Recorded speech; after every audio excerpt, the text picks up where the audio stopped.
series of What if Deku had green chi energy? Now before starting, please give this video a like and subscribe to the channel if you want more videos like this. Now let's get into the fanfic. Izuku stood in front of a massive crater. He had been fighting with Tomura Shigaraki for the betterment of a whole day and a half. He had finally managed to break through Tomura's psyche and pull out Tenko Shimura from his mental mindscape. He now stood on the outer edge of the crater with a crying Tenko as he was slowly crumbling away, having taken a slap from Tomura for Izuku. And as Izuku stood there crying as well, he watched as Tomura in the distance was crumbling as well. He pulled Tenko up to his chest as he mentally beat himself up for not being fast enough to stop Tenko from being hit by Shigaraki. So here he stood as Tomura had finally disappeared from existence, and Izuku holding the rapidly decaying form of Tenko as he apologized for not saving him sooner. Tenko stared at Izuku and placed a hand over Izuku's arm, and Izuku too soon started to decay, and once Tenko stared at him for a moment fearful of what he had done, Izuku smiled at the boy and pulled him in for a hug. His quirk forcing the decay moving through his body to move at a very sluggish pace, and as soon as Tenko prayed that he could have a better life in the next one, Izuku laid the boy on the ground as he turned into ash. Once the clump of ashes had flown away into the air, Shigaraki Tomura's body had done the same. And with that, Izuku's dream of becoming the greatest hero in the world had come to an end. He moved over to the tree behind himself. "Cherry blossoms, I thought they were out of season?" Izuku asked as he rested against the trunk of the tree. A small peach had fallen from the tree as Izuku caught it in his hand. Looking at the small peach, Izuku let out a small smile as it started to decay within his hand as well. "Eri, Ochako Ida, everyone. I'm sorry I wasn't strong enough to defeat Shigaraki on my own. At least Tenko was saved for a moment," Izuku muttered before his head was completely decayed from existence. With that, the entire world was saved from the threatening presence of Tomura Shigaraki and All for One. As Izuku felt his subconscious moving through the planes of existence, he soon found himself appearing in a weird world. As he came out and into the world, he noticed something odd about himself. He had green paws that had small claws on the edges. Looking up, he saw a female tiger had been looking at him with all the love he could have ever wanted in his life building up to now. And as she picked him up, she looked around the village they were currently within, and without much else to say, she brought him to a weird palace. Laying him inside of a small cradle, Izuku watched as the female tiger had left him there as though processes were now moving into all-time lows. I should have known that nobody would want me," Izuku thought as he heard someone open the door. "HM? What is a baby tiger doing here?" a gruff voice questioned. As Izuku looked up at the weird red panda, he found that the man had a black mustache as well as a Chinese beard. Someone gave the Jade Palace another child. "I swear nobody knows how to take care of children these days," the man said, as he picked up the basket and brought it inside. Izuku looked around the place with wide eyes as he saw some other students training inside the palace.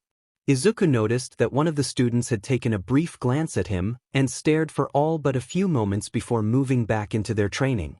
He could easily tell that they were another female tiger, but he shook his head inside the cradle. He couldn't trust anyone right now.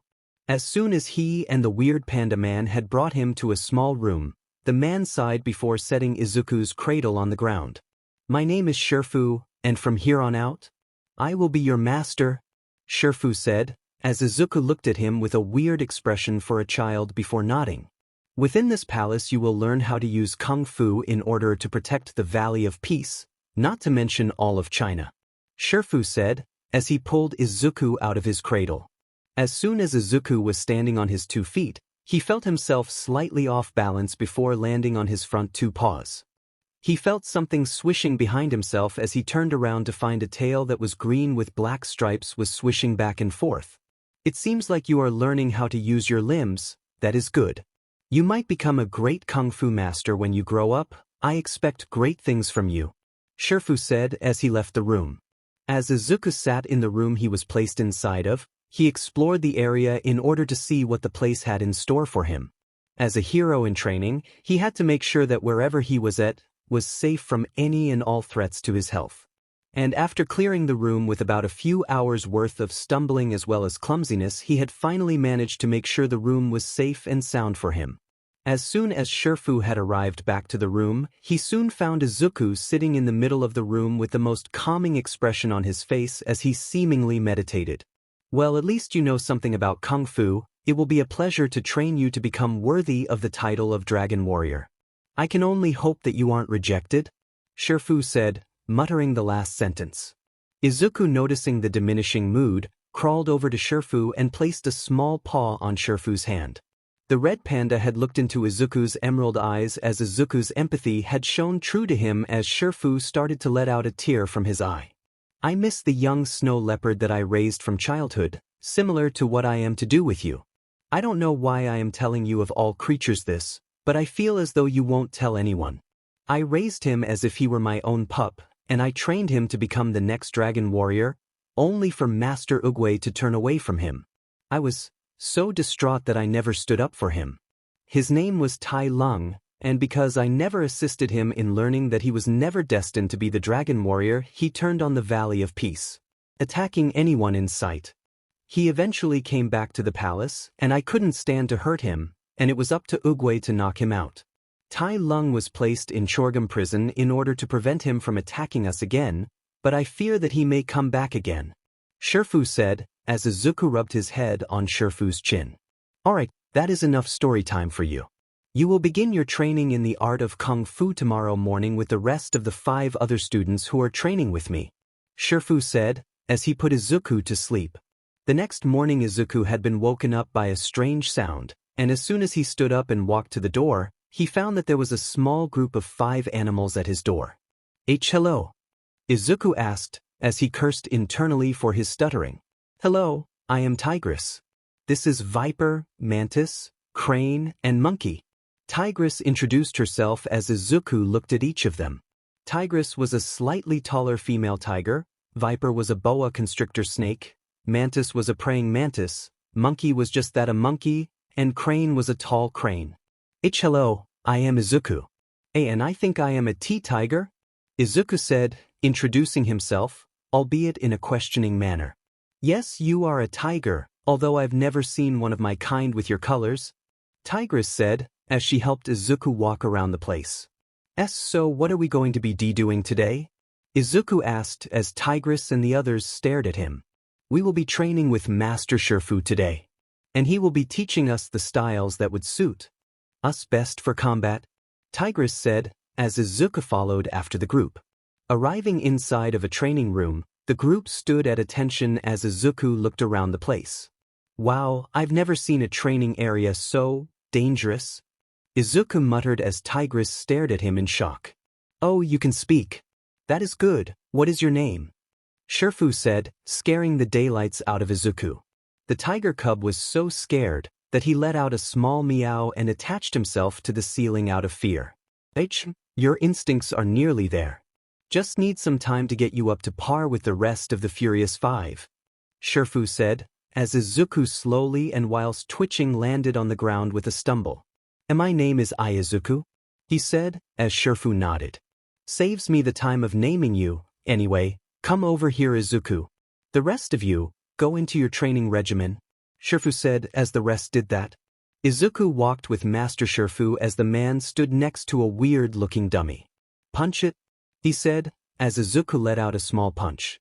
As the dummy had moved backwards and towards Izuku, Shifu was about to say to hit it harder when Izuku did just that.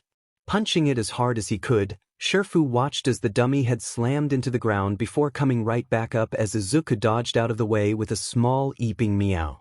Continue to grow your strength within this training room. Within the next few years of your life within the Jade Palace, you will train to become one of the strongest members within the Furious 5. But if you join them, their overall name will be changed to the Furious 6. I hope that your training will be on the same level as the rest of the Furious 5, otherwise I will send you out of the palace, Shifu said, as Izuku nodded. And with that, over the next 5 years of his life, Izuku would train to become one of the strongest members of the Furious 5. Tigress and the others helped him with his technique of learning each of their styles, and he gave them ideas of how to use their styles in different ways.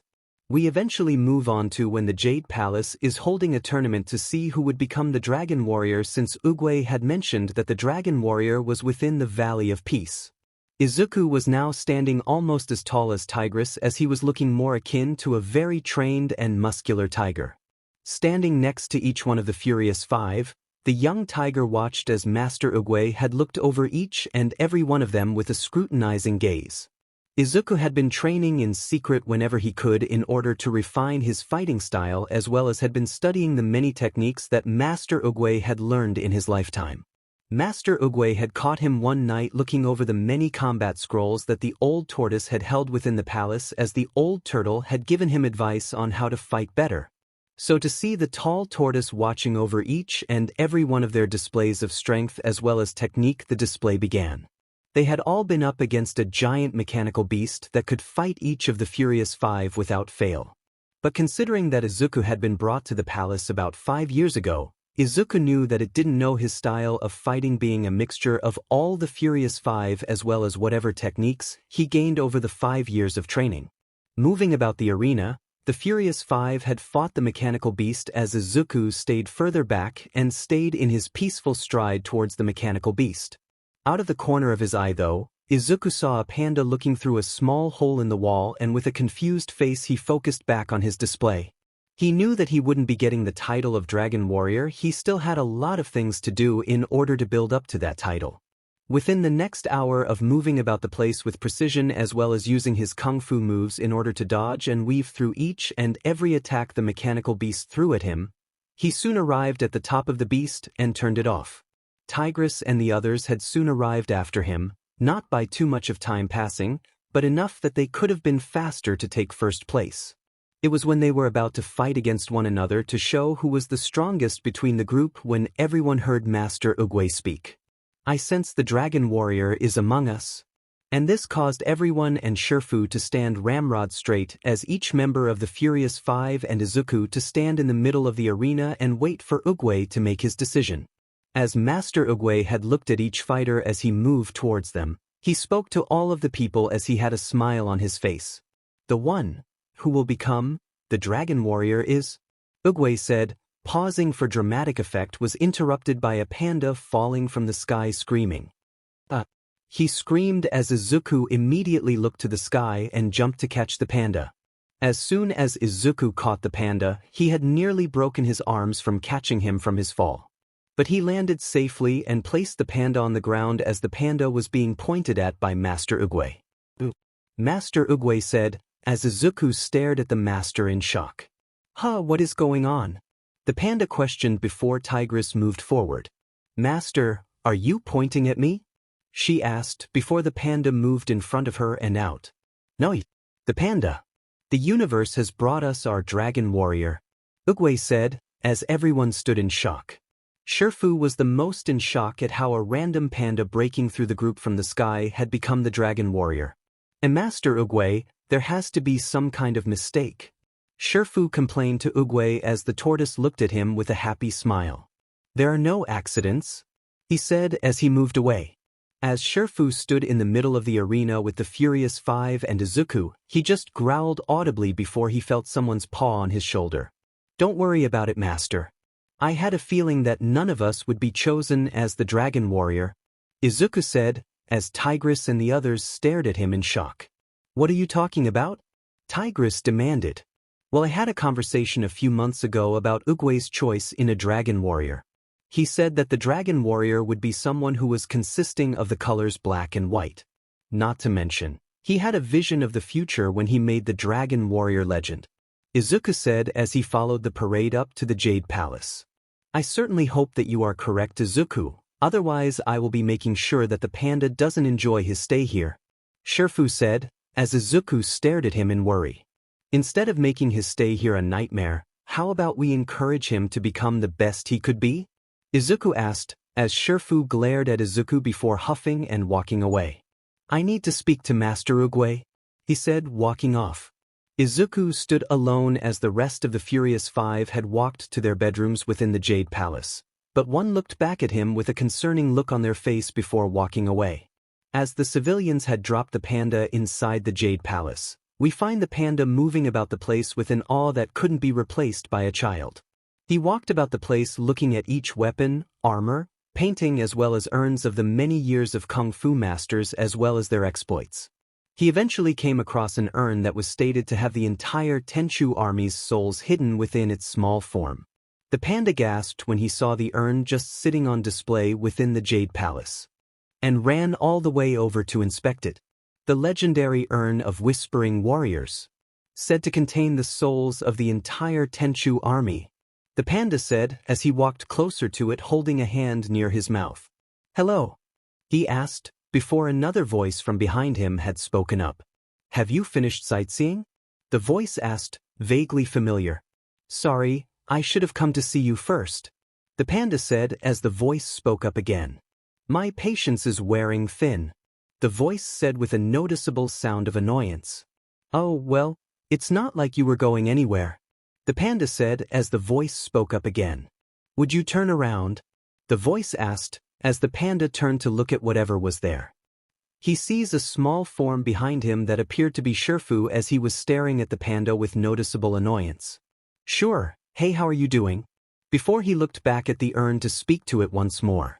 He speaks about how to get something before he realized his mistake and turned back to look at Master Shifu with a noticeable awe. "Master Shifu.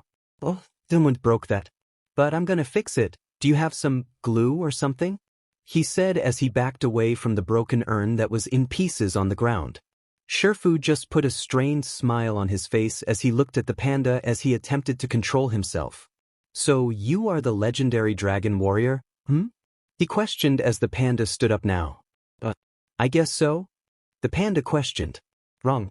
You are not the dragon warrior. You will never be the dragon warrior until you have learned the secret of the dragon scroll," Shifu said as he glared at the panda. The panda looked at the scroll hanging from the mouth of the statue dragon sitting in the ceiling of the palace as he spoke. "Oh. So, how does this work? Do you have a ladder or trampoline, or?" the panda questioned as Shifu chuckled. "You think it's that easy, that I'm just going to hand you the secret to limitless power?" Shifu growled out as the panda looked shocked. "No, the panda began before he was rudely interrupted. "One must master the highest level of kung fu, and that is clearly impossible if that one is someone like you," Shifu said as he moved around the panda. "Someone like me?" the panda asked as Shifu retorted. "Yes. Look at you. This fat butt?" Shifu started smacking the panda's rear with a small staff causing him to yelp. "Flabby arms." He went on smacking the panda's arm. "Those are sensitive in the flabby parts," the panda said, before being slapped again. "This ridiculous belly," Shifu said, nearly finished with his tirade. "Hey!" And utter disregard for personal hygiene, Shifu said, turning his head away from the panda. "Hey, now wait a minute, that's a little uncalled for," the panda said, trying to defend himself before he was interrupted once again. "Don't stand so close, I can smell your breath from here," Shifu said as the panda just gawked at him. "Listen, Ugwe said that I was dash." Before the panda could finish his words, Shifu placed his fingers in a familiar hold on the panda's outstretched finger. Lifting his pinky finger, the panda immediately went into panic mode as he struggled to not be scared, but failed. Gasp. "The wuxia finger hold," the panda said fearfully. "Oh, so you know this hold?" Shifu questioned, as the panda gave an explanation of how it was created. "You know the hardest part about this hold is cleaning up after. But you should know that Ugwe may have picked you, but when I am through with you, you will wish it hadn't. Are we clear?" Shifu questioned as the panda nodded with multiple pleas. "I can't wait to get started," Shifu said, as he pulled the panda over to the training area. Arriving at the training room, Shifu and the panda stood in front of the training room where Izuku and the rest of the Furious Five were training. "Whoa, this place is where the Furious Six train," the panda said in awe. "Don't keep your eye on them, one will come over to talk to you. Make sure that you are as formal unless they tell you not to," Shifu said, as he pulled the panda over to a small dummy. "So, what do you want me to do here?" the panda asked, confused. "I want you to punch it," Shifu said, as Izuku looked over from where he was training. Stopping his training regimen, he walked over to see how Master Shifu was teaching the new guy and saw the panda lightly push it. "I want you to punch it," Shifu said angrily. And as soon as the panda began to do some weird movements, he finally let out a punch on the small dummy before letting out a happy sound, before being smacked by it. "We have a long training session in order to get you up to par with the Dragon Warrior's title," Shifu said, leaving the panda to his devices. As soon as the panda got back up again, Shifu stood by the rest of the Furious Five as they glared at the panda. "So what are we supposed to do with him, Master?" Tigress questioned. "We will make sure that his time here is so miserable that we'll want to quit Kung Fu," Shifu said, as he watched as Izuku showed the panda over to the training area to move into. "Thanks for the assistance. What am I supposed to do here, Master Tiger?" the panda asked, as Izuku smiled.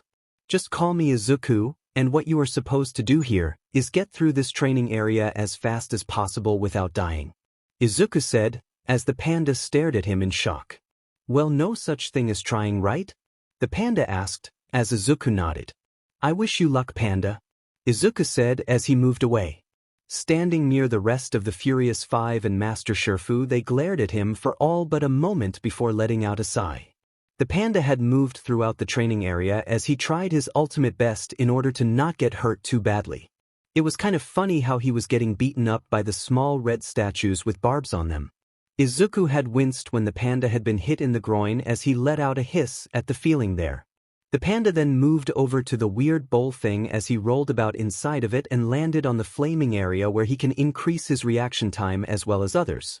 By the time he was finished with the training area, he was slowly moving along the ground in pain and a small part of his head was on fire. "Gasp. Gasp, I finished," he said, as he flipped onto his back looking up at the Furious Five, Izuku and Shifu. "You have a long way to go until you reach the heights of the Furious Six.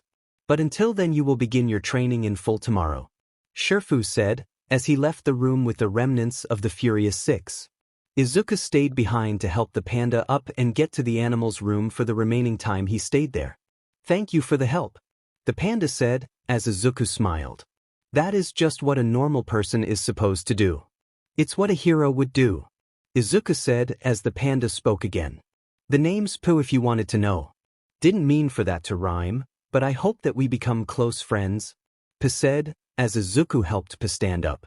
"Let's get you a bath as well as brush your teeth," Izuku said, as Pooh followed Izuku. It was later on in the evening that Izuku and Pooh were seen inside the Green Tiger's bedroom as he started to do acupuncture on the panda in order to help him release some tenseness of his muscles. "So, is there a reason as to why the others don't really like me?" Pooh asked, as Izuku shook his head. They had been training since they were children to become the Dragon Warrior. Pooh. "I had been training for the last 5 years in order to make myself look as though I had the chance to become it myself.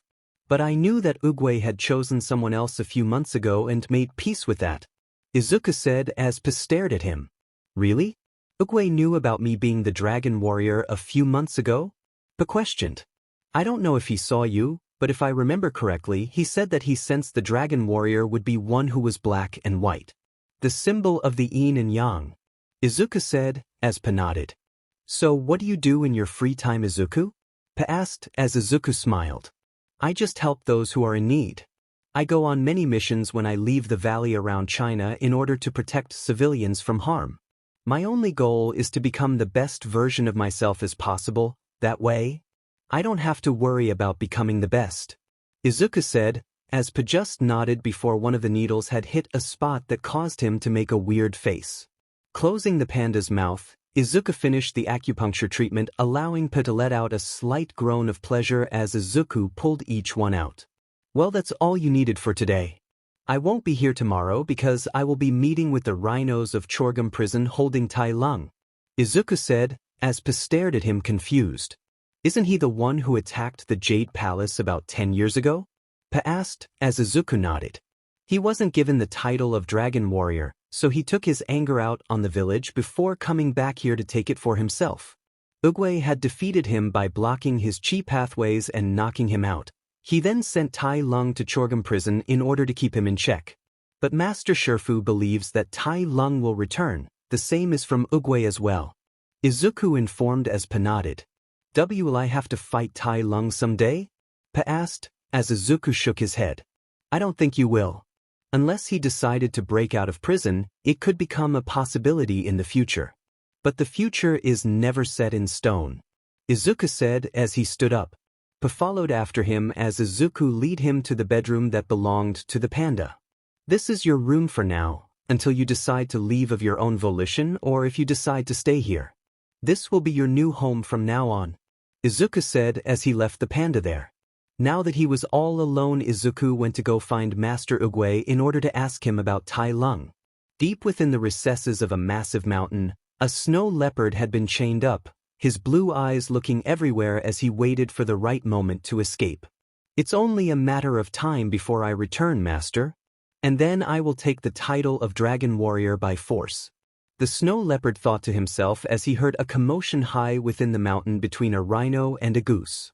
A few hours before we saw Tai Lung in Chorgum prison. Master Oogway has had a vision of Tai Lung escaping Chorgum prison. We must make sure that the rhinos there are aware of this plot.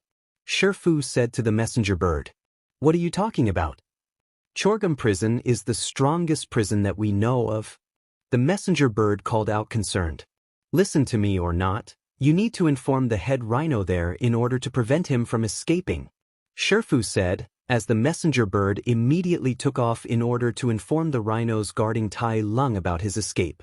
Unknown to Shifu, his paranoia of Tai Lung escaping from Chorgum prison would ultimately place the Valley of Peace in danger. As Shifu had talked to Master Oogway earlier that week after beginning the training of Pa, he had questioned Master Oogway's choice in the Dragon Warrior and was told off by his control issues. Everything he was doing was a bid for control over everything, and Oogway had tried to steer him clear of that. Shifu, what is wrong, my close friend? Oogway asked as Shifu looked over at the old master. I sent a messenger bird in order to inform the head guard of Tai Lung about his plans of escape. Especially because of your vision, Shifu said, as Oogway stared at Shifu for a moment, recognition in his eyes. Ah, it appears that my vision will be coming true then. I certainly hope that Izuku has been training Po in your stead, Oogway said, causing Shifu to stare at him in confusion. What are you talking about? I've specifically stated for the Furious Six to not train him until he is ready, Shifu said, getting angry. Shifu, you cannot have control over everything in life. In order to relinquish control from one's life, is to accept what is happening and move on, Oogway said as he walked away.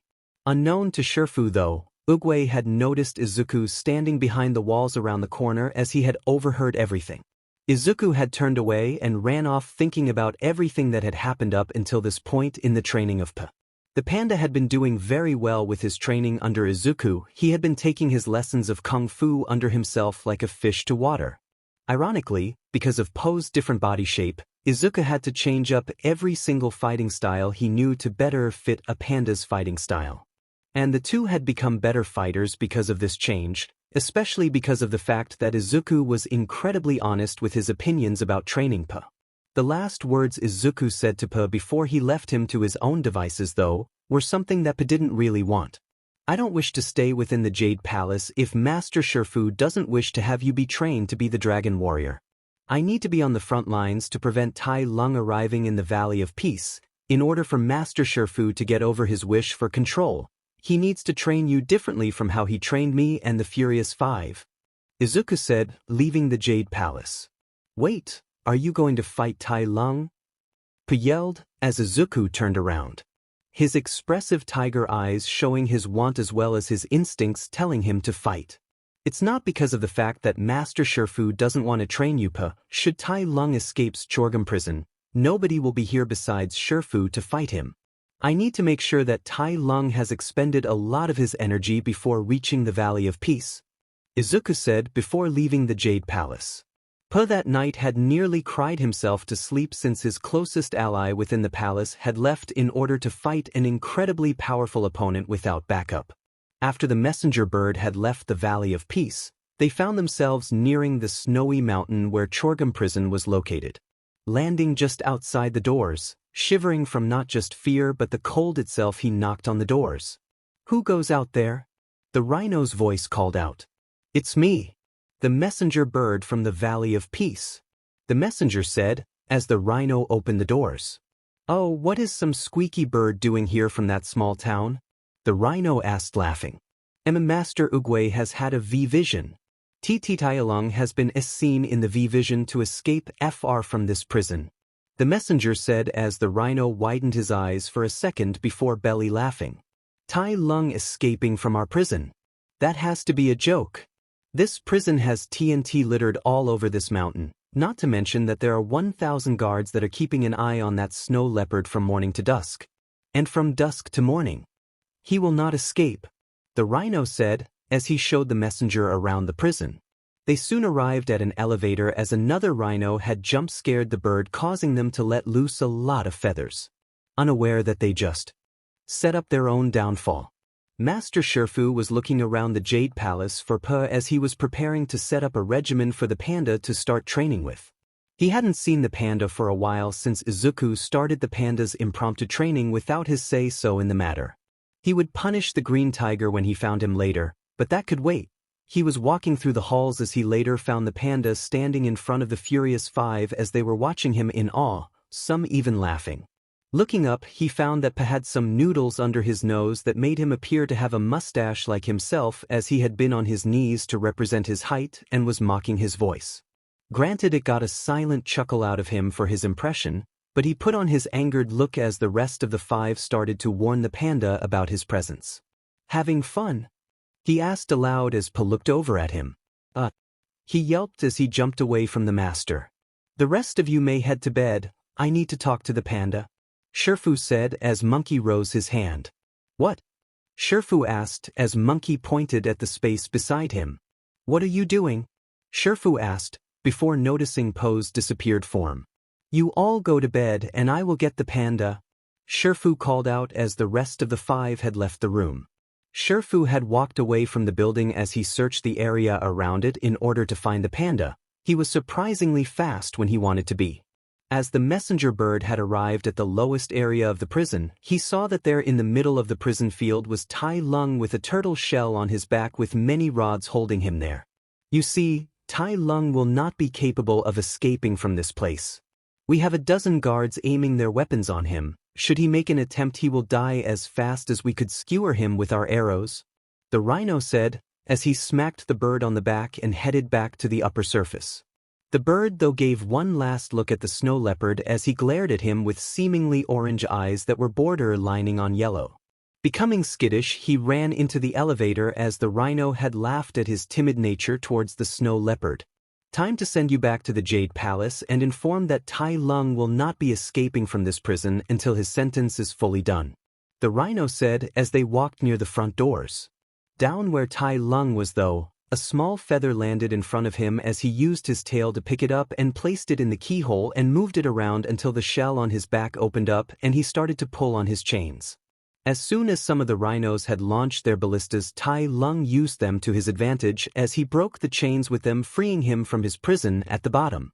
Running over to a wall in order to climb out of there, the rest of the rhinos called out a sound to represent an escaped prisoner. Once the leader of the prison looked over, he informed his men to take down Tai Lung. Their number had far outdone the one prisoner. And within the span of around 15 minutes the entire army of 1,000 rhinos were completely defeated faster than anyone could register anything happening. Tai Lung found the messenger bird as he placed a hand over its neck as he allowed it to breathe but not speak. You are from the Jade Palace, right? He asked as the bird nodded. Well, how about you send Shifu a message? Tai Lung has escaped from prison, and that I am coming for him.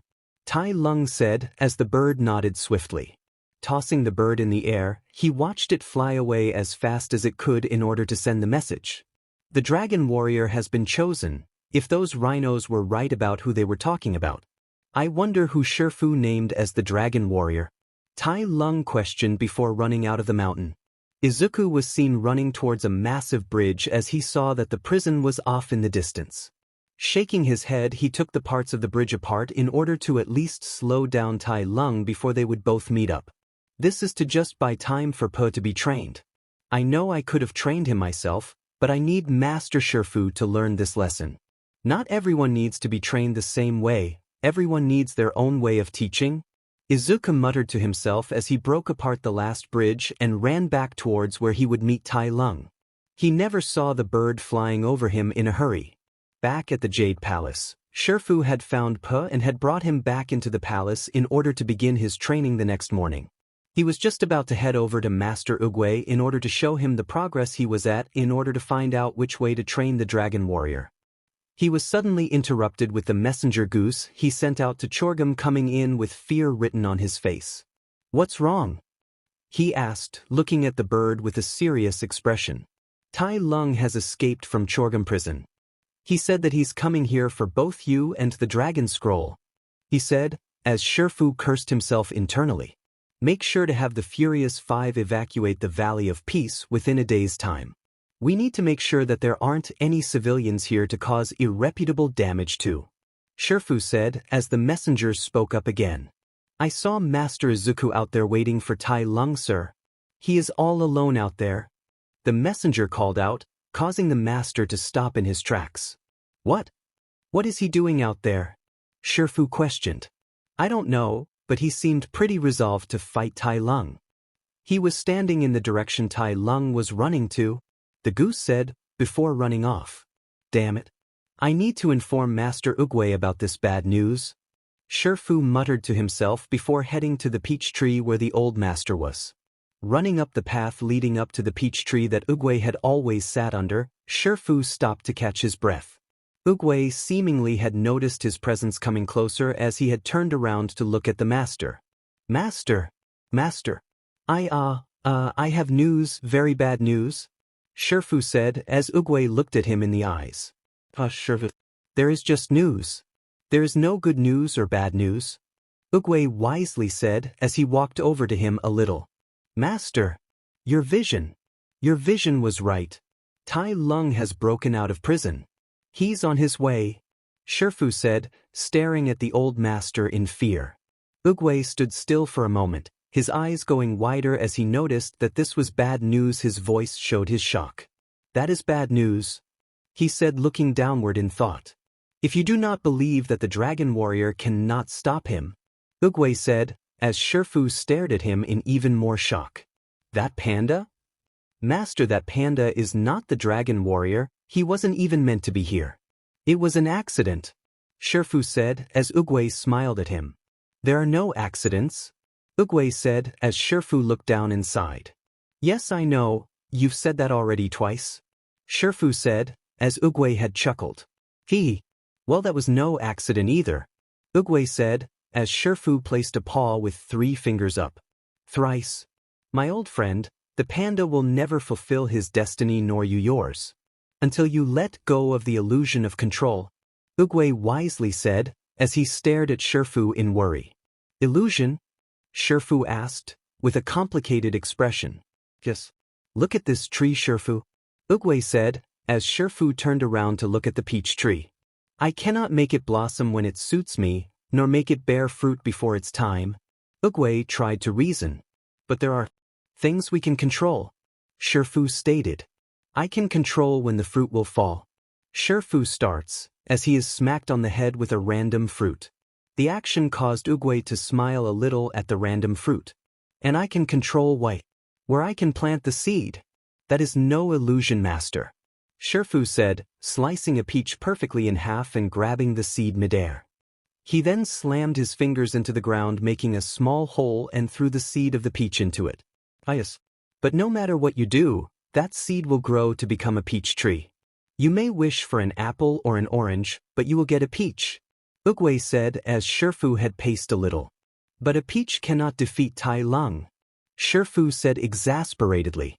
"Maybe it can if you are willing to guide it, to nurture it, to believe in it," Oogway said as he buried the peach seed. "But how?"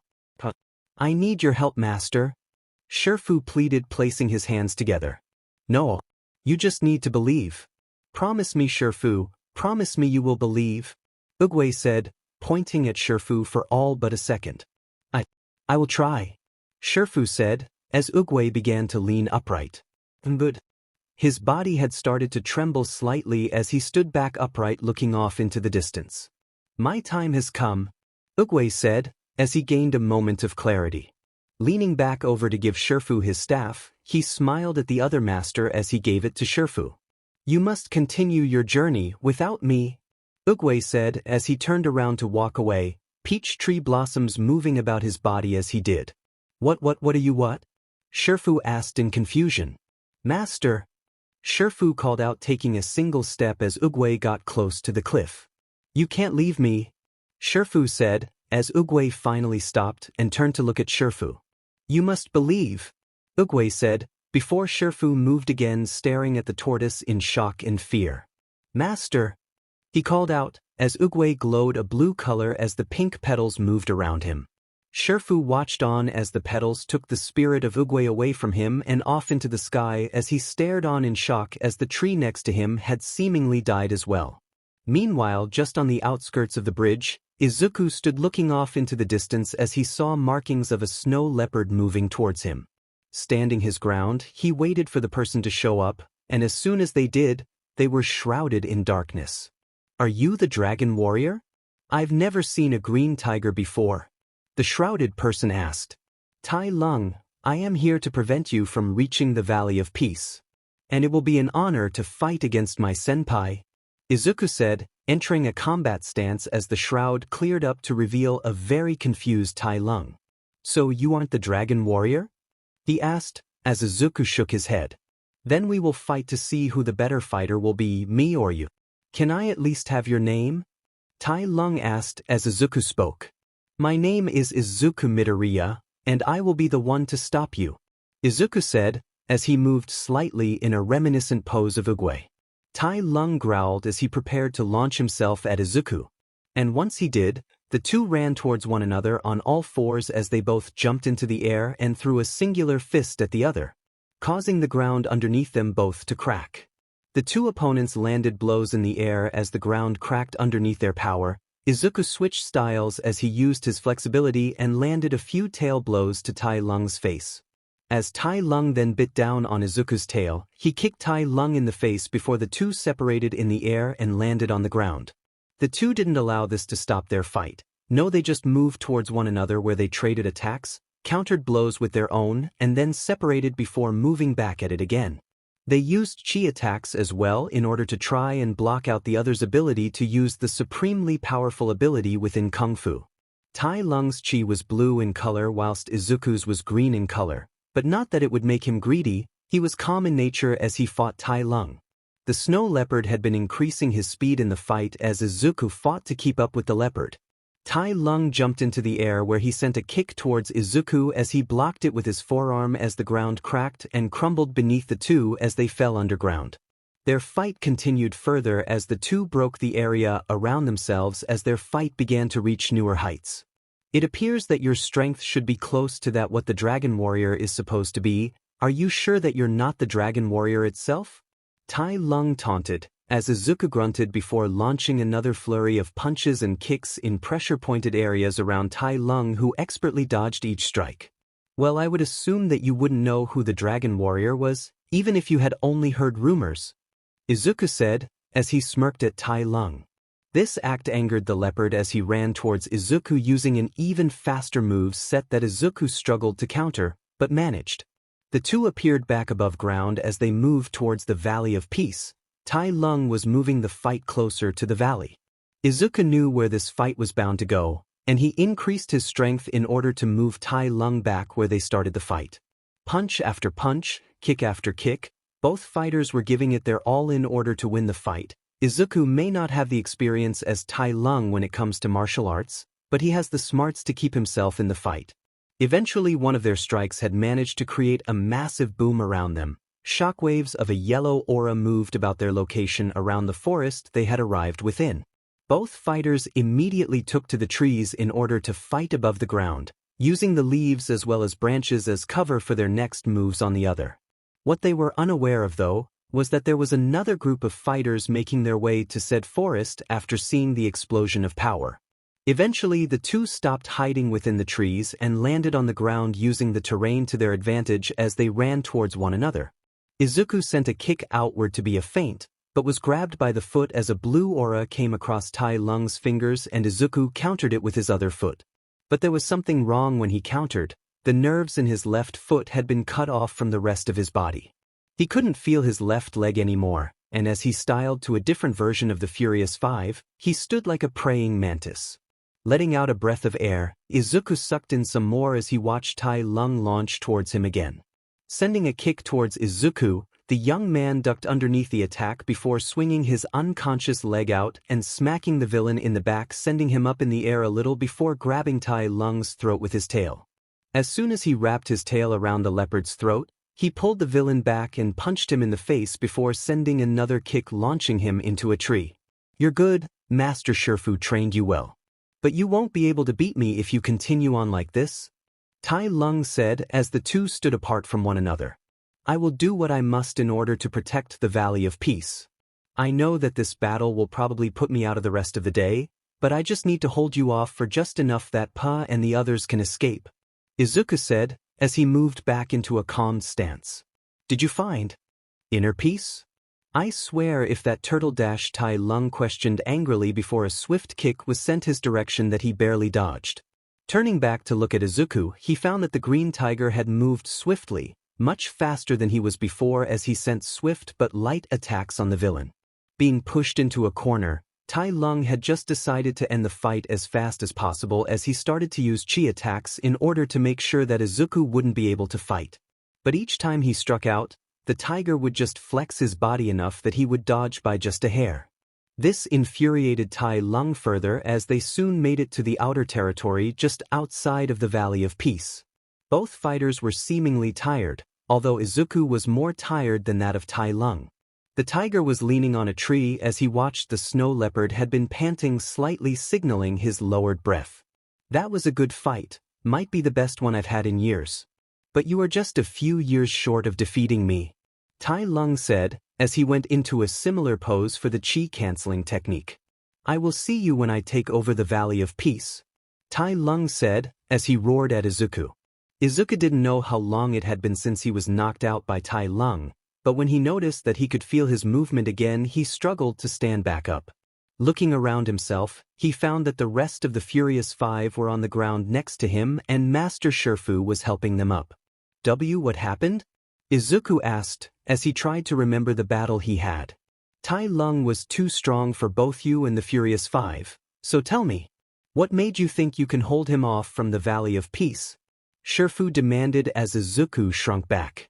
"I was only going out there because of the fact that I wanted to hold him off as long as possible so that Pa could be trained," Izuku said as Shifu nodded. Looking at the rest of the Furious Five, Izuku heard their collective groans as he fixed their chi pathways. "So fast," Monkey said as he took in a deep breath of air. "I couldn't even see him," Mantis said as he rubbed his back. "He was faster than a flowing river," Viper said as Tigress was released from her impromptu nap. "I am sorry for not being strong enough, Master," she said, before looking to Izuku to see his arm was broken. How did you get a broken arm?" she asked, struggling to move towards him. "I had been in a fight with him longer than you all," Izuku said as the group stared at him. "You lasted longer in a fight against him." "How?" Viper asked, concerned. "We had moves to counter one another. The moment he blocked the chi moving to my leg, that was when he truly won.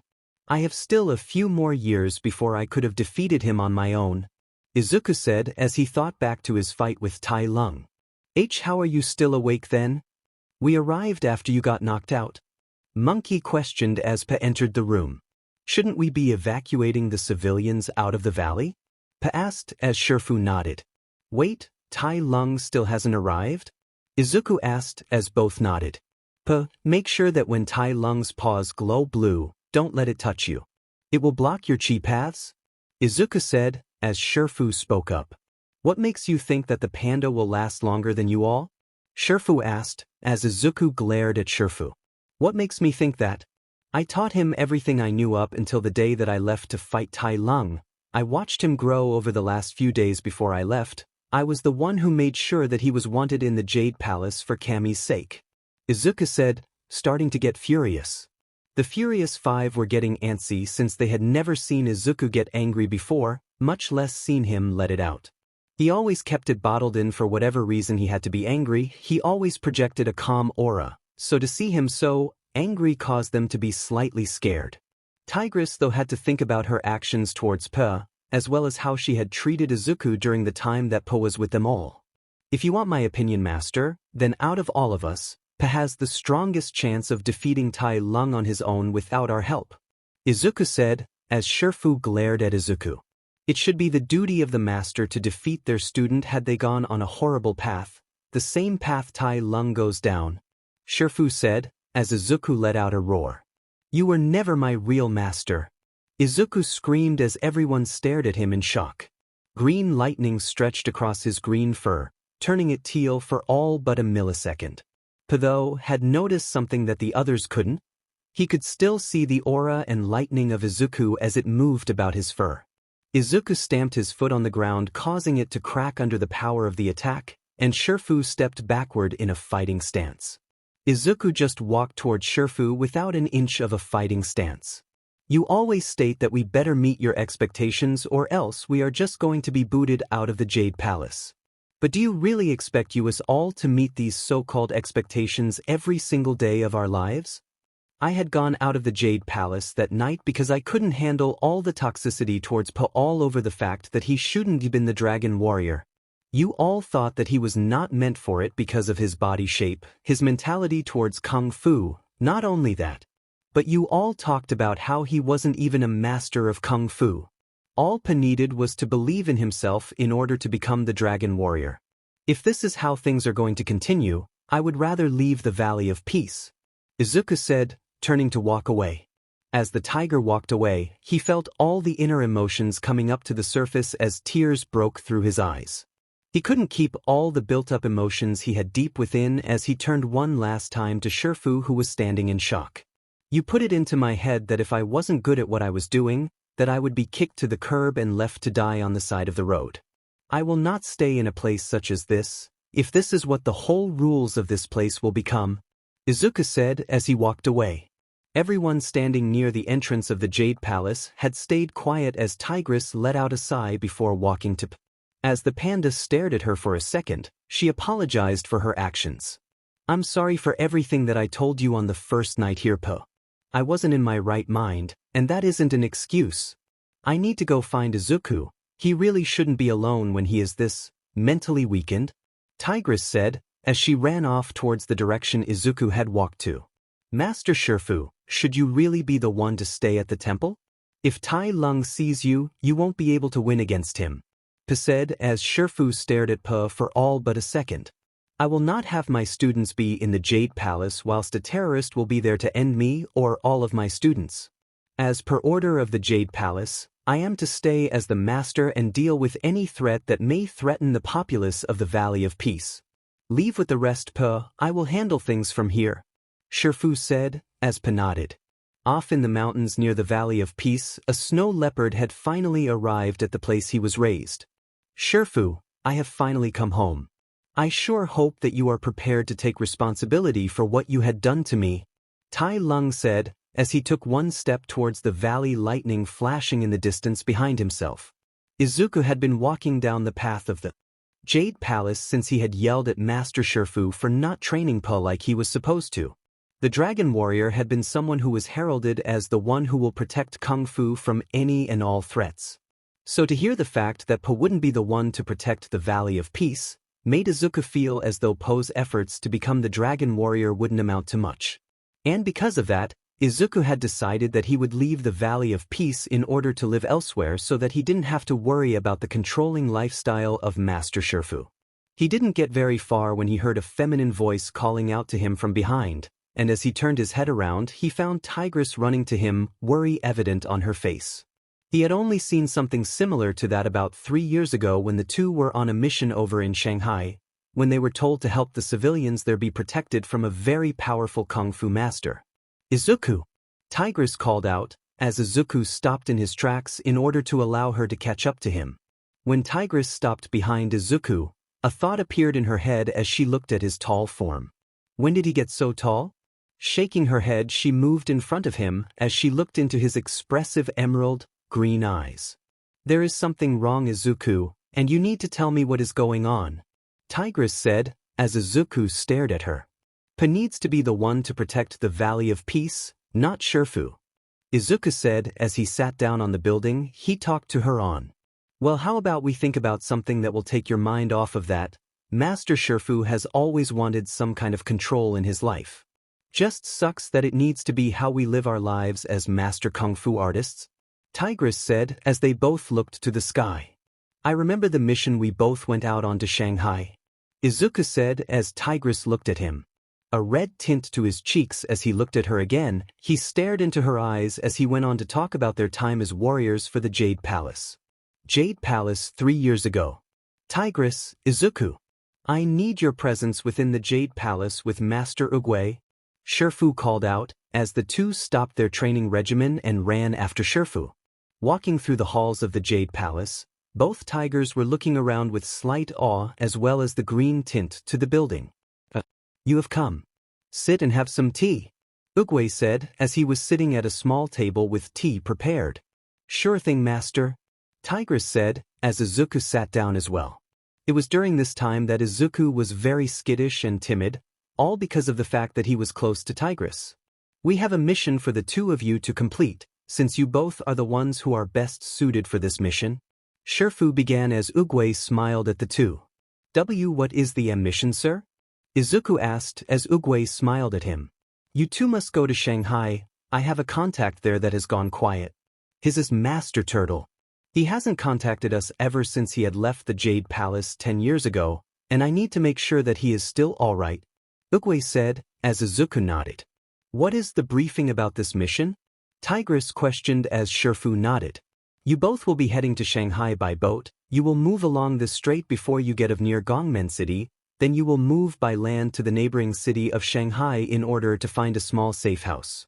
From that moment onward you are to make sure that Master Turtle hasn't compromised his position, Shifu said, as both tigers nodded along. As the two were preparing to stand up, Oogway had called for Izuku to stay for a little bit longer whilst Tigress get their things prepared.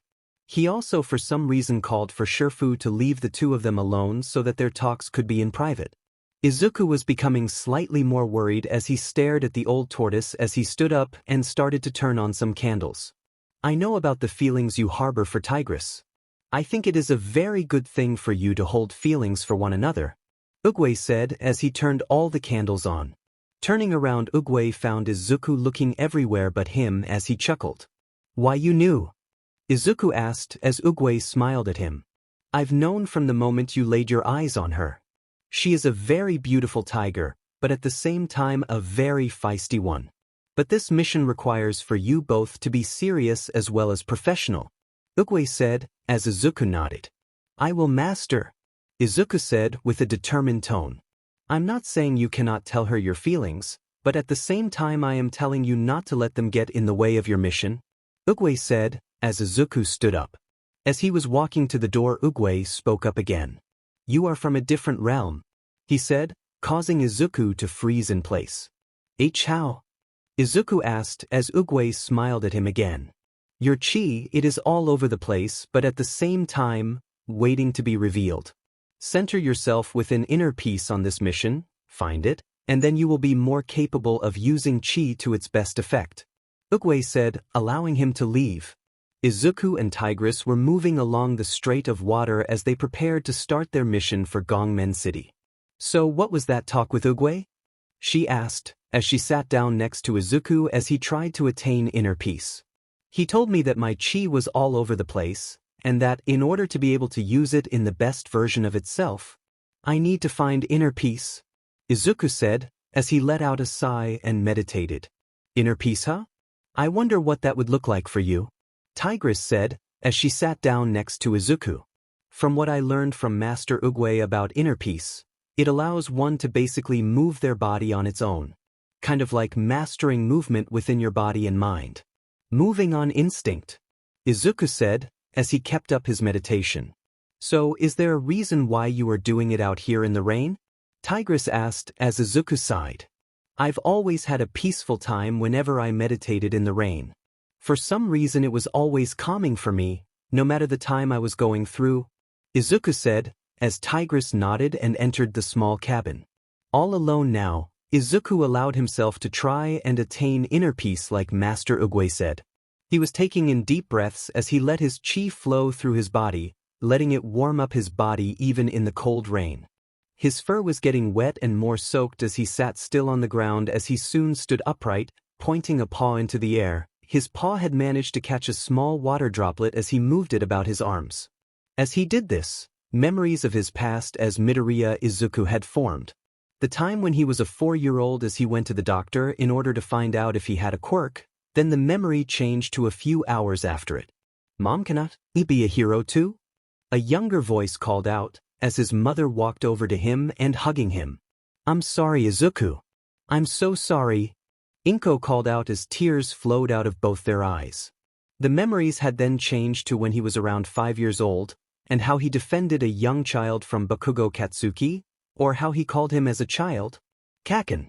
What are you doing, Kaken? Why you're hurting him?" Little Izuku in the memory called out. "Would you look at that? It's Deku. He's trying to play hero again." Kaken's voice called out, disrupting the memory.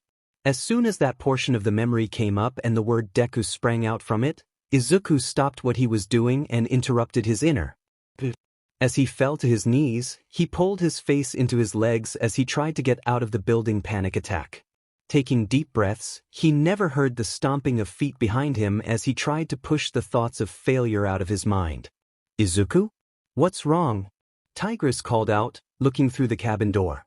Staring at the small form on the boat, Tigress ran over to him and tried to get him to breathe properly. "Hey, Izuku. Breath for me," she said as she watched his eyes become pinpricks. "Hey, in for 3 and out for 4. Tigress said as she finally got some ground on him. She continued to do this for him as she watched as the fur on his body stopped being so flared out and ready for battle. "Are you all right?" she asked as soon as he regained himself. "Why yeah, just memories," Izuku said as he sat back down.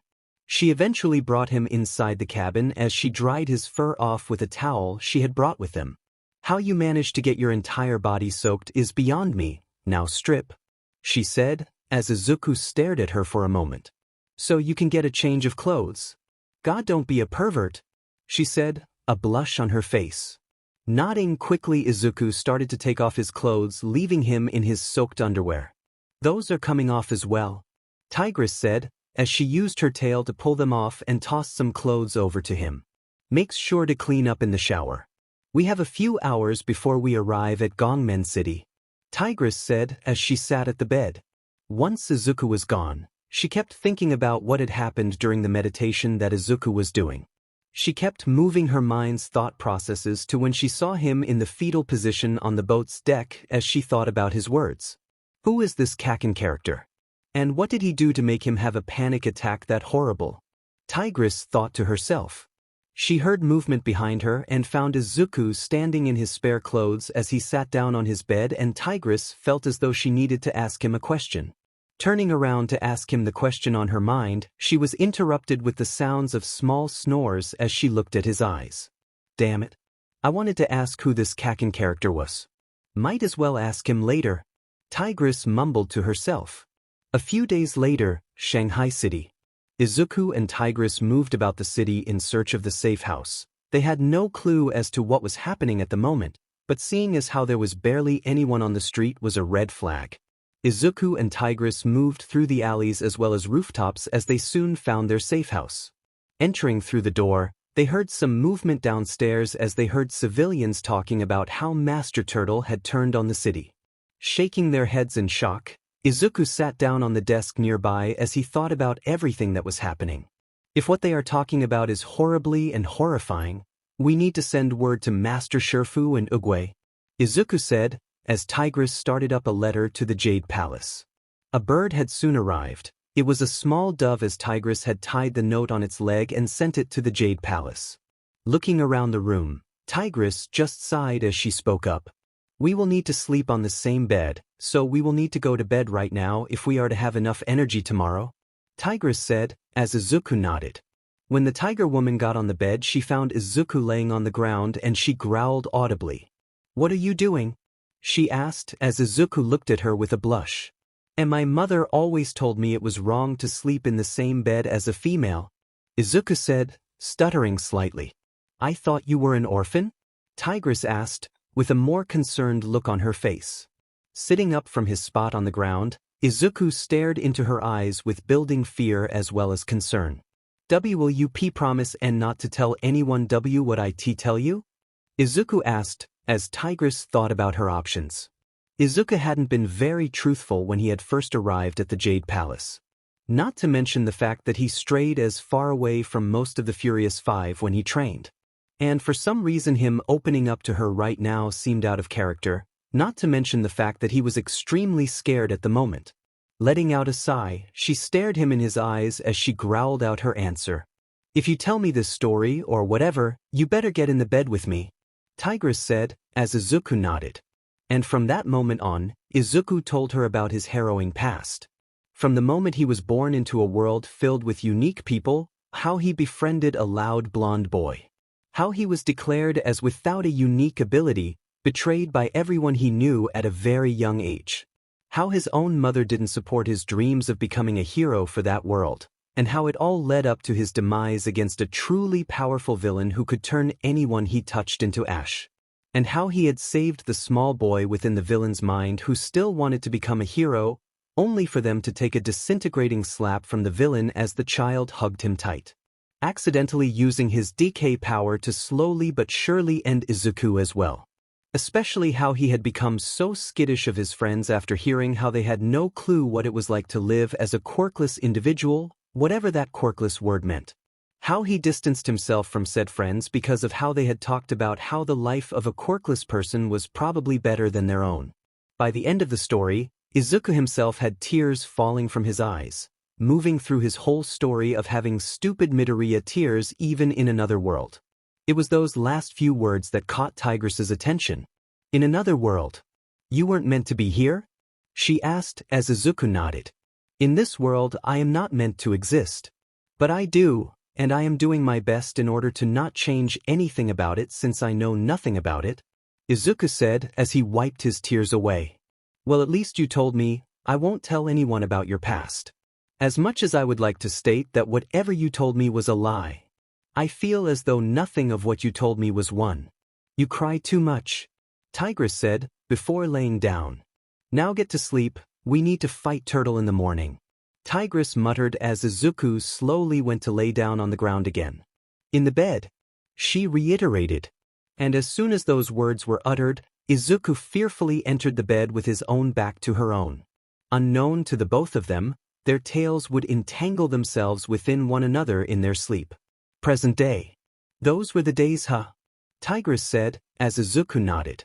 I've always liked you, Tigress, there is no denying that. But saying that right now is a horrible time to say this when Tai Lung will be arriving in the Valley of Peace soon, Izuku said, standing up as Tigress did the same. Wherever you go, I will be sure to follow Izuku, Tigress said, as Izuku stared at her. Bringing the feminine tiger woman into a hug, he sat back down as Tigress went back to the Jade Palace to gather her belongings. Shifu stood at the top of the stairs to the Jade Palace. The Valley of Peace had been cleared out so that he could fight Tai Lung on his own. He watched as those down below were evacuating from the town as he watched Pa leave with Mr. Peng. Letting out a sigh of sadness, he walked back into the Jade Palace as he stared at the painting of Master Oogway. Picking up the staff of the old tortoise master, he looked at each and every carved piece of wood as he placed it back on the display. Turning back to where the water underneath the dragon scroll's placement was, that he saw that the water was murky and undefined. Looking up, he saw that the dragon scroll was no longer where it used to be, as he remembered how he gave the scroll to Pa earlier that day in front of the Furious Five.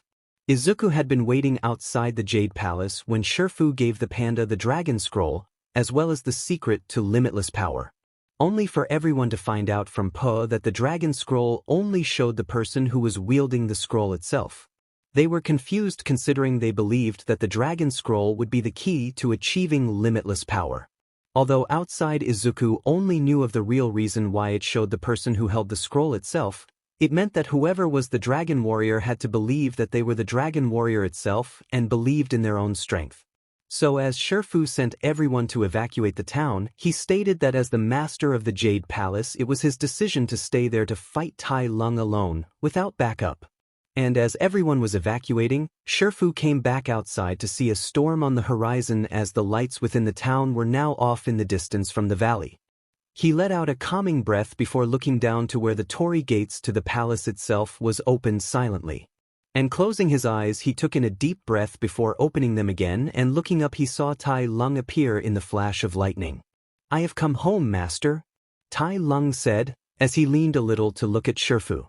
"This is no longer your home. And I am no longer your master," Shifu said as Tai Lung just stared at him before speaking. "Yes, you have a new favorite. So, where is this?" "But did I scare him off?" Tai Lung asked with a chuckle. "This battle is between you and me," Shifu stated as he stared at Tai Lung with defiance. "So, that's how it's going to be," Tai Lung said, turning around to look at the Valley of Peace before turning an eye to look at Shifu. "That is how it must be," Shifu said, entering a combat stance. Tai Lung growled before jumping into the air with a roar. "Uriaya," he called out, slamming his foot into the ground. As the stairs itself broke to pieces, Shifu jumped away before Tai Lung pulled out a massive rock and hurled it at Shifu, who then spun quickly and smashed the rock to pieces as Tai Lung had used it as cover to send a punch to Shifu's head, blasting him through the Jade Palace doors and into the palace itself. Walking through the building, Tai Lung glared at his old master, growling as he spoke. "I rotted in prison for 20 years, because of your weakness," Tai Lung called out as Shifu yelled back. "Obeying your master is not a weakness," Shifu said, as Tai Lung growled even more. "You knew I was the Dragon Warrior. You always knew. But when Oogway said otherwise, what did you do?" "What did you do?" "Nothing," Tai Lung said, angrily growling. "You were not meant to be the Dragon Warrior, that was not my fault," Shifu said, as he stared at Tai Lung with a defensive glare. Pointing a clawed finger at Shifu as he walked over to the older master, Tai Lung growled out through his voice, tone evident. "Not your fault? Who filled my head with dreams?" Tai Lung called out, throwing the armor of Master Rhino on the ground towards Shifu, who dodged. "Who drove me to train until my bones cracked?" Tai Lung said, grabbing a shield of golden color and threw it at Shifu, who dodged expertly as the shield slammed into one of the wooden pillars with shocking power. "Who denied me my destiny?" Tai Lung screamed in anguish as he threw a weapons cache at the old master. Walking forward slightly, he kicked up a sword on the ground and kicked it towards Shifu, who had countered all the other weapons before. In slow motions, moved the sword in a circular motion before slamming it into the ground. "It was never my decision to make," Shifu said, as he glared at Tai Lung as the snow leopard had moved over to the last display, a staff that belonged to the once living Oogway himself. He stared at it for all but a moment before picking it up and speaking in an even tone towards Shifu. "It is now," he said as he showed the staff of Oogway to Shifu, who had wide eyes. Shifu ran towards Tai Lung, anger evident on his features as he sent a kick towards Tai Lung's face before it was countered.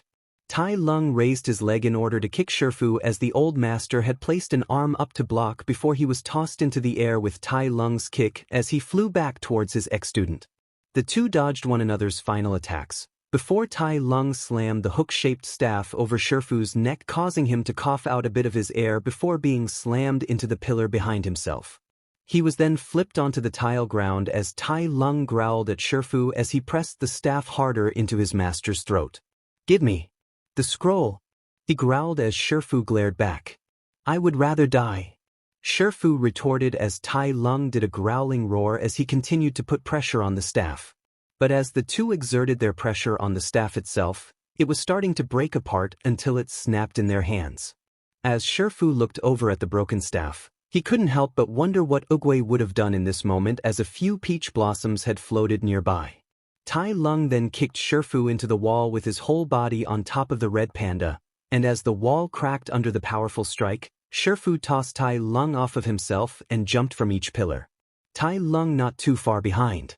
And eventually Tai Lung catches Shifu and kicked him out of the roof as they went into the sky and started to attack one another with precise strikes. Although Shifu was being overwhelmed with Tai Lung's ferocity as he sent punch and kick into the old master's face and chest. By the time the two were now falling, Shifu had the higher ground as he landed on Tai Lung's back as he kicked his face and pointed it at the rooftop and held one arm behind the snow leopard's back. And as they increased in speed back towards the ground, Tai Lung had enough as he elbow strikes Shifu in the hip, before turning their fall into one that would be stopped by Shifu. Grabbing the red panda's throat, they fell through the roof before Tai Lung had pulled the old master downward and kicking him into a pillar that was still standing. As Shifu fell to the ground incredibly hurt and barely able to stand, Tai Lung fell to the ground as well, knocking some blue flames onto the Jade Palace's floor. Running towards the downed master, his front two paws had ignited with the burning flame as he attacked the old master. "All I ever did was to make you proud. Tell me how proud you are, Shifu. Tell me. Tell me?" Tai Lung screamed from the depths of his heart, landing a strike on Shifu's chest, sending him ragdolling across the floor. Eventually the old red panda had landed slightly softly on the top stair underneath the dragon head where the dragon scroll had once been. Struggling to sit up on one hand, Shifu stared at Tai Lung with what could only be described as both guilt, pain, and self-loathing. Shifu's clothes had burned a little bit as he tried to regain his breath as well. I have always been proud of you. From the first moment, I've been proud of you," Shifu said, as he gathered enough breath to speak again. Tai Lung though was staring at Shifu with a hardened glare, as well as a poker face. He was starting to feel something in his heart when he heard Shifu speak. "And it was my pride that blinded me. I loved you too much to see what you were becoming. What I was turning you into. I'm sorry," Shifu said with all of his heart. He knew that this wouldn't stop Tai Lung, but it would make the snow leopard know that he was indeed sorry for everything he had done up until this point. At this point, Tai Lung stops moving towards Shifu, a complicated expression coming over himself. This wasn't how he wanted to defeat his master. This wasn't how this was supposed to go. This was supposed to go as he defeats Shifu and gaining the dragon scroll. To become the dragon warrior he was always meant to be. Hardening his heart, he cannot allow any kind of good feelings of the past to take over. He needs to get what he was owed. And as he moved closer to Shifu, he grabbed the red panda's throat and squeezed slightly as he growled at him. "I don't want your apology, I want my scroll," Tai Lung said, as he held the old master down with one paw. Finally looking up to the ceiling, Tai Lung finally notices that the dragon scroll was not in the dragon's mouth as he wondered who could have grabbed it. "What?" he whispered, before anger took over and he slammed Shifu into the stairs to the small pond. "Where is it?" he called out as the ground cracked underneath Shifu. The Dragon W warrior has taken the scroll. It's halfway across Sea China by now. "Why you will never see that scroll, Tai Lung," Shifu said, stuttering from the inability to breathe right. Tai Lung at these words activates his claws in order to dish out a final blow to Shifu as he tightens his grip on Shifu's neck. "Never," Shifu called out, as his eyes started to roll into the back of his head. "Hey!" a voice called out, gaining Tai Lung's attention. It was right then and there that the doors blocking both's view of the outside had busted open as Tai Lung looked over to see who it was. And he was surprised to see a panda. A black and white panda, who was looking like he was out of breath, and he was holding something that looked vaguely familiar to him. As the panda had gathered his breath from his seemingly long flight of stairs that had caused him to take this long to talk, he stood upright before getting into a stance. Before it was ruined by him lowering his guard once again in order to get some breath into his lungs. Like seriously, what was this panda doing? "Huya. Stairs," he said, pointing back at the stairs he came up from. Tai Lung, initially surprised with how the panda had seemingly and confusedly was making a fool of himself, asked a question. "Who are you?" Tai Lung asked as P spoke. "Buddy, I am the dragon warrior," P said, before kneeling again to catch even more breath. "You? He's a panda." "You're a panda," Tai Lung said as he pointed at P. "What are you gonna do, big guy? Sit on me?" Tai Lung taunted, chuckling. "Don't tempt me," P said as he lazily looked at Tai Lung before standing up, chuckling as well. "Now, I'm gonna use this. Ha. You want it?" "Come get it," Pa said, revealing the dragon scroll. Only to be punched in the stomach, sending him to an outer pillar and bouncing back towards Tai Lung as he now held the scroll. "Finally," he said, as he prepared to open it. Tai Lung stated twice after being belly-bopped into a pillar. Pa at this point did a small quiet laugh as he got into a combat stance with a funny hoo-hoo, and before he could finish that, we get a scene of Tai Lung running towards Pa on all fours looking menacing as Pa suddenly realizes that he should probably leave. And with a massive tackle the two are launched from the Jade Palace, down the flight of stairs that Pa had struggled to climb earlier. And as the two moved downward towards the ground, Pa looked at Tai Lung with a nervous chuckle as the snow leopard kneed Pa faster to the ground.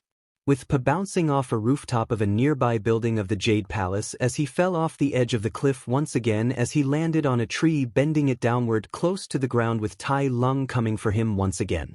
"Krya!" Tai Lung screamed at Pa before being launched back where he came by the tree. He wasn't sent far, as he ran back and punched Pa in the stomach, causing both to fall down these particular set of stairs.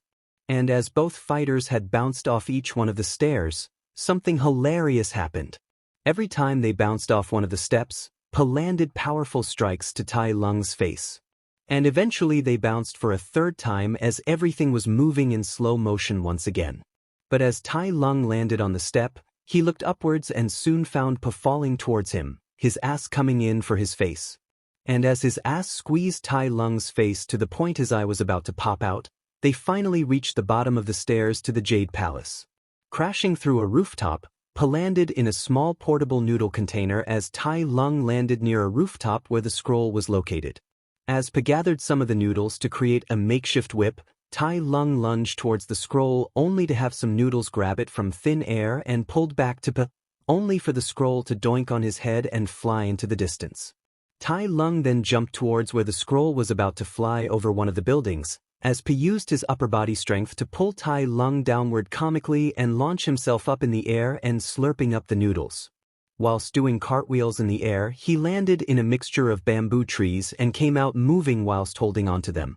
As soon as the scroll landed on the ground in front of him, looking to his left he found a bunch of pots and pans as Tai Lung slammed onto the ground in front of the scroll. Reaching out to grab it, once again, Tai Lung was accosted, with a pan to the face. Pa used this time to cover the scroll with all the pans as Tai Lung tossed the pan from his face that had his comical face imprinted into it away. Looking at the ground, Tai Lung stared in confusion before Pa started to mix up the whole field of pans in order to catch Tai Lung off guard, but was dismayed when Tai Lung slammed his fist into the ground, sending all the pans away, revealing the scroll. He reached for it once again, but this time was stopped as Pa used the bamboo sticks to stop him at his every attempt. When Tai Lung pushed the bamboo sticks out of the way and grabbed the scroll, Pa landed on his back, crushing him before the scroll bounced away in a comical fashion. Tai Lung then kicked Pa off of himself as he ran after the scroll. It truly was a hilarious moment as Pa landed in fireworks display case. And as Tai Lung heard the sounds of explosions coming up behind himself, he looked back to find Pa blasting towards him and the scroll with Tai Lung being tossed away and Pa grabbing the scroll, only to face plant into a building and having the scroll land in a familiarly shaped dragon head in the same position as before. As Pa sat there looking up at the building, he wondered what to do before he imagined the scroll as a cookie. And as soon as that happened, Pa began to climb the building like he was goddamn Spider-Man. Tai Lung, however, wasn't impressed but shouted out in anguish, "The scroll's giving him power," before running over and kicking the building. The building was broken and now falling apart as the scroll was launched into the air as Tai Lung and Pa climbed as fast as they could to grab the scroll from the air. In a similarly funny situation, Tai Lung had his face keep getting smacked into by roofing tiles when Pa was struggling to find purchase on the roof. And as he climbed as fast as he could to grab the scroll, he let out a yell of success before a scream came from behind him.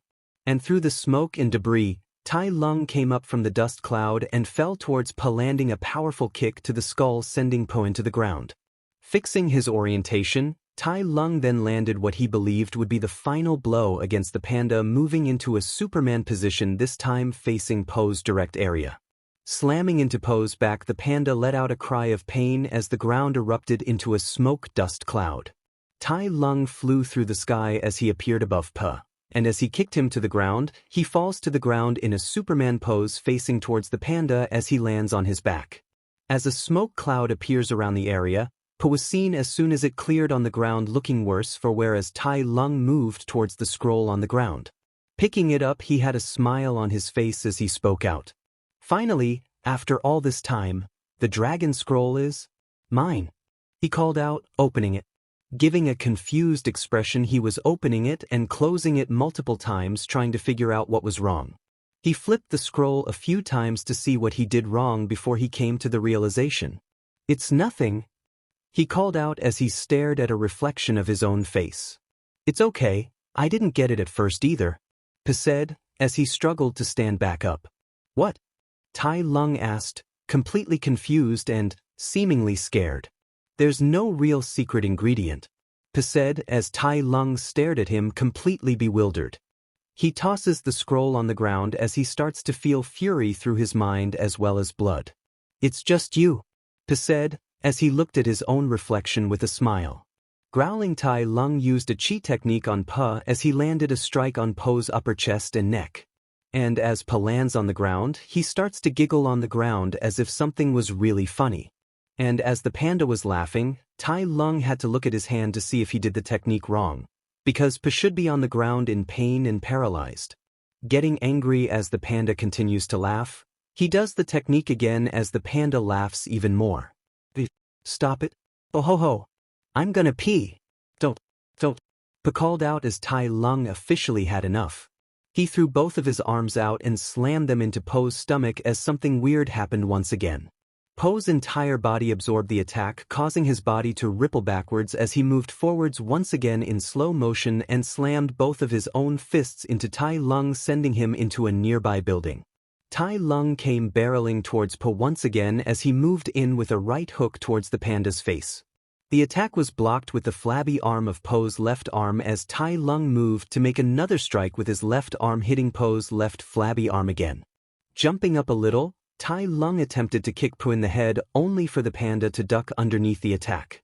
He threw another kick as Po moved to the right, dodging the strike as well, landing on the ground. Tai Lung then threw a right kick towards Po's head as it was blocked once again with Po's left arm.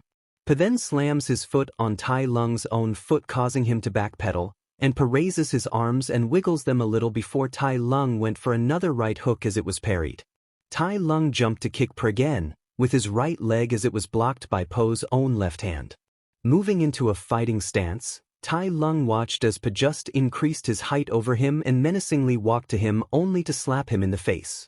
Tai Lung then jumped to spin kick Po again, only for his kick to be grabbed by the panda once again.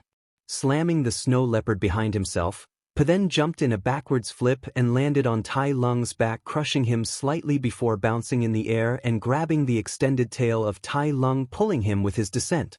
As Tai Lung was flung into the air connected to Po's hands, he was falling to him as the panda moved his head in the way to slam a headshot into Tai Lung's own head. Pulling the tail again, he raised his foot and slammed it into Tai Lung's rear before slamming him on the ground softly as Tai Lung went for a kick that was dodged. Spinning the tail around the extended leg of Tai Lung, Po then tossed Tai Lung over himself as the snow leopard sent a punch that was blocked by his own tail from the panda. Then he was forcibly spun around again as he sent a kick and a right hook that both hit his tail once again before he finally went in to bite Po in the face, only for him to bite his own tail. Making a meowing sound of pain, Tai Lung's face could only be described as, "It was at that moment that I knew. I fed up."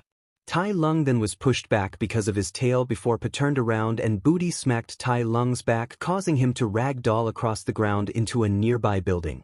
But as Tai Lung was ragdolling, time slowed down to show that he lands on his head and shoulders first, then he tumbled onto his chin and upper chest and neck, then finally tumbling into the building's wall and breaking it apart.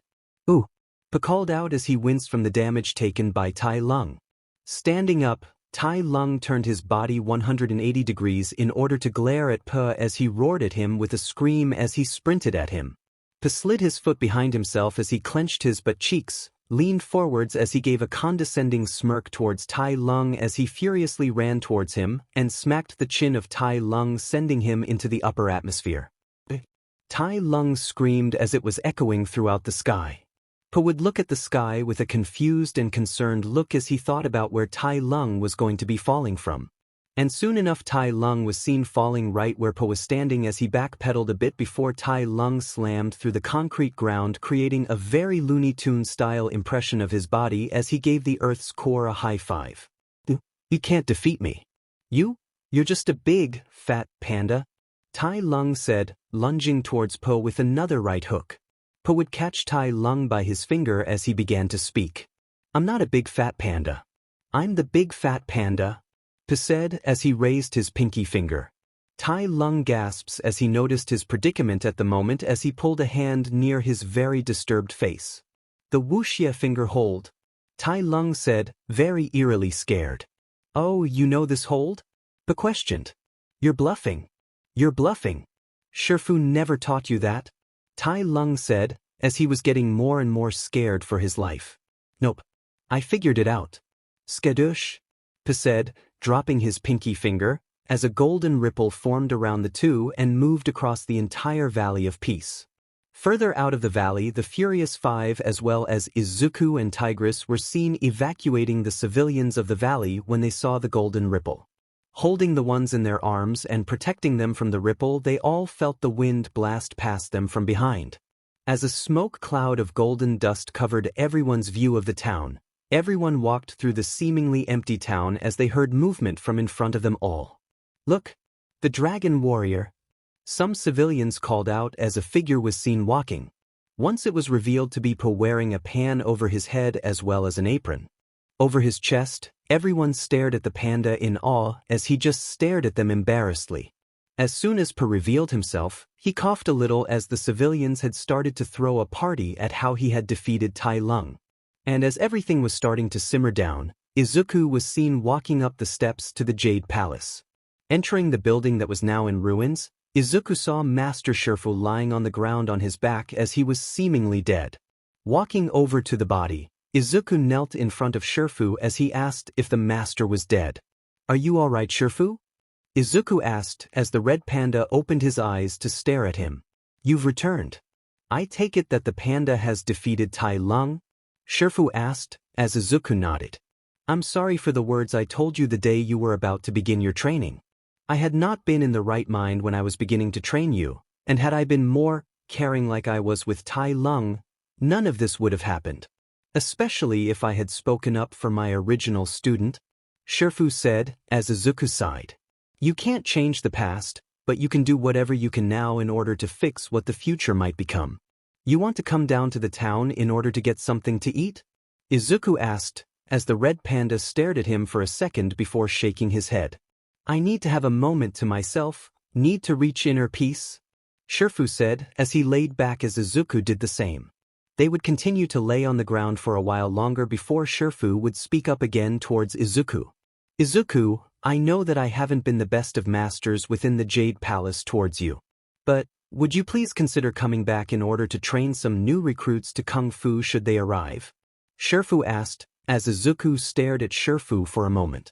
Does that mean that you'd be making me a Kung Fu master of my own? Izuku asked as Shifu chuckled. Every master has somewhere to learn, he said, as the two continued to laugh until their stomachs growled with intensity. But first we should dine on some noodles. I hear Ping has a great noodle soup, Shifu said, standing up and walking away. A long time ago, in a city not too far away from the Jade Palace within the Valley of Peace, there was a young peacock who had lived within Gongmen City. He was white and black with colors of red on his feathers. He had always wanted to make his parents proud with what he had done with his developments for their dynasty. An old voice said. As we look around the room that the voice was speaking in, we find a short goat woman as she looked at a small bowl on the ground. And it was here that a young peacock entered the room looking to their parents. Said parents were staring at their child with hope and happiness. Shin, it's been a while since we last saw you. How have your exploits within Shanghai been? The emperor asked as Shin smiled. It's been very fruitful, father. I had managed to create something great for our army, Shen said as his father bristled at the word. What is this something for our army? Isn't the Kung Fu masters that Master Oogway trained not enough protection for us? Shin's father questioned, looking worriedly at his son. Father, what I have created will put Kung Fu out of commission for good. We will be better capable of defending ourselves to outside threats that not even Kung Fu could defeat. Shin said, displaying his weapon, which was a bunch of dust. What is this, dust? I've never seen it before. Shin's mother asked, looking to the goat woman as she waddled over. It's what I call gunpowder. It allows me to place it inside of a shell and make an explosion. Here, let me show you what it can do, Shin said, pulling everyone into the courtyard to show them. Entering the courtyard, the group had watched as a massive dragon-shaped cannon was pointing at a target within the field. Are you sure this is wise, Lord Shin? Master Rhino asked worriedly. It's fine, Master Rhino. This will make sure that you guys don't have too much problems in battle. It will be something you can rely upon when you can't defeat your foe with your conventional fighting prowess, Shin said, as he loaded a gunpowder shell into the cannon. Should we cover our ears for the sound? Master Crocodile asked as he looked at the Emperor. We probably should. Shin, do you have earmuffs for us? He asked, as his son sheepishly nodded and gave everyone a pair. As the group watched the young peacock show off his weapon, they heard him speak to them all. Demonstration of the dragon cannon is a go, he called out, lighting a spark on the ignition of the cannon. After a few seconds of watching, the cannon shot out the cannonball as it flew towards the target at high speeds. The Kung Fu masters watched in awe and slight fear as it hit the target head-on and exploded into a small fireworks display. Once it was over though, there was a smoke cloud covering their vision, and Master Rhino used his hammer staff to move the smoke away, only to reveal that the target was turned to dust. This weapon seems kind of dangerous, son. How many have you produced as of right now? Shin's mother asked, concerned. I've produced at least 15 of them. We don't need too many though. The only thing that will be expensive is the gunpowder, Shin said, as he stared at his mother and father looking for anything resembling happiness and encouragement. He watched as their faces went from awe to confusion before landing on fear. They looked at him and told him one thing. You should probably not make any more than 15 of those, sons. With that, they left the son on the field alone stewing in his thoughts. A few years pass, and Shin has managed to create the 15 cannons that his parents allowed him to make. He was surprised when they used them to create fireworks instead of use them for defense of their country, but he wasn't worried. Eventually they would see the error of Kung Fu and ask him to make more when the Kung Fu masters eventually failed their mission to protect the innocent of Gongmen City. As of right now, he was hiring a small mercenary group of wolves who would do everything he said. They continued to make cannons that he thought would make the country powerful, more powerful than any country around the whole world. When he came back to his family though, he found them talking to the soothsayer, a goat who had the power to read his future. He hadn't meant to overhear their conversation, but it was here that he learned of something he probably shouldn't have. What is the future of our son right now? We are incredibly worried about this path he has taken in making cannons as well as gunpowder, soothsayer, the Emperor said with concern in his eyes. The soothsayer had looked to her pot and started her mix of items to create a small vision of Shin's future. He was intrigued when she twitched slightly. I'm afraid that I cannot answer this question without your son in the room. He will want to hear about it, she said, as Shin took this moment to enter the room. Mother, father, I have returned from my journey around China, Shin said as his parents smiled at him, although they were strained this time. Come, we are about to see your future, Shin's mother said as he nodded. As soon as he sat down in front of his parents, he watched as the soothsayer looked into her vision and audibly gasped. Your son will continue on this path, but not as a hero. He will become a villain if he continues his love of gunpowder. And with this journey of villainy, he will be defeated by a warrior who is black and white. The perfect image of the yin and yang, she said as the vision ended with abruptness. She didn't know. Shin didn't know what to do. The only race within China that were black and white were pandas. But how would a panda defeat him? He was trained in many forms of Kung Fu. He still had to defend himself from lousy individuals who wished to see him dead, but that can only mean one thing. A panda might rise up to end him in the future. He needs to make sure that this will never come to pass. Storming out of the room in fury as well as fear, Shin made his way over to his processing plant of cannons. Arriving at the building housing them, he found his small militia working hard on the creation of his cannons. "What do you need, boss?" A wolf with an eye patch asked with a smirk. "Gather your men, we are heading to the panda village this instant," Shin said, with conviction in his voice. "All right, it will be done, Lord Shin," the wolf said, running off. Within the matter of 20 minutes, Shen and his private militia of wolves were on their way to the panda village within the mountains nearby. "So what is the plan, Lord Shin?" the lead wolf asked, looking especially happy. "We are to end each and every panda in the village. Leave none alive, not even the children," Shin said, as he thought about his words on the children. "If even one of those pitiful pandas survive as a baby, they could come searching for me. I cannot allow that to happen," Shen thought as they arrived at the gates. Breaking down the gates, Shen called out to his militia of soldiers. "Kill them all. Make sure that none of them escape." As the wolves descended on the peaceful clan of pandas, ripping and tearing through each one, Shen had managed to end hundreds of pandas living within the small village. It wasn't until he heard a shrill cry from nearby, he found a panda who wielded a powerful hammer. "You will not end my tribe anymore," he called out, entering combat with the Kung Fu youngling peacock. They traded a few blows, but the panda seemingly took every attack Shin threw with the grace of a seasoned fighter. He even made sure that some of Shin's own claw strikes merely bounced off his belly, and he laughed at his pitiful strength. Jumping back, he aimed one of his cannons over at one of the houses, and as he shot a cannonball at one of them, he jumped in the way and slammed his hammer on the ball just in time for it to explode, sending him away from them all. "He has been finished. And the rest of them?" Shen called out again as the wolves searched for the clan leader's body. Near a small ridge, a panda woman moved with her baby in her arms. She looked at him with all the love and compassion a mother could give as she hid him in a box of radishes. She said nothing as the baby panda began to cry as she tried to pull away, but as she moved back, she hugged him close. Tears brimming in her eyes as she believed that this will be the last time she would ever be capable of seeing her son ever again. The baby panda babbled on about his mother, as she pulled away, faster than he could grab her hands again as she gained the attention of Shin as well as his forces. Pulling them away from the radish cart, the baby panda watched as Shin and his forces followed her behind a hill, never to see them again. Returning back to Gongmen City, Shin held an air of complete happiness as well as clarity that the warrior of black and white never coming to defeat him. But then as soon as he entered his home, the place where his parents resided, he found that they didn't like what he told them. How he regaled how he ended an entire species in order to make sure he survived, but it was here that the soothsayer entered the room just as his parents were about to make a decision. Pulling out a pot and rereading the vision, he openly decided not to tell Shun about what it was this time, and it still showed the same outcome. And it was here that she had heard what Shun's parents told their son. "I didn't raise my son to become a mutinous, genocidal maniac. Leave the city and never return.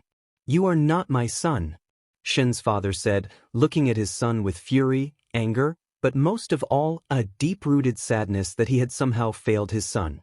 When Shin was pulled out of the city and disowned by his parents, he would vow to return back to the city to reclaim his spot on the throne once more. But unknown to him, only a few days later, his parents would not be capable to live with their actions and died because of the sadness in their hearts. Izuku and the Furious Five were just told that they had to do some training together just to keep up their strength. The battle against Tai Lung had shown them all that there was more to Kung Fu than just being a martial arts master. They needed to learn how to learn inner peace and get past the past of their lives. Izuku especially knew what that meant. He had spent the last few years attempting to attain his own inner peace and had managed to do so against his fight with Tai Lung himself. It had been a few months since his own battle against Tai Lung, and Izuku has been training with Pa as well as everyone going against him to increase his skills as well as reaction time. Each member of the masters within the Jade Palace had done this with the thought of being much more capable of reacting to an opponent's attacks. They were in the middle of their training when Ping, a goose for the Jade Palace, had run in, breathing heavily, stating that a mercenary group were attacking and collecting some money from a small village nearby. Snapping to action, the group immediately heads out as they flip around the Valley of Peace as they make their way outside of the valley. Jumping within the bamboo forest, they were closing in on the mountainous village that Ping had told them about and saw a mercenary group of wolves attacking the pigs and bunnies. Getting a hold of the situation, the group jumps from their positions as they flew down next to one another with Po leading the charge. Izuku had jumped from lower platforms as he moved faster than the group as they made their fall to the ground. Izuku jumped from his position above the small village and landed just as everyone else did, with the exception of Po looking the opposite direction. Turning around, Po stared at the group of wolves who stared at them with confusion as well as worry. And with this moment of surprise, the group split up and attacked the wolves, protecting the pigs and bunnies from harm. Moving about the field, we watch as Izuku sends a flurry of kicks at his opponent before grabbing them with his tail and launching them into another group of wolves. Po and the Furious Five work together in order to take down a large group of wolves together, even having a comedic moment with Po protecting a small bunny playing the banjo for their fight. But as soon as the group has the entire group of wolves caught in their own net, they walk over as Po stands over them with a smug expression. "Now will that teach you to never come here again?" Past looking at the wolf. "I don't know who you are, but you just made an enemy with Lord Shin," the wolf said, turning to not look at the panda. Unfortunately for Po, and fortunately for the wolf himself, this proved to be the wrong, right, decision to make as Po stared at a small insignia on the wolf's shoulder. Sent through a flashback of his own mind for a moment, Po never knew that the wolf escaped from his wrappings and sent the panda out of his flashback with enough time to realize his mistake. But before it could be rectified, Po watched as the wolves had run away with their tails tucked between their legs. Everyone had one question on their mind, looking at Po himself. What the hell was that? They all asked as Po stayed silent. Within Gongmen City, a wolf had revealed himself to a peacock as they glared at him with contempt. "Lord Shin, I apologize for this horrible news.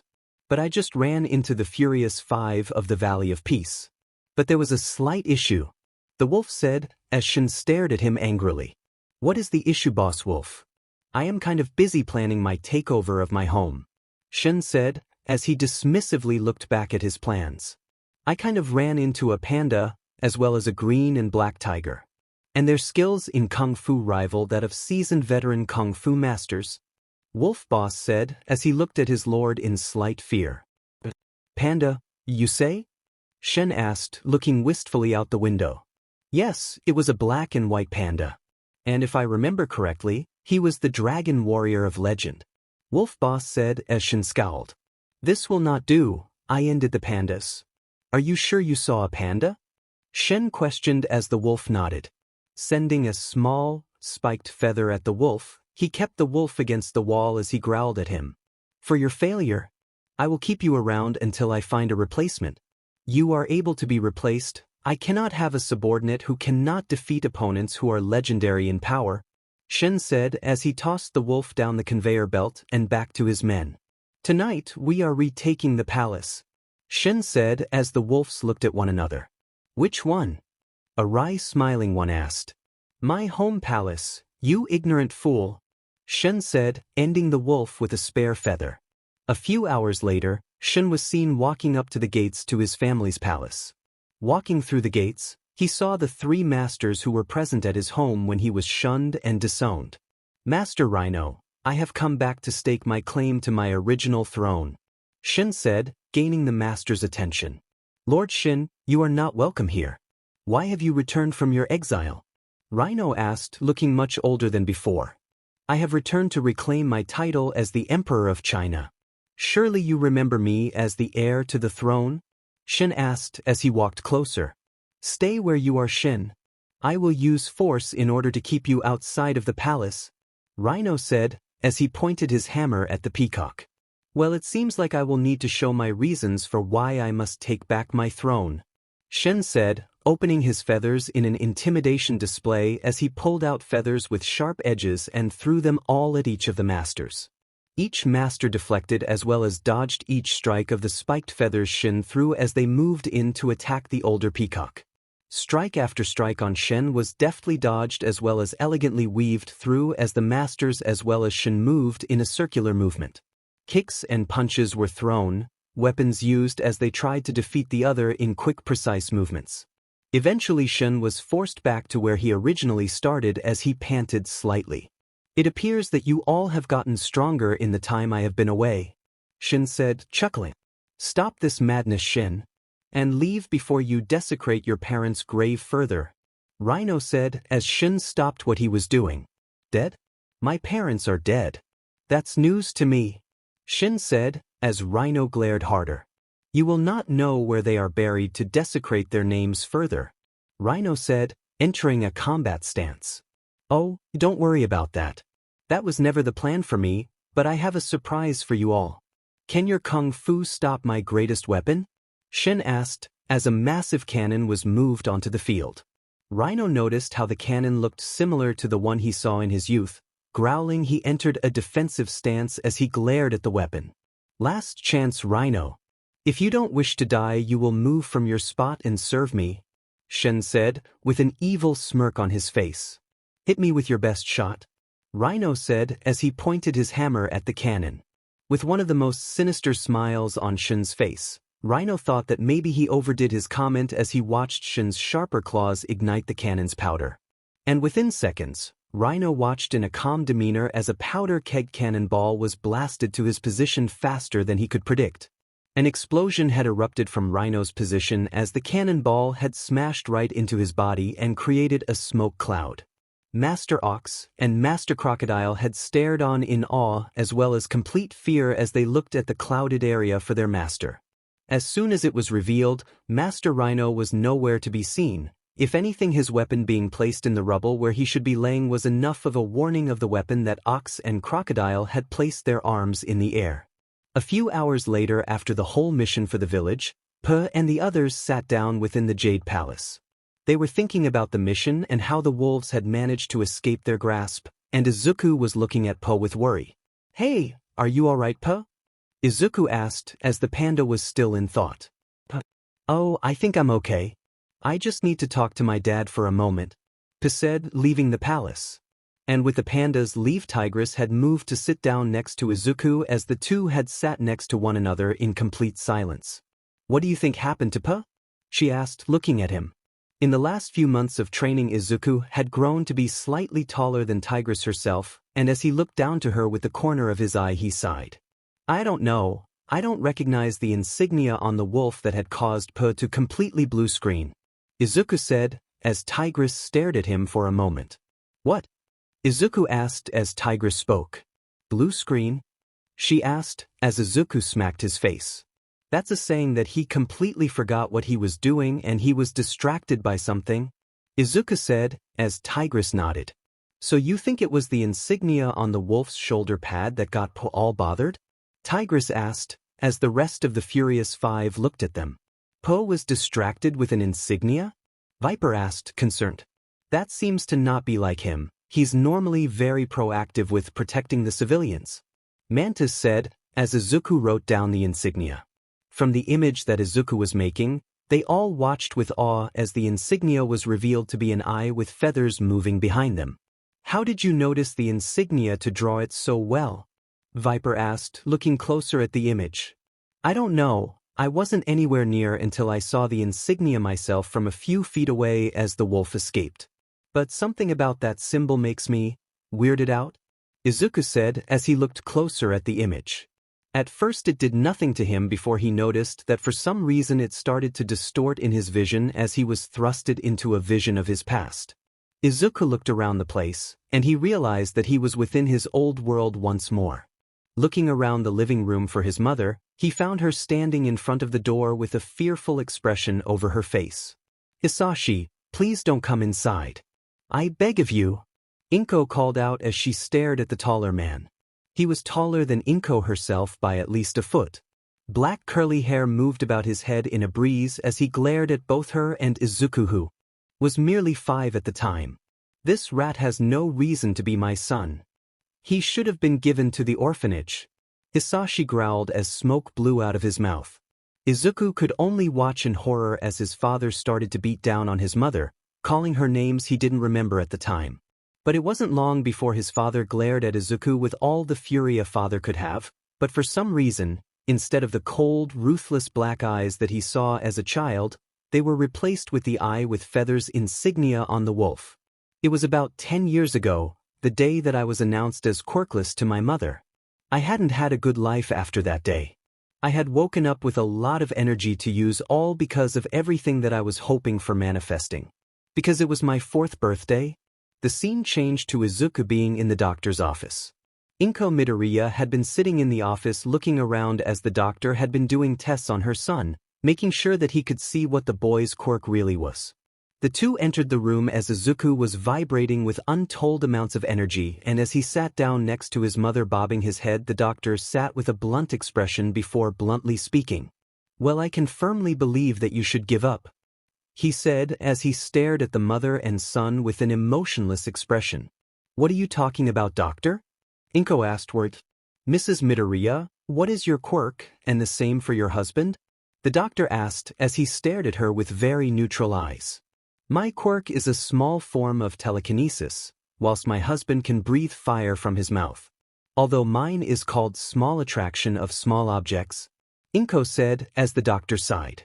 "Well, based on our information from what we had gathered from both your DNA, as well as X-ray results, we had concluded that your son will never be able to manifest a quirk. The extra joint in his pinky toe has shown that in many other individuals that they are quirkless in nature. Not to mention looking back through your family tree," the doctor said, pulling up Izuku's family history. "What is this for?" Izuku asked, as the doctor looked at her with a deadpanned expression.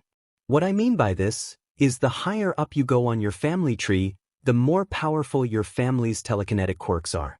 Needless to say, the powerful quirk of telekinesis has been waned over the countless generations for your family. It was bound to happen with your child or the next one after for them to be born quirkless," the man said as he stood up, wanting to move on to the next person. Izuku had never been more sad in his life. Sitting in front of his computer, Izuku watched as his idol had saved hundreds of people in one night, all with a smile on his face. He heard movement behind himself as he chose not to acknowledge their existence before he heard the door open. He always saves people with a smile on his face. "He's the best hero there ever was," Izuku said, before turning around to look at his mother, the tears brimming to the edge of his eyes as his mother held a hand over her mouth. "Do you think I can be a hero too?" Izuku asked, as his mother stared at him for a moment before sitting next to him crying. "I'm sorry, Izuku. I'm so sorry," Izuku cried out as the tears fell from Izuku's eyes. "That's not what I wanted you to tell me," Izuku said as the scene changed once again. It had been a few days since Izuku's quirkless diagnosis, and Hisashi had come home to celebrate the manifestation of his son's quirk. But when he walked through the door of the home, he was met with misery as well as sadness as Izuku walked up to him with a sad expression. Hisashi was confused before he noticed how Izuku was not present to meet him at the door like usual. "Izuku, what happened?" Hisashi asked, unusually cold. "It's Izuku. He doesn't have a quirk, Hisashi," Izuku said as she cried into his chest. The effect was immediate. "Did you cheat on me?" he asked as Izuku looked up at him. "What are you talking about?" Izuku asked as the man all but growled. "Did you cheat on me?" he asked as Izuku shook her head. "It wasn't because of that. I never would do it anyway, Hisashi. It's because of my bloodline," Izuku said, as Hisashi gained a perplexed expression on his face. "Explain," he said, as Izuku told Hisashi about her family. "So you are telling me because of some family tree issues, that you gave birth to a quirkless boy?" Hisashi said, not even referring to Izuku as his own son. "Yes, but he is also your son, Hisashi," Izuku said, as Hisashi angrily glared at her. "The son who bears my blood is not quirkless. I had the family tree of powerful quirk users. So how is it that our son is quirkless?" Hisashi screamed as he punched Izuku in the face, knocking her to the floor. As that happened, Izuku heard the commotion as he ran out of his room, only to see the man who he thought was his father glaring at the prone form of his mother. Looking up, all he could see were the symbols of Shin's feathers that resembled an eye in his father's own eyes. As the boy ran to his mother to protect her, he yelled at his father to leave Izuku alone, although this proved to be fruitless. And soon after Izuku had passed out from the pain of the beating she was taking, Izuku was next as Hisashi started to beat Izuku relentlessly. A punch to the face breaking his nose, another to the chin to knock out some teeth, a kick to his groin causing him to fall crying to the ground. And finally, a few more kicks and punches to his prone form breaking all the bones he could feel in his chest. It was also really hard to breathe. But as if despite him and his mother, Hisashi's breath was starting to smoke as he smirked evilly at the still-awake Izuku. He was still awake due to all the beatings he took from Katsuki until now being much weaker but still enough to build his tolerance enough to stay awake to see what his father would do. Not being given enough time to escape, he started to breathe flames over Izuku's body as he screamed in agony. His mother woke up in time to see her son being burned horribly by his father and threw herself at him in a motherly rage. Using her quirk, she had pulled blood vessels, organs, as well as managed to pull out the man's spleen from his body.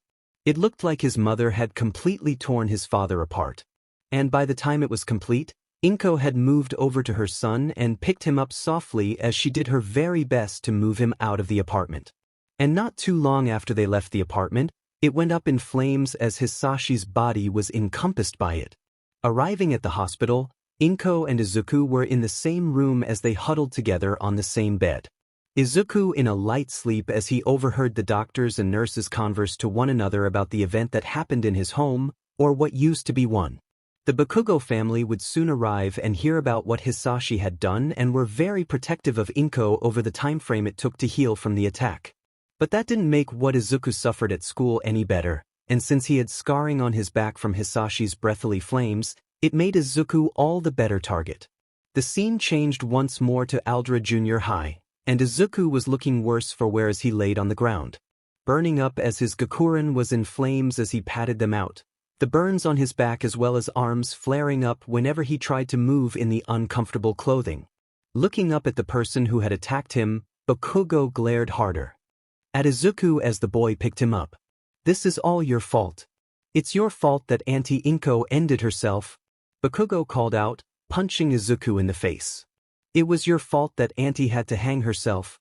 It was your fault for not leaving a message to find out what she did." Katsuki screamed as he let out all his rage on Izuku. The poor boy was just trying to cover himself as he trembled immensely. Eventually Izuku was scuttling across the ground as he stared at Katsuki with all the fear he could form as he kept his bloody face away from sight. It was the last day of school as well for his third year.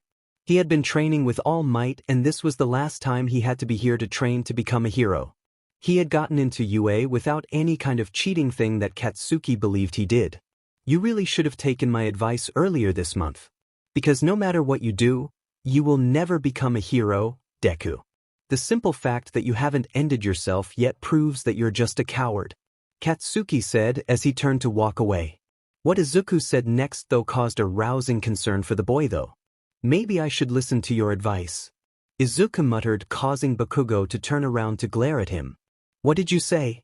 he asked, a small undertone of fear written underneath. "I said maybe I should. You don't care about me, the only one who cares is the person who has been training me.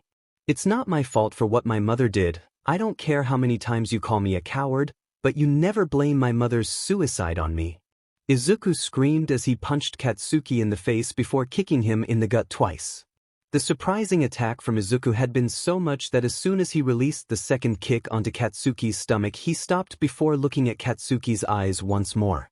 Tears brimming to the surface, Izuku turned away from Katsuki and ran off, said boy chasing after him in a rage. Izuku snapped out of the memory as he looked at the furious five. They were staring at him in complete shock and worry as he had sweat falling down his face. I need to go lay down," Izuku said, walking away as fast as he could. The group looked at one another before Tigress moved after Izuku, the two being the closest to one another between the group themselves. Izuku had ran out of the building and into the small flats where he and the rest of the group held their rooms. Entering his own, he never heard the sounds of feet coming behind him as he all but collapsed onto the tatami mats in his room. Wiping his brow with his paw, Izuku looked down at them with concern as he thought about everything in that memory he was shown. "Are you all right, Izuku?" Tigress asked, voice coming out soft. I don't know. All I know is that when I looked at the sigil, I was thrusted into my worst nightmare. Not only that, but it was as if it was a distant memory I had before I came here, Izuku said as he started to breath raggedly. I'm sorry that you had to go through those memories, but when I stared at the sigil, it didn't work on me, she said as Izuku scoffed. You don't have any kind of memories that are horrible. I'm sorry for being blunt, Tigress, but your life in the Jade Palace is something I wish I had in the world I lived in, Izuku said as he turned to look at her, tears falling. I was treated as if my worth was not allowed to be taken into account. Nobody was my friend, and the only one who acknowledged my existence had made it his mission to make sure my life was a living hell. He apologized for it later, but I still have those mental scars. That's not to say about what my own father did to me before I became a hero, Izuku said as he glared at the ground. The memories were coming up faster than he could believe, and he started to clear his mind as he let inner peace move throughout his mind and body.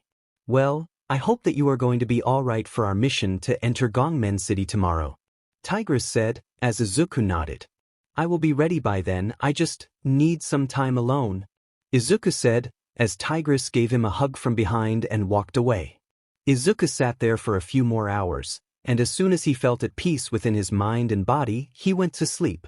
And in this sleep were the memories of how he met All Might, his training with the man, and everything leading up to meeting Uraraka and Ida, Kirishima and Ashido, Jiro and Yamamo, Toru and Aoyama, and the others of Class 1. But most of all, how he became the world's greatest hero.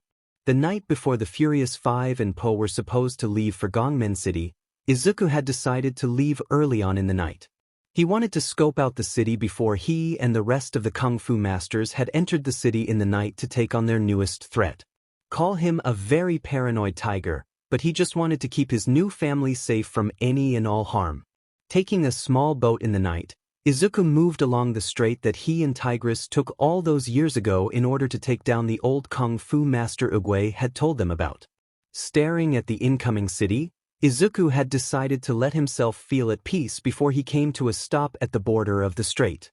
Getting onto land, he pulled his boat over and kept it hidden inside the port as he left to study the lay of the land.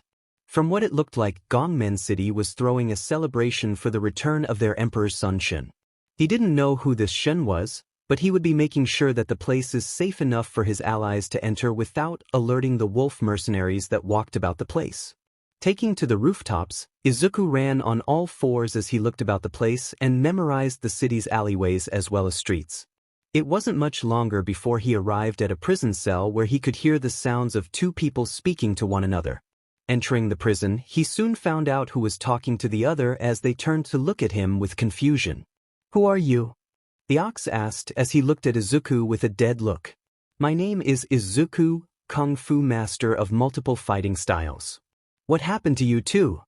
Izuku asked as he walked over to their cell. You'd best leave, young master.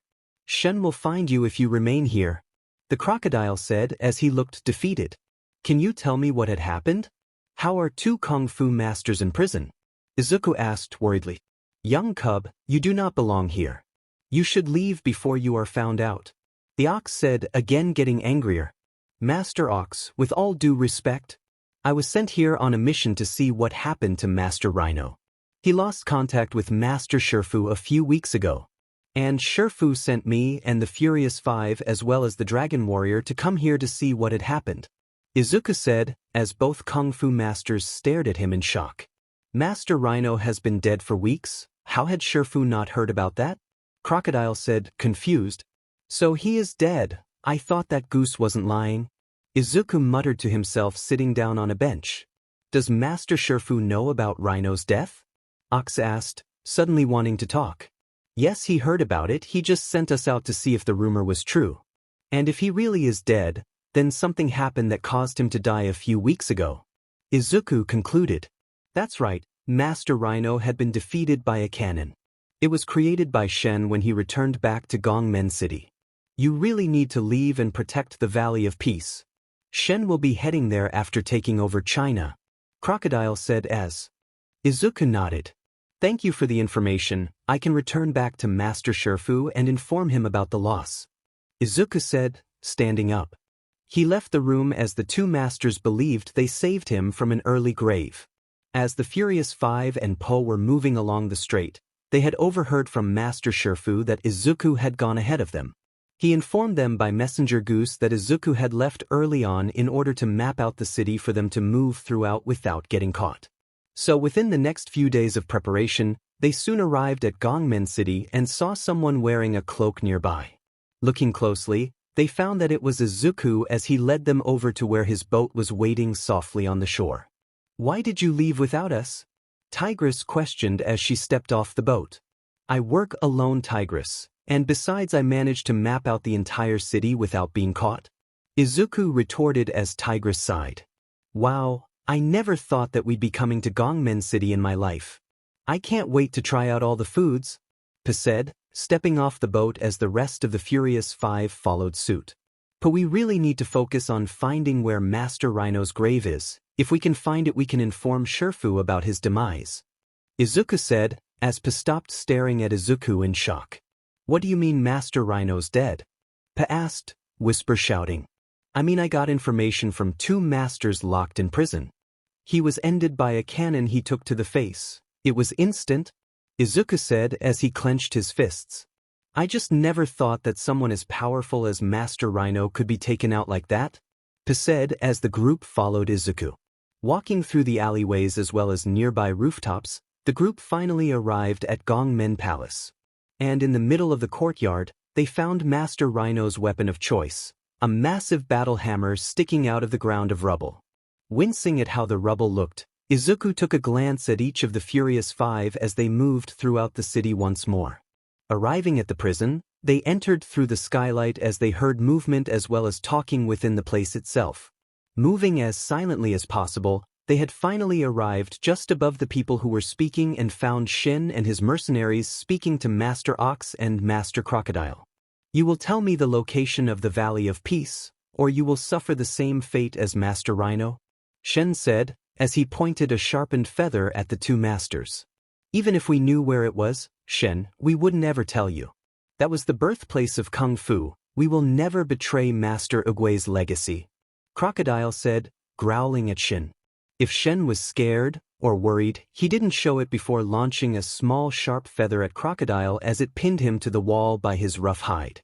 "I did not ask you, Crocodile, I asked Master Ox," Shen said before turning his gaze to the ox.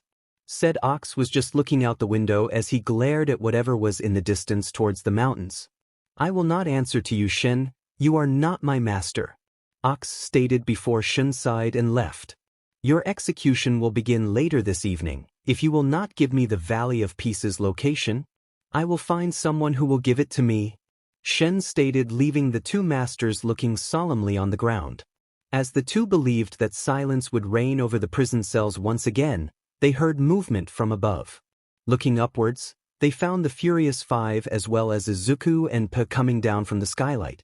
Landing softly on the ground, Izuku walked over to the masters as they stared at him in shock as well as anger. "I thought we told you to leave," Ox called out as Izuku shook his head. "A real hero doesn't leave anyone behind. Now come on, we need to get you guys out of here," Izuku said as he pulled on the gated cell.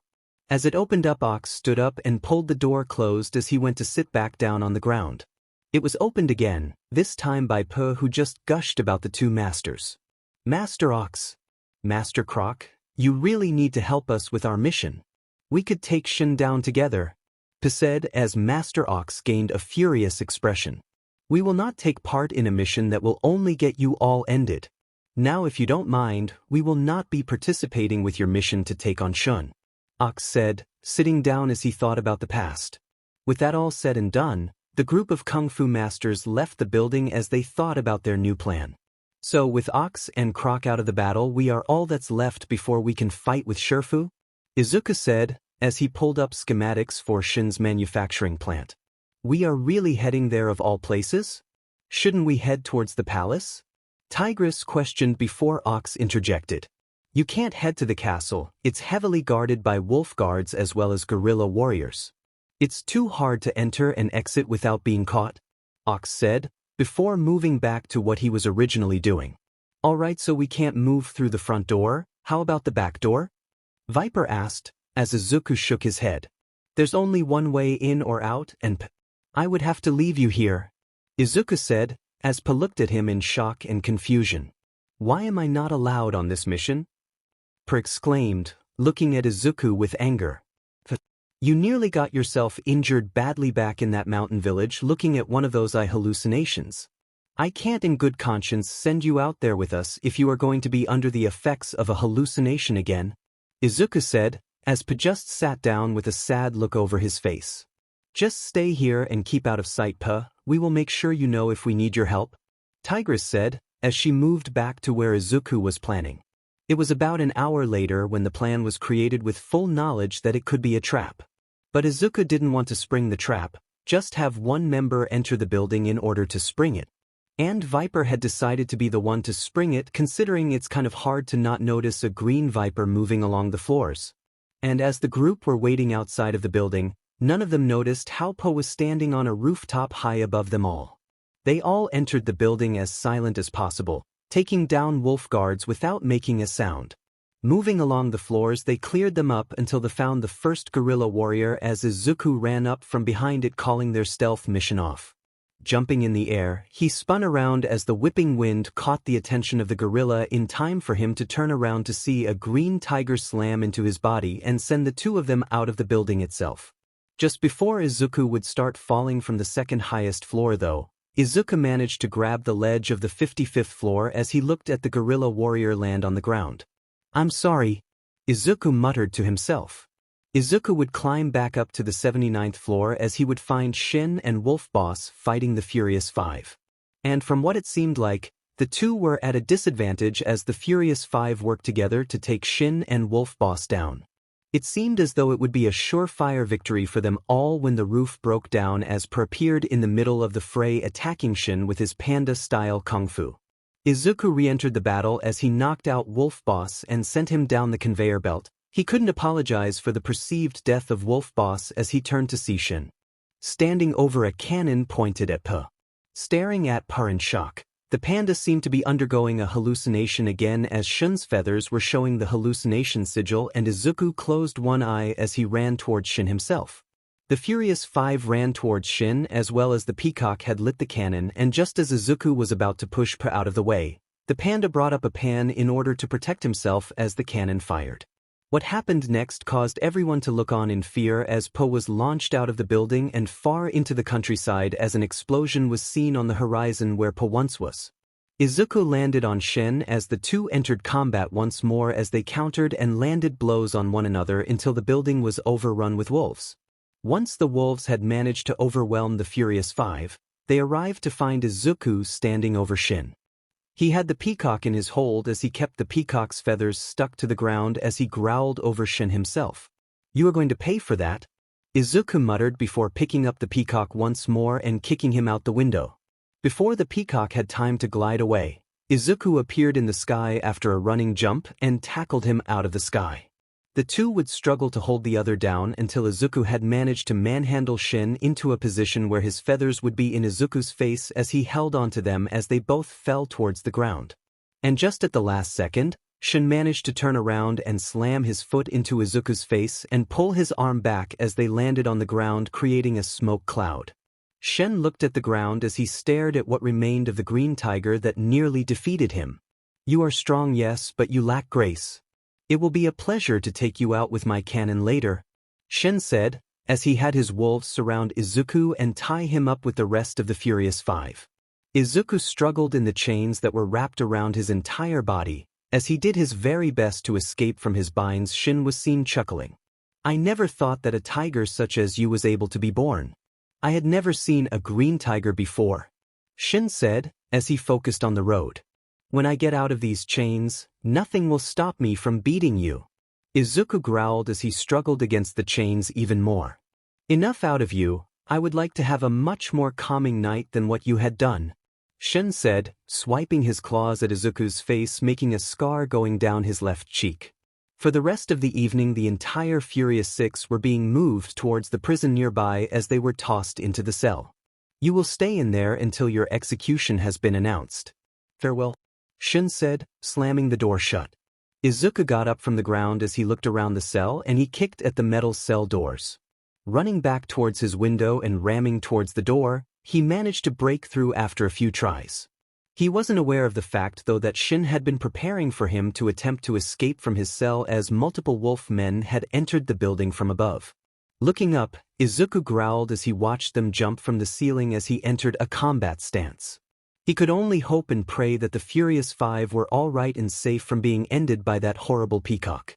Meanwhile, on the other side of the city, Shin was moving the Furious Five through the city as he prepared to end them in front of the populace of Gongmen City. The whole team were chained up in the middle of the ship that Shin was on as he glared at them with malice. This is the Furious Five? I expected more from the greatest masters within the Valley of Peace. The only one who showed true talent with Kung Fu was that green tiger.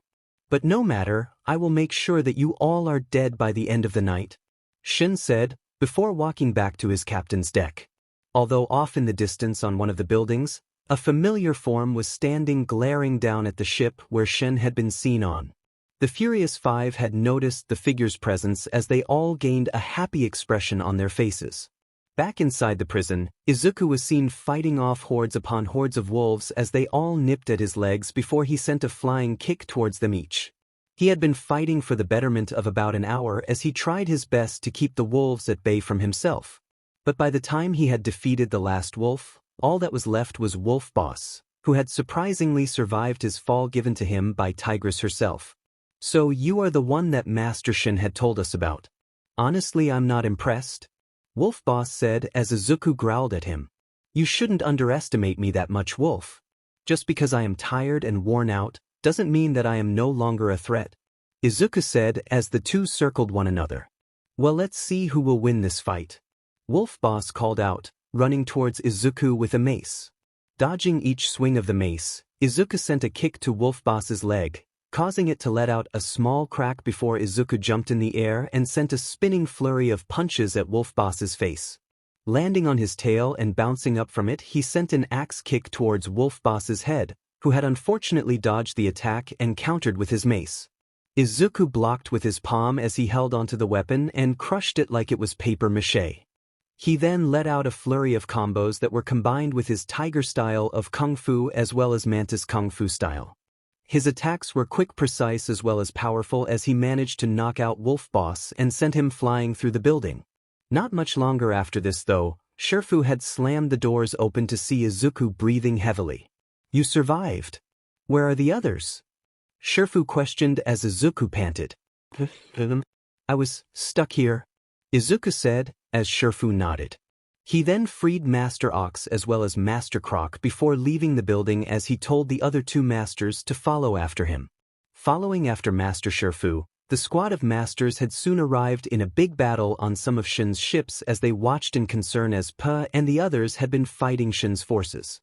Running in to at least take the load off some of the Furious Five, Izuku landed in front of Tigress, who managed to flip around his back and slam her fist into a wolf's face as Izuku flipped over her back the same way she did to him and slammed his foot into another's face. Back to back, the two took on the wolves with the Furious Five as Master Shifu, Ox, Croc and Pa had moved in through the group as they closed in on Shin. But as soon as everyone got as close as possible to Shin, they looked on in complete horror as he had already primed a cannon to shoot at them. And without moments to spare, a whole armada of ships with cannons had blasted the ship they were on to smithereens. Izuku was launched into the air as he landed in the water near the Furious Five as they were holding on to some random pieces of the ship they had been blasted off of. As for Pa, he had managed to make it to a small island as he shook off the water from his fur, and Tigress had managed to pull Izuku out of the water as they watched Pa from afar as he stared at Shin. They kept their eyes trained on him as he did some movements that Izuku recognized as what Shifu had shown him when he was asked to attain inner peace. The two watched on in horror as a cannonball was blasted at Pa, only for him to catch it in his hands, and as it spun in his grasp he managed to toss it away. Surprised as well as concerned for Po's safety, Izuku attempted to move over towards Pa in order to try and help him, but he had no more strength to continue as Tigress held onto him. There's nothing we can do but watch, but if there's anything I've learned about Po, never underestimate him, Tigress said, as Izuku watched with her. More and more cannons were blasted at Pa as he grabbed each one and flung them back at their original areas they came from. Some balls missed from where Pa was standing, and others landed in the same hole they came from, destroying the cannons as well as ships in a massive fireworks display. Not much later, and Pa managed to catch the cannon that Shin had launched at him as he jumped in the air to add some more power to this next throw. With him being in the air, his body started to spin as fast as the ball in his hands as he was moving so fast that he looked similar, akin to the yin and yang symbol of balance. And as soon as Pa exited his little yin-yang ball of power, he moved his arm to throw with a singular word coming out of his mouth. Skadoosh! And the cannonball was thrown back at Shin. A massive explosion took place on Shin's ship as he struggled to escape the carnage of the fireworks. By the time Pa had managed to get on his ship, Shin was looking downright furious as he glared at Pa. How can you do this? How are you still alive? He asked, completely bewildered. Oh, well, I found inner peace before coming here. So I guess there's that, Pa said, as Shin reiterated. No, not that, you fool. I mean, how did you manage to get over your past? I ended your family, Shin said, as Pa spoke again. Scars heal. You can never be in charge of your own destiny, Pa said, looking sympathetic. Scars don't heal. They fade, wounds heal, Shin said, correcting Pa. If you continue this, Shin, there is no coming back. Just stop all this and we can just be tolerating each other's existence, Pa said, trying to warn Shin of what's to come. I accept my fate, Panda, and that will be me ending your life, Shin said, entering combat with the panda. From afar, Izuku and Tigress did their best in order to try and make it to Pa to help him stop Shin from ending him. But as they watched the two move around each other's attacks, Pa noticed the cannon that used to be capable of working was beginning to fall down. Shin, look out, Pa called out as Shin growled out before hearing a groaning sound. Looking behind himself, he found his cannon falling towards him, and he accepted his fate as it slammed down on his body, ending the life of the peacock. A few hours had passed since the untimely demise of Shin. The entirety of Gongmen City was celebrating the defeat of Shin as they were now free from his control. Izuku and Tigress were looking over the waters that were moving through the city as they drank some of their teas. They kept their silence for the moment up until Pa came over and asked Tigress to come with him for a second. Izuku accepted this as he kept his eyes out on the horizon as he thought about everything that had happened. It hadn't even been a few days, and they had defeated Shin before he could cause chaos to happen across all of China.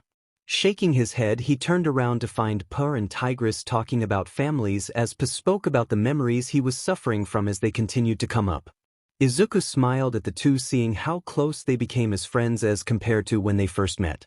Looking off in the distance, he thought about how Master Oogway was doing in the spirit realm of the dead. Deep within the confines of the spirit realm, Tai Lung was seen battling a weird yak man as he attacked with his jade weapons that were similar to Michelangelo's nunchucks from TMNT. He had been fighting for the longest time of about months as he tried to keep this enemy from taking his chi. He had to apologize to his master for becoming evil. He just couldn't understand as to why his father figure just couldn't stand up for him against Oogway. But now he has to deal with this yak guy trying to steal his chi. This chi is mine, Tai Lung screamed as he launched a flurry of attacks that were blocked by the jade blades of his opponent. Attempting to use some chi-based moves, Tai Lung attacked the yak man as he dodged and expertly landed perfect strikes to Tai Lung's body, causing him to freeze up and fall to the ground. Yeah, this chi is yours. But I will be using it to find and defeat my long-lost brother in arms, the yak said, as he used his chi to turn Tai Lung into a small jade version of a chibi Tai Lung. The last master within the spirit realm is done and defeated. I can now take on Oogway. Can you hear me, brother? I am coming for you. Kai is coming to say hello, he called out as he ran in the direction. He could sense his brother's chi. Deep within the realm of spirits, a yak man was walking up some stairs. He was currently on a mission to find and capture his old friend turned enemy. He wanted to take his chi in order to return to the mortal realm so that he could gain all the chi he could to become the new ruler of the mortal world. He continued to walk up the stairs before looking down at his little amulets that were sitting on his hip before chuckling to himself. The last few warriors were very difficult to defeat by himself. That Tai Lung fellow was especially feisty. but that peacock was very sneaky with his actions towards himself that he had to completely blindside him before taking his cheech, but now he stands near the edge of the spirit realm where his old friend stands guard as the sole person who could prevent him from escaping the spirit realm and begin his plans. Making it up the stairs, he pulls back one of his jade blades and throws it as far and hard as possible towards the floating figure underneath a peach tree glowing in yellow light. Master Oogway was meditating within the spirit realm as he focused his time on further mastering his inner peace. He felt a disturbance within the spirit realm as he felt rather than seen a jade blade moving fast towards him as he caught it between his hands. Opening his eyes, he found his old friend standing at the top of some broken stairs that were floating aimlessly within the spirit realm. Finally, inner peace, Oogway stated softly. He heard a sound of a weapon coming towards him as he spoke in exasperation. Now what? He asked before looking up towards his new foe. Another blade fell towards the old master as he timed his next move perfectly as he tossed the blade he held into the air and swung his staff and smacked the blade into the other one, sending both blades back to their owner as we see Kai glaring down at Oogway from his higher level of ground. Kai, old friend, Oogway said with a smirk. Master Oogway, Kai said as he caught his blades. Our battle ended 500 years ago, Oogway said optimistically. Well now, I'm here for a rematch, Kai said, with silent fury. Took you long enough, ha ha ha, Oogway retorted before laughing. Kai grunted in anger before charging towards the edge of the rock he was standing on before jumping into the air. Screaming as soon as one of the rock faces got into his way, he threw his blades towards it, splitting it into two pieces of large rocks. As soon as he passed through it, he threw his weapons once again after catching them and thrusted both towards Master Oogway once again as the old turtle jumped into the air. As Oogway floated further into the air, he prepared a chi move for defense as he spoke to his old friend again. You've grown stronger, Oogway quipped before sending his chi towards the large rocks that Kai and pushed him into the ground. 500 years in the spirit realm, you pick up a thing or two. I have taken the chi of every master here, Kai quipped back. No, Oogway gasped softly in sadness. Yes. And soon I will have your power too, Kai stated as Oogway spoke again. When will you learn that the more you take, the less you have? Oogway asked sadly, a solemn expression taking over his face. Kai placed his weapons into the earthly ground beneath himself as he jumped into the air, launching towards Oogway. The old master had placed a defensive spell around his area in the shape of a yin and yang as Kai closed in on him. Grunting in effort, he threw the rocks at the spell that Oogway had used in order to protect himself as the rocks dispelled the defensive spell immediately. Being pushed back from the small explosion of spiritual power, Oogway readied himself once more as his brain was slightly rattled. But as soon as he regained himself midair, a jade-chained blade zoomed past him and soon wrapped itself around his body. Being immediately pulled down towards the yak man, Oogway stared sadly at his old friend blinded by power. With your chi, I will finally be able to return to the mortal world. And this time, you won't be there to stop me, Kai said, as his power started to take effect on Master Oogway. It was never my destiny to stop you. I have set another on that path, Oogway said, ominously as his entire body was encased within a jade color. As he was pulled towards Kai, the man placed his hands out before catching the small jade being and holding him in place, staring down at the jade Oogway. Then I will find him. And take his chi too, Kai said, as he slammed the jade Oogway on the ground, creating a green yin and yang and teleporting himself into the mortal world. Izuku stood in front of everyone as they watched as Pa started to try and break his previous record of holding dumplings inside his mouth. The previous record the panda held was only around 25 dumplings inside his mouth from about 5 months ago. Now he was standing at around 24 before he pushed the 25th one into his mouth as he struggled to bring another one towards his mouth. As soon as he pushed the 26th one towards his mouth and slowly pushed it into the small space remaining, he immediately closed his mouth as he started to chew the dumplings. Izuku was both morbidly disgusted with Po's achievement, but also in awe as how this panda was able to do this. He was definitely concerned with what was going on with Pa and his exploits as they were preparing for this whole new adventure they were going to do. Izuku decided to leave his friends as well as potential lover in Tigris as he walked around the Jade Palace in search of Master Shifu. He found the old master as he stood in the middle of the palace just under the area where the dragon scroll used to sit inside the dragon's maw at the top of the ceiling. Sitting down next to the old red panda, he started to meditate with him as they sat in silence next to one another. It wasn't much longer before the two would sense a massive power entering the world, and whoever it was, they weren't very far away from the Valley of Peace. If anything, they were in the wastelands on the outer rim of China as Shifu immediately opened his eyes and looked at Izuku. "You sense that power too?" he asked as Izuku gave a nod. "Well, I will send Master Crane in order to see what is going on.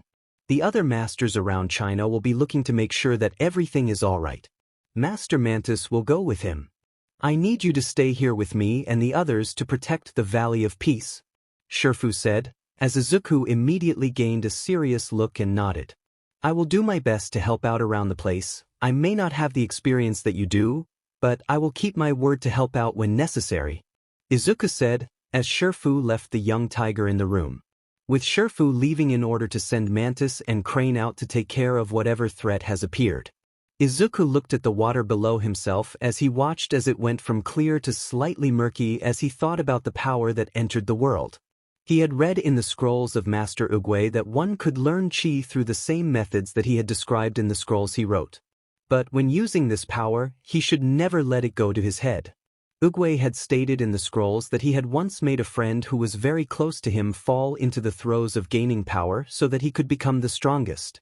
But Izuku looked at this in another way. He thought about the way Oogway was speaking about Kai. As if he was a warlord who wanted nothing more than power and wished to take control over all of China, and Izuku felt himself looking at other scrolls to find the real truth. Back with Shifu, the old master had contacted Crane and Mantis and sent them out to meet up with Masters Bear, Croc, Chicken, and Master Porcupine. Looking over the small town of the Valley of Peace, he thought about how everything had gone to shit ever since Oogway had died. Now though, he had a bad feeling about what was happening nearby in the wasteland as he mentally prayed to Oogway to protect his students from any and all harm that may come their way. In the wasteland outside the Valley of Peace and the known areas of China, the group of masters traversed the area in search of who was here. They were thinking about who this new opponent might be compared to the foes that the masters within the Valley of Peace had fought in the previous few months. Now though, they had arrived just outside a massive broken-down ship as it was leaning on its side as though it were hiding something inside. It even had an insidious green aura surrounding it as each of the masters were glaring at it in both fear and determination. Once Bear gained a battle-ready grin, he rushed inside the boat as he was followed by Porcupine, Croc, Chicken, and Mantis as they ran inside. In a series of green and black glowing, Crane entered the area as he searched for his friend and fellow masters. But as he turned in different directions, he found himself growing more and more fearful as he didn't know what happened. But it wasn't long before his back hit the person inside as he turned around and a completely fearful look took over his face. "Boo," the Yak Man said, as Crane immediately entered combat. Dodging and weaving through Crane's moves, the Yak Man sent Crane flying backwards into the mast of the ship. Shaking his head, Crane dodged the jade blades that were thrown beside himself as he took to the skies. "I need to inform Master Shifu. We need everyone for this," Crane screamed in fear, before being grabbed by chains and jade blades. "Hee hee hua ha ha ha." The Yak Man laughed as he turned Crane into a jade piece on his hip. Walking out of the ship, Kai had looked at the surroundings of the area he landed in. He smiled to himself as he walked away from his hidden location before being accosted by a goose and his friend. Looking at the goose, he smirked before talking to them as he thought about what to say. "Say, do you know where the Valley of Peace is? I need to find whoever Master Oogway had made my personal opponent," Kai said, as the goose merely let out a few eggs in fear. Chuckling to himself, Kai spoke again. "Who is the strongest warrior within this world?" Kai asked. "TTTT, the DD Dragon Warrior," the goose said, trembling. "Well, go off and inform this Dragon Warrior that General Kai returned from the dead. And he will be taking his chi power," Kai said, as he let out a villainous laugh that caused the goose and his friend to look at him confusedly. "What was your name again?" The goose asked, "My name is General Kai. Now go and inform the dragon warrior that I come for him and his chi." Kai said, as the two flew off in the direction that he believed to be the Valley of Peace. Meanwhile, on the other side of the country of China, everyone was preparing for a massive party within the Valley of Peace. Izuku was, however, not a part of this party since he wanted to keep training himself to become the best warrior he could be. He was in the middle of his training in the area where the Furious Five always trained inside of the Jade Palace when the doors to the training facility opened up. Glancing over at the doorway, he found that Pa and the Furious Five were entering the room in order to use it for training. But he did overhear that Master Shifu wanted Pa to try his hand at teaching the Furious Five about his way of fighting. He had managed to get out of the training area since his training was done for the day when he watched the Furious Five train under Pa. Izuku had to fight back the urge to chuckle at how the Furious Five were incapable of taking Po's training to heart. And as they left the room slightly burnt but at the same time tired of their training, Izuku looked over to Pa as the panda was looking sheepish. "You've never trained someone before, have you?" Izuku asked with a teasing expression.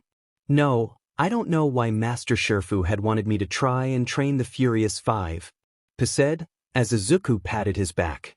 "Maybe you should seek guidance from Master Shifu in terms of teaching the Furious Five," Izuku said before walking away. "Why didn't you join in on the training?" Pa asked as Izuku stopped.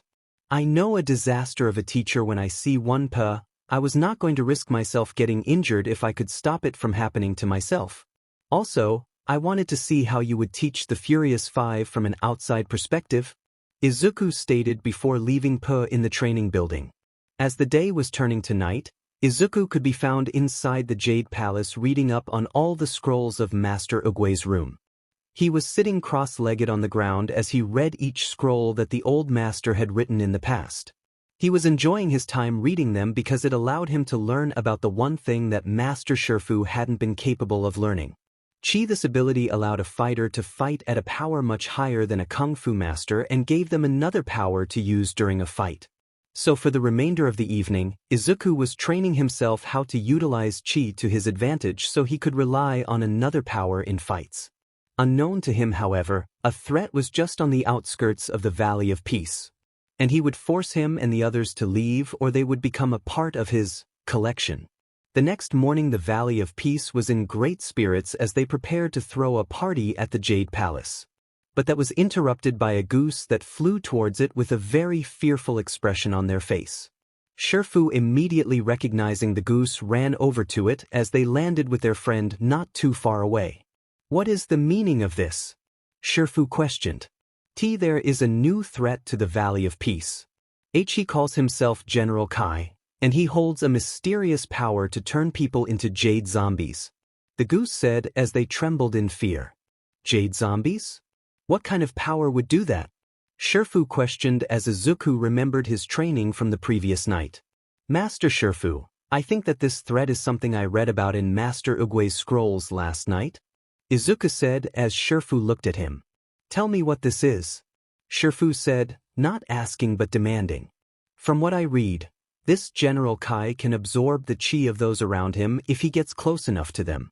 Not only that, but from what Master Uguay stated in his scrolls, but Kai used them to fight his battles sometimes. The last time Kai is mentioned inside of Uguay's scrolls is when they had fought one another, and Kai was banished into the spirit realm," Izuku said, as Shifu thought hard about this information. "How bad was their fight?" Shifu questioned. "Apparently, based on his written words, it shook the entirety of the world," Izuku said, as Shifu cursed himself. "Apparently this General Kai is after the Dragon Warrior as well," the goose said. He gained a pained expression as he looked at the goose and informed them to evacuate the Valley of Peace and leave the Kung Fu masters there. And for a majority of the day, the citizens of the Valley of Peace were evacuated from it as they moved to a small town outside of the valley's borders. Although Master Shifu had a plan for taking on this General Kai, they knew that he'd be too powerful if he was back in the mortal realm. Shaking his head, Shifu went back into analyzing mode as he thought about different ways they could theoretically defeat Kai. But as no thoughts came to mind as to how they could feasibly defeat the old general, Shifu came with one last thought. He would be the one to fight General Kai as everyone else escaped from the Jade Palace in order to protect Pa. As time would pass from midday to late afternoon and evening, the Furious Five were prepared to leave. But as soon as they were about to leave, a sound had brought them out of their musings as they all heard a certain clanging of stone and jade. Looking down the steps that led to the Jade Palace, they found a yak man walking up the steps with a smug expression on his face as he walked towards them. "Kai," Shifu said as he glared at the general. "Nice. Very tacky," Kai said as he stared at the statue of Oogway. "How dare you set foot on these grounds?" Shifu called out. "Look at you pathetic fools. Groveling at the feet of Oogway the Magnificent." Kai taunted. "You are not fit to speak his name," Tigress stated as she glared at Kai. "I am not fit, little kitten?" Kai asked, twirling his blades to land in his hands. The Furious Five and Shifu adopted fighting stances to be prepared for anything that Kai threw at them as Kai pointed his blade at Oogway's statue. "I fought by his side. I loved him like a brother. And he betrayed me," Kai said, as he gained a slightly pained expression before continuing. "Well, now I will destroy everything he has created," Kai said, before growling out in a yelling manner. He threw his jade blades towards the Furious Five and Shifu as he called out, "Go to the other masters." Monkey jumped to some rocks nearby as he climbed up and leaped at Kai, landing on his jade blade as he was redirected. Tigress went in for a left kick towards Kai's face as he blocked with his right arm and jumped into the air with a spinning axe kick towards her. But she managed to dodge out of the way just in the nick of time, and as Kai threw another blade towards another fighter, Viper was shown slithering up his chains towards his face. She moved downward as Tigress came back in for another round from behind as Kai spun his blades attempting to hit Viper as she stayed low to the ground. And as Tigress appeared behind him with another kick, she flew over him as he ducked underneath her as she turned around and ran towards him as he sent a kick that she blocked. It was a chi-infused kick that sent her back, but as he went to spin his blades again, Shifu and Monkey re-entered the fight on both sides of him. In slow motion, Monkey dodged one of the blades and went for a spin kick at Kai's face before the second blade came in and slapped him away. It was here that Shifu entered the fight as Kai threw his blades at the older and smaller master as Shifu jumped over them as he dodged their attack. Kai noticed Tigress not too far away as he threw his blades in her direction as she jumped in the air to avoid them. As she was flying through the air, she let out a growling small roar as she landed a kick on him that had a small explosion of chi coming from her foot. Tigress landed not too far away from the old general as he was now on his hands and knees, and he glared in her direction as she was still in a combat stance. "How's that for a little kitten?" Tigress taunted. Almost as fast as she said that, Kai's eyes glowed as Crane and Mantis ran towards the group. Jade Crane had landed a kick on Tigress as he took her away from the fight. Meanwhile, Mantis lifted up a stone axe from the statue. He then threw it at the other fighters against Kai, primarily Viper, who had barely dodged the attack whilst slamming her tail on it as it broke further. Kai this time went for an attack with his jade blades one more time, but this time Shifu was prepared. He ran up to Kai and got into his guard and sent a flying kick at the yak's face, floating over his back as Kai went for the strike as Shifu then landed on the yak's right arm as he moved around him. Kai went for a left thrust of his jade blade to which Shifu jumped over and landed on the ground before Kai threw a kick out at him that Shifu ducked under before he threw his blades at him again. Shifu caught the first blade with his foot and centered it to the ground as he pulled on the chains to pull Kai closer as he spoke with conviction. "I will not let you destroy Oogway's memory," Shifu said as Kai answered. "Why not? He destroyed mine," he growled. Mantis landed on the ground nearby as Monkey caught him in his palms. "Mantis! It is me, your bestie," Monkey called out to his friend, before being punched in the face by his own hands. He was then tossed on both sides of Mantis from his hands alone as he landed on his rear as Mantis then leaped within his hands towards the Furious Five. He noticed his trajectory as he wrapped his feet around his hands as he flew right into Tigress as he yelped an apology towards the Tiger Woman. Meanwhile, Shifu was fighting Kai as he dodged the blades of his opponent by wall running and blocking the blades with his precise strikes.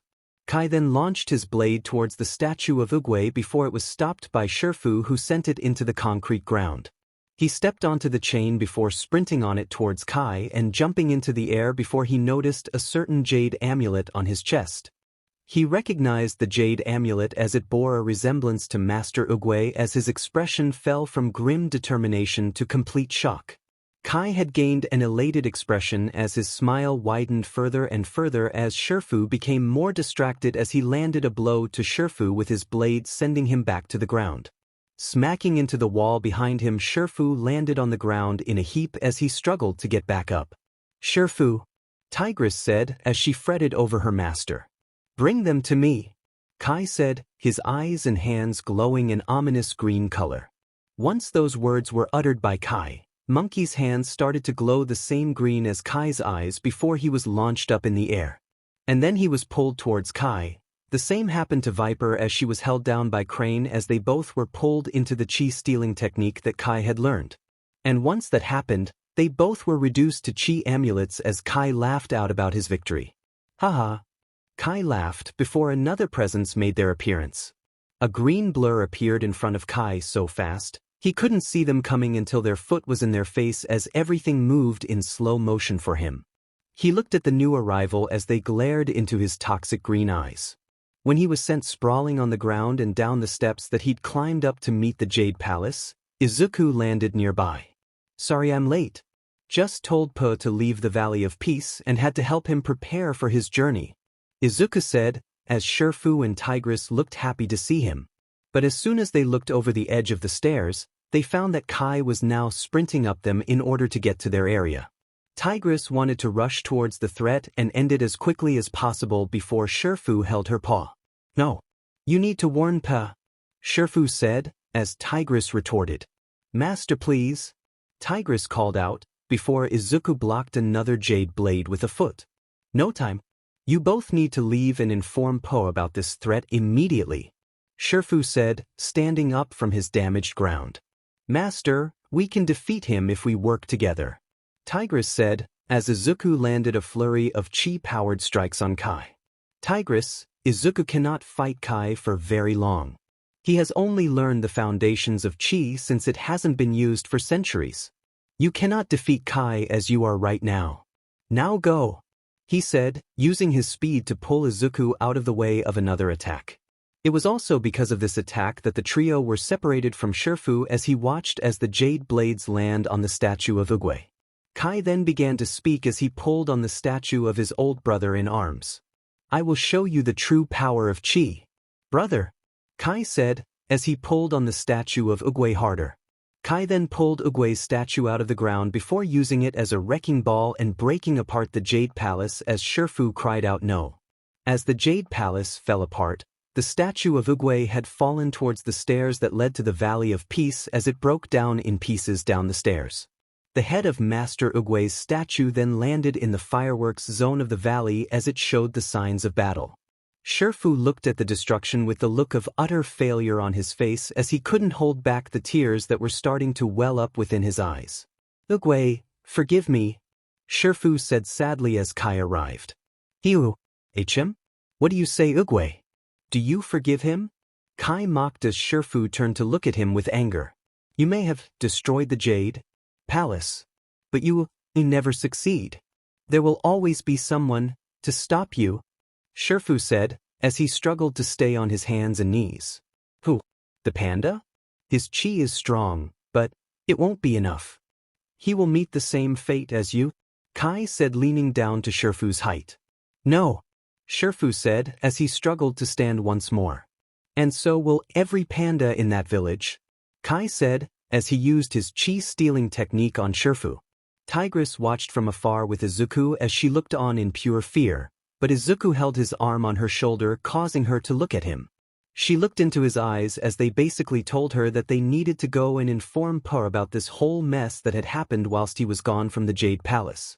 Before they left, however, they had grabbed a green scroll as they ran off as Tigress had stated one last thing. "I hope you're ready," she muttered out before the two ran away from the destroyed Jade Palace. Izuku and Tigress ran through the lush bamboo forest as they rushed to get to Po's last known location that he'd last sent them.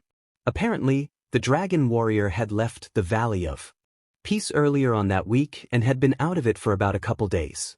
Having been the last line of defense for the Jade Palace, the two had been the last survivors of General Kai's attack on it. They knew that they were being tracked by Kai as they could feel his presence watching them from afar. Izuku felt as though that if they were fast enough, they could reach Pa and warn him about the enemy coming for the panda village that he was at. It was here that Izuku knew how they were going to get all the time they needed to have Pa prepare the pandas for Kai's arrival. Izuku slowed down to a stop as he caught his breath for a few moments as Tigress noticed him slowing down. She eventually stopped not far away from him as she rushed back to him when he pushed his paw out in her direction. "Izuku, what are you doing?" "We need to go," Tigress said as she looked around them both. "I know. But I just figured out how we could get Per enough time to train the ones around him in preparation for General Kai," Izuku said, looking into Tigress's eyes. "Oh, you can't possibly be thinking about facing him," Tigress said worriedly. "Tigress, we don't have a whole lot of time. I can buy you enough time to get to the panda village and inform Per about everything that had happened. You need to be the one to inform him about everything happening in the mortal realm," Izuku said, turning his back to her. "You won't last against Kai," Tigress said, attempting to have him come with her. "I know, but that is something that I am prepared for. So, I can handle myself," Izuku said, entering a combat stance. Tigress ran off into the bamboo forest as tears streamed down her face as she ran off. After she disappeared into the forest, General Kai had found his way to Izuku's location as he smirked at the green-furred tiger. He stood about a few paces away from the smaller tiger as he chuckled at Izuku's stance. "What makes you think that you can fight me, kitten?" he asked, as he walked around Izuku in a circular formation. "What makes you think that I can't hold you off?" Izuku questioned back. "You can hold me back? I just defeated your master as well as friends. There's no way you could hold your own against me," Kai said with a laugh. "Would it hurt your feelings if I said that I wasn't going at full strength?" Izuku asked with a smirk on his face. "If you weren't going full power against me earlier, then that means you were disrespecting me," Kai said, as he slowly walked towards Izuku. "It's not disrespect, I was just gauging your power and strength. And I think I managed to crack how powerful you really are. At least, without your jade weapons," Izuku said, as Kai stared at him with an angry expression. Tigress ran as fast as she could. The only thing running through her mind was how she hoped that Izuku would manage to escape like he had with Tai Lung. The two martial artists watched one another before they seemingly disappeared from view. Appearing in front of the other in the middle of the bamboo clearing they clashed. Kai had thrusted his elbow towards Izuku, who blocked it with his wrist, before sending a spinning kick at Kai's stomach. It sent him skidding back on his feet before he came back into the fight with another set of flying kicks. Izuku blocked each one with the palm of his paw before wrapping his tail around one of the arms as he flung Kai around and smacked him into a few bamboo trees. Kai, getting seriously tired of being flung around like a rag doll, began to use his powers of chi displacement. He infused his attacks with chi as he noticed a distinct change in the fight as it was moving towards his own advantage. And as he continued to press it, he watched as Izuku took a deep breath in as he sent his own chi-infused attacks to counter. A singular punch from the two of them using chi-powered punches caused a small ripple in the air. Kai launched into the bamboo forest, breaking through multiple trees, whilst Izuku landed on the ground skidding to a stop. Izuku rushed towards the yak man in the forest as he jumped from tree to tree as he increased his speed and power with each move. Soon he found Kai as he was getting back up from the ground, rubbing his head slightly, and that was when Izuku entered combat again. Leaping from one of the trees, he caught Kai off guard as he slammed a chi-powered palm strike into the man's back, sending him flying through the trees again and back into the clearing. Jumping back into the trees, he moved quickly as he needed to buy enough time for Tigress to get to the small village. Reaching the clearing, he found Kai glaring at him in righteous fury. He ran towards him, rage overtaking his mind as he sent a flurry of punches and kicks that were with his jade blades mixed in. Dodging the attacks that Kai threw at him, Izuku countered with calm palm strikes, sending each attack around himself. A punch near his face was countered with a palm strike at the wrist, sending it upwards. A kick towards his stomach was caught by his tail and spun the villain around before he kicked the yak in the back. When Kai came back, he threw his jade blades to wrap around Izuku, who just used his tail to wrap the weapons around one another before kicking it back at him. He needed to keep himself from being wrapped up in those blades, since that would mean that this fight is over. Rushing towards the villain, Izuku sent a flurry of attacks that were powered by chi. Each attack caused the ground to rumble slightly as Kai was pushed back a few steps, before Izuku continued his onslaught. A kick to the temple, disorientating Kai, had him stumbling, then a punch to his gut caused him to bend over, holding his stomach. Izuku then sent a flurry of chi-powered strikes at the yak's head, causing him to tumble away from him. Izuku stood still as he watched the yak begin to chuckle before going into full-blown laughter. Hee-ah. That is a good fight, kid, but you will need at least 1,000 years before you can actually defeat me, Kai said, as he smirked at Izuku. I wasn't fighting to defeat you, I know that I won't win, Izuku stated as he glared at the yak. Then why are you fighting so hard to beat me? Kai asked, confused before recognizing the true intent. Ah, so you are trying to hold me off for your little friend to warn the dragon warrior, aren't you?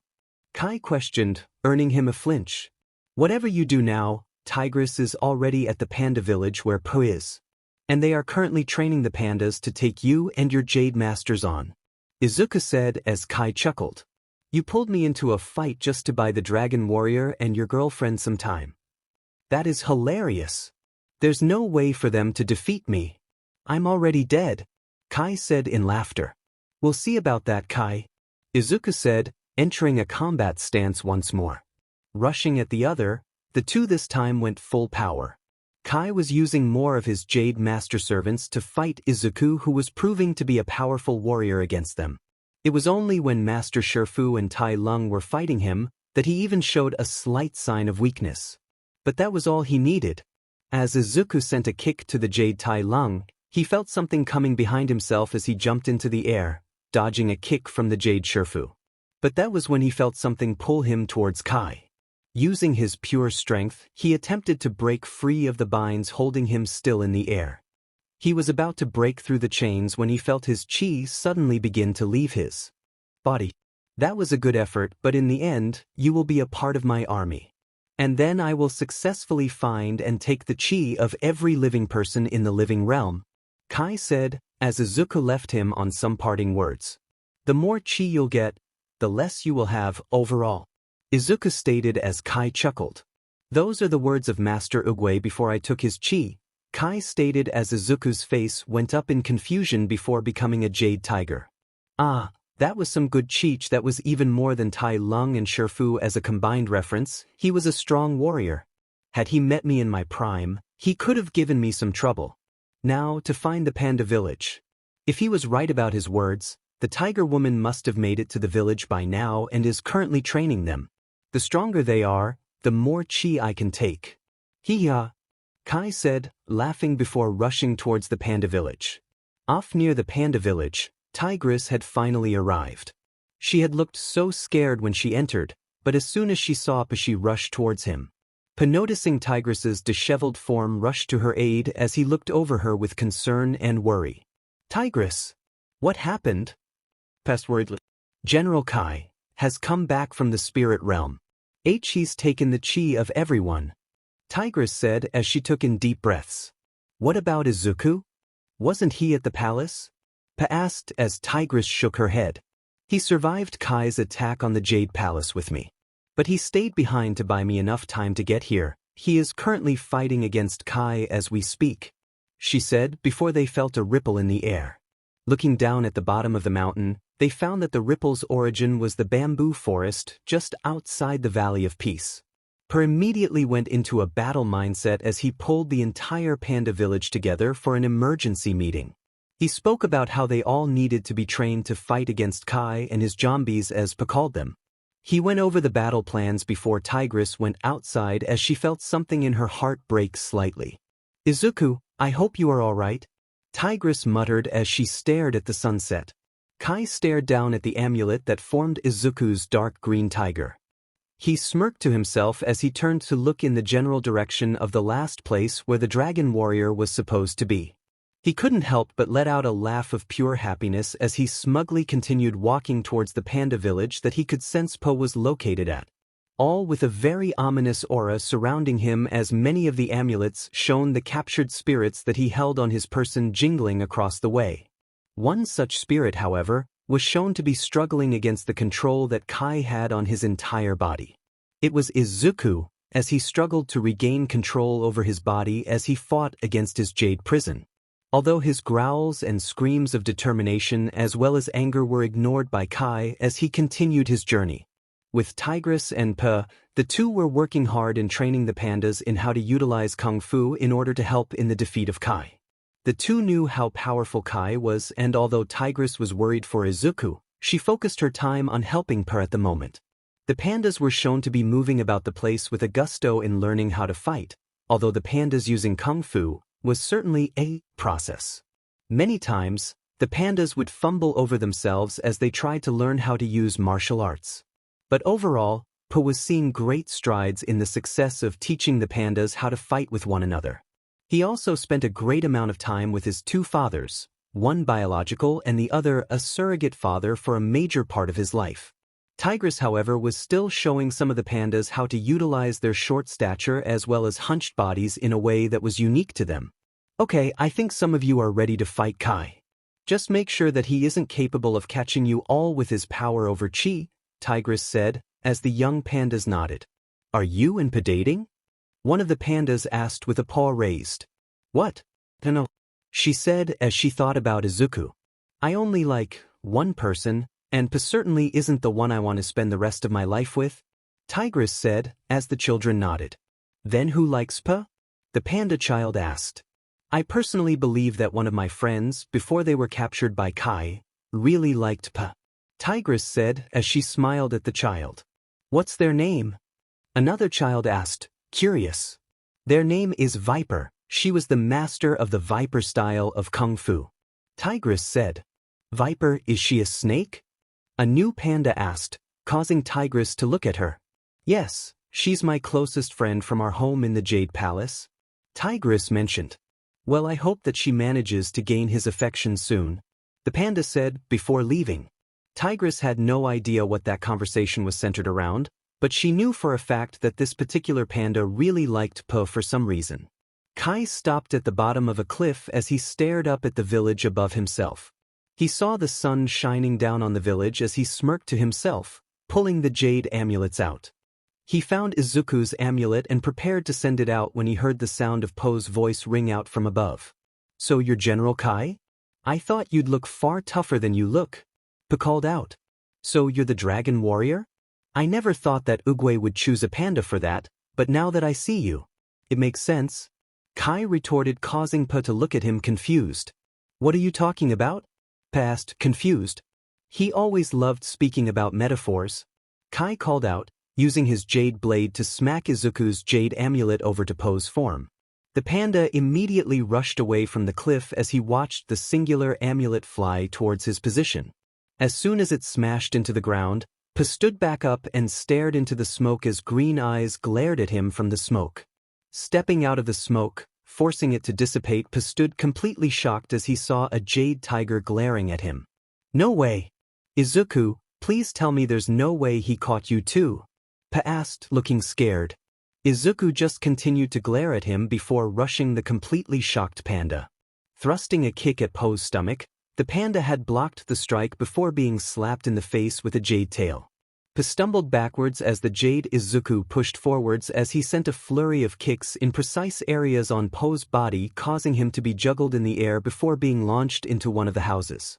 Tigress arrived on the field of battle as well, but she was shocked at Izuku's fate as well when she saw his jade form. Rushing to fight him, she sent out a kick for his head, which was promptly dodged as she swung her tail at his head. He grabbed it before pulling her close as he grabbed her face and slammed her into the ground.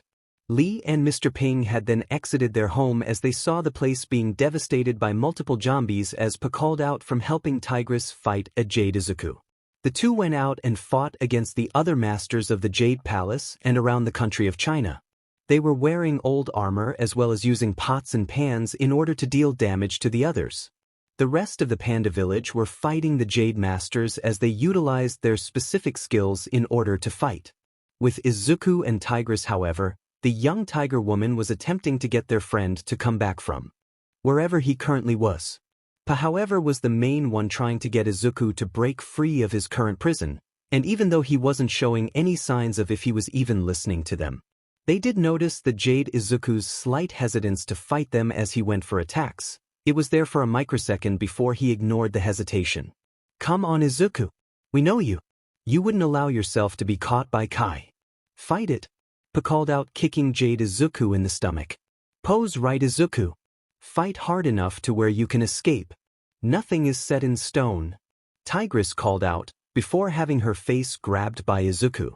Pa and Tigress were in shock as they saw a small glimpse of yellow energy breaking through the jade form of Izuku. They only needed to push a little further and he'd be free, but that was when Kai showed up as he landed in the middle of the village. Everyone stopped their fighting with the Jade Masters, even Tigress, Pa, and Izuku in his jade form to look at Kai. The Yak Man had taken a deep breath as he started to laugh hysterically as he glared at the surroundings. You know, this brings me some kind of nostalgia. I saved Uguay's life by coming to a village hanging just over a cliff. You pandas sure know where to place your villages, Kai said before looking at Pa. Are you going to stand there and just talk like a normal villain I go up against, or are you going to fight? Pa asked as Kai chuckled. Oh, defeating you and taking your chi will be very fulfilling, Kai said, rushing Pa. As Pa prepared to defend himself against Kai, Tigress looked back at Izuku and noticed how the jade covering his form was cracking apart. She stared in awe before it broke to pieces, as he panted slightly heavily before changing his direction of targets. He rushed towards Kai as the yak was about to enter combat with Pa, and as Pa prepared to attack, Kai was then punted into the building across the street. Turning to see who had just attacked Kai, Pa saw Izuku panting heavily as he shuddered with Tigress rushing up behind him. Pa looked between the two of them before looking at where Kai had gone. He was going to question how Izuku escaped from his zombie form later. They had a foe to defeat right now, and from what he looked like as he was coming out of the building, he wasn't happy. How did you escape your prison? Whenever I take the chi of others, they can't escape, Kai questioned, angrily. Well, I had enough determination to escape. Let's leave it at that, Izuku said, as his body gained arcs of green electricity. What is with the electricity coming off of you? Kai asked in complete confusion. Yeah. You look so cool now, Pa said, gathering everyone's attention. Wait, you can see him with green electricity? Tigress asked as she looked at Pa as though he grew a second head. Can't you see it? Pa asked as she shook her head. Oh, that means you died. Didn't you? Kai asked, chuckling. Izuku stayed very quiet at those words. You did. Pa. I can't wait to see how much power you've been holding back, because once I'm through with you, you won't escape, Kai said as he rushed them all. All within a millisecond, Izuku had disappeared from his spot in front of the two kung fu masters as he reappeared in front of Kai. The yak had the faintest expression of confusion on his face as Izuku held back a claw-covered paw bathed in the energy of his power. Pa then joined next to him as he pulled his own fist back, and Izuku let out a roar of power as he shouted the name for his attack. Galactic Smash. Izuku called out as multiple colored stars appeared behind him. Galactic Smash. Izuku called out, whilst Pa called out his own attack. Sashibui. The two's punches landed on Kai's stomach, sending the villain back into some nearby houses, as the two looked at one another. Nodding at the other, they rushed the villain, leaving Tigress to fight off the Jade Masters who were terrorizing the village. As the two fought Kai, the Yak Man had been attacking them with relentless speeds as well as power. His power over chi was strong, but with the Dragon Warrior and his best friend, they were invincible. Pa landed a belly strike on Kai, causing him to stumble backwards as Izuku jumped over the yak as he grabbed the yak's horns and slammed his face into the ground. All before Pa grabbed the yak's arms and pulled him up from the ground as he punched the yak in the face. Kai's face had made a funny expression as a tooth fell out from his mouth, before he was kicked at that bottom of his chin, lifting him into the air somewhat. Pa then grabbed the yak's tail as he spun the general around in a circle before Izuku rushed in from the side, and as soon as Pa let go, Izuku struck with a double palm strike into Kai's stomach. The yak was then launched off the cliff and down the mountain where the village was located as he dramatically screamed for his fall. Pa then ran towards the edge as Izuku followed after him as they pursued their enemy who was slowly getting up on some ice. Back with Tigress, the young master of the Tiger Kung Fu style was attacking her former allies as they were attacking civilians. The Jade Master Shifu had been about to land a fatal blow to a downed panda child as she jumped in and tossed the child away to another panda who was gathering their families and pulling them away. She then focused her sights on her master as well as her former friends who were now, as Pa called them, zombies. Pa and Izuku landed on the ice shelf as the two entered their combat stances against Kai, as the general sat down on the ice itself. The yak wasn't showing signs of any kind of exhaustion, but since he wasn't showing signs of exhaustion, his fury at this point was at an all-time high. He growled at the two, which was unlike a person of his species as Pa had known yaks were all about being steadfast. Kai, is there a reason as to why you aren't living up to your symbolism? Izuku asked, curiously. What in the hell are you talking about? Kai growled angrily. Well, from where I came from, yaks in Chinese culture represent resilience and steadfastness. And so far, you only represent one of those. Izuku said as Kai chuckled. I guess I really am steadfast, he said with a huff. I wasn't referring to your steadfastness. I was referring to your resilience, Izuku said, as both he and Pa attacked the yak again. Izuku went on the frontal assault this time as Pa seemed to be having trouble with fighting on ice, as Izuku used his claws for maneuverability. Kai had shown that he had no issues with the ice since he was a spirit in the realm of the living, and the tiger and yak clashed in the middle. Green electricity had sparked around the tiger as he launched into a high-speed fight with Kai. So you were holding back on me. You had more chi in you than I thought.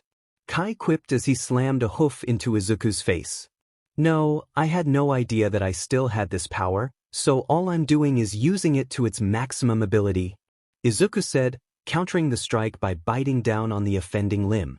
From their clash, the two tumbled over the other as they bit, punched, kicked like they were in an American comedy as Pa just watched from the sidelines like an idiot. Before he rushed at them as fast as he could, and as soon as Kai was standing up and Izuku was in the air prepping for an attack. Pa landed a harsh blow to Kai's lower back and abdomen as he let out a scream of pain before Izuku landed a kick to the upper left side of Kai's face. The power behind the kick caused Kai to be blasted through the ice and into the watery depths below as cracks appeared on the ice itself. Pa stared at Izuku in shock at the power he wielded, but Izuku grabbed him and tossed him away in time as Kai came out of the ice water beneath the area Pa stood. The yak climbed back up onto the ice sheet as he grunted in pain before standing back up and glaring at the two masters of Kung Fu. You know, I feel as though I can't beat you together. So I should probably force one of you to be distracted fighting someone else. Go fight the tiger, turtle, Kai said, whispering the last part. Turtle? You have a turtle master in there? Izuku asked, confused. That was when Master Oogway appeared as their enemy, and both Pa and Izuku could only stare in shock as they looked at the old master staring at them. He immediately rushed the two as he sent a clawed hand into Izuku's stomach so fast that he didn't react in time as he was launched into the rock face behind them all as Oogway followed after him. Pa was so confused by the whole thing that he was constantly looking back at Oogway and Izuku before looking back at Kai as the yak started to laugh manically. Ha! I see that you're confused about how I caught Master Oogway. And I will say that I have been trying to catch him for 500 years, Kai said, as Pa stared at him in confusion. What are you talking about? Oogway died like a year and a half ago, Pa exclaimed as Kai smirked. Time in the spirit realm transcends that of the mortal realm. 1 minute in there might as well be a few hours out there. But if you surpass a day in there, it will be way over 5 years total, Kai quipped before clocking Pa in the face. Yao W, he called out before bouncing on the ice once again. Izuku coughed up some saliva as he crawled out of the ice wall. He watched as Master Oogway calmly walked over to his location as he showed no expression on his face. Falling from the wall and landing on the ice, it cracked underneath his feet as he rushed at the now fallen master. Uguay rose his staff in order to counterattack Izuku's strike before the tiger literally flew around Uguay's staff, greatly confusing the tortoise. That was before Izuku sent a resounding palm strike into the tortoise's back, causing him to stumble forwards. Izuku then grabbed Uguay's neck. "Sorry, Uguay," Izuku mumbled under his breath, and he threw the old master into the sky.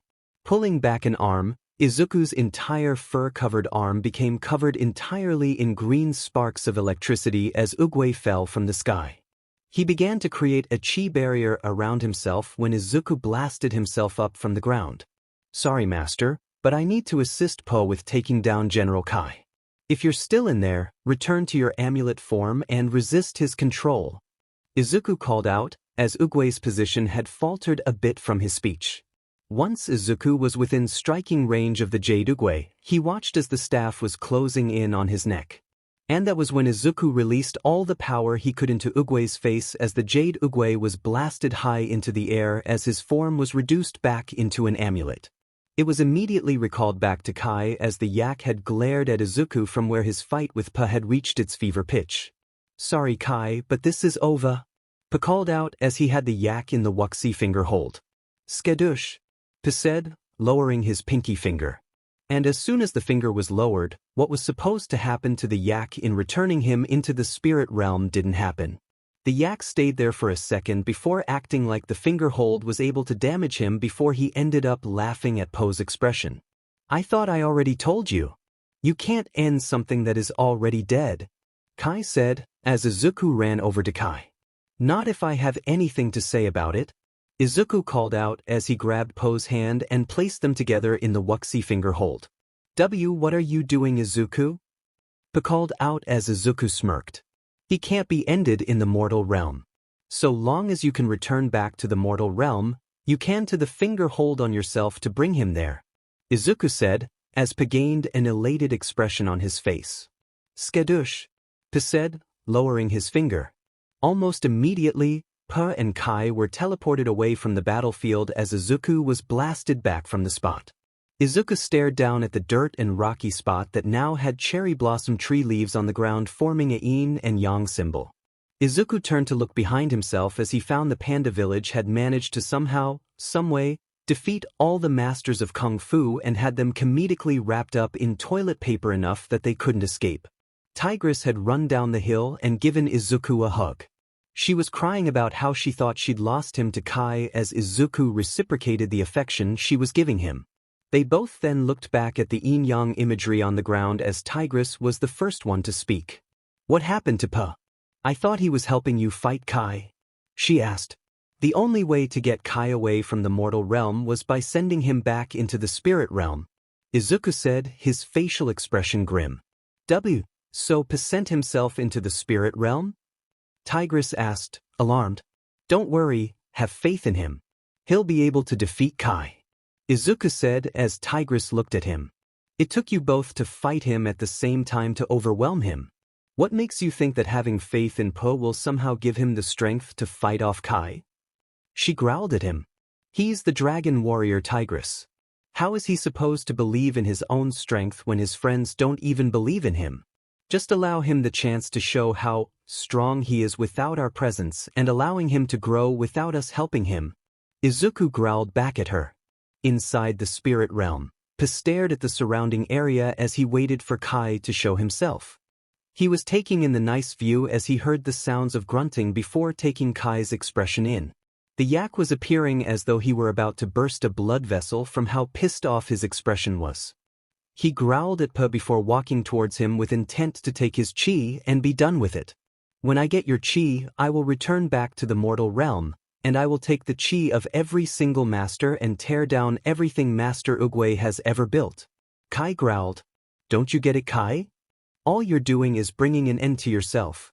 This hunger for more power, it's going to end you," Pa called out as Kai growled and attacked.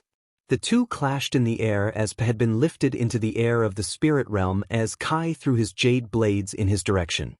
Pa had then sucked in his gut as he moved sideways towards Kai as the blades moved in slow motion past him before everything went back into normal motion once again.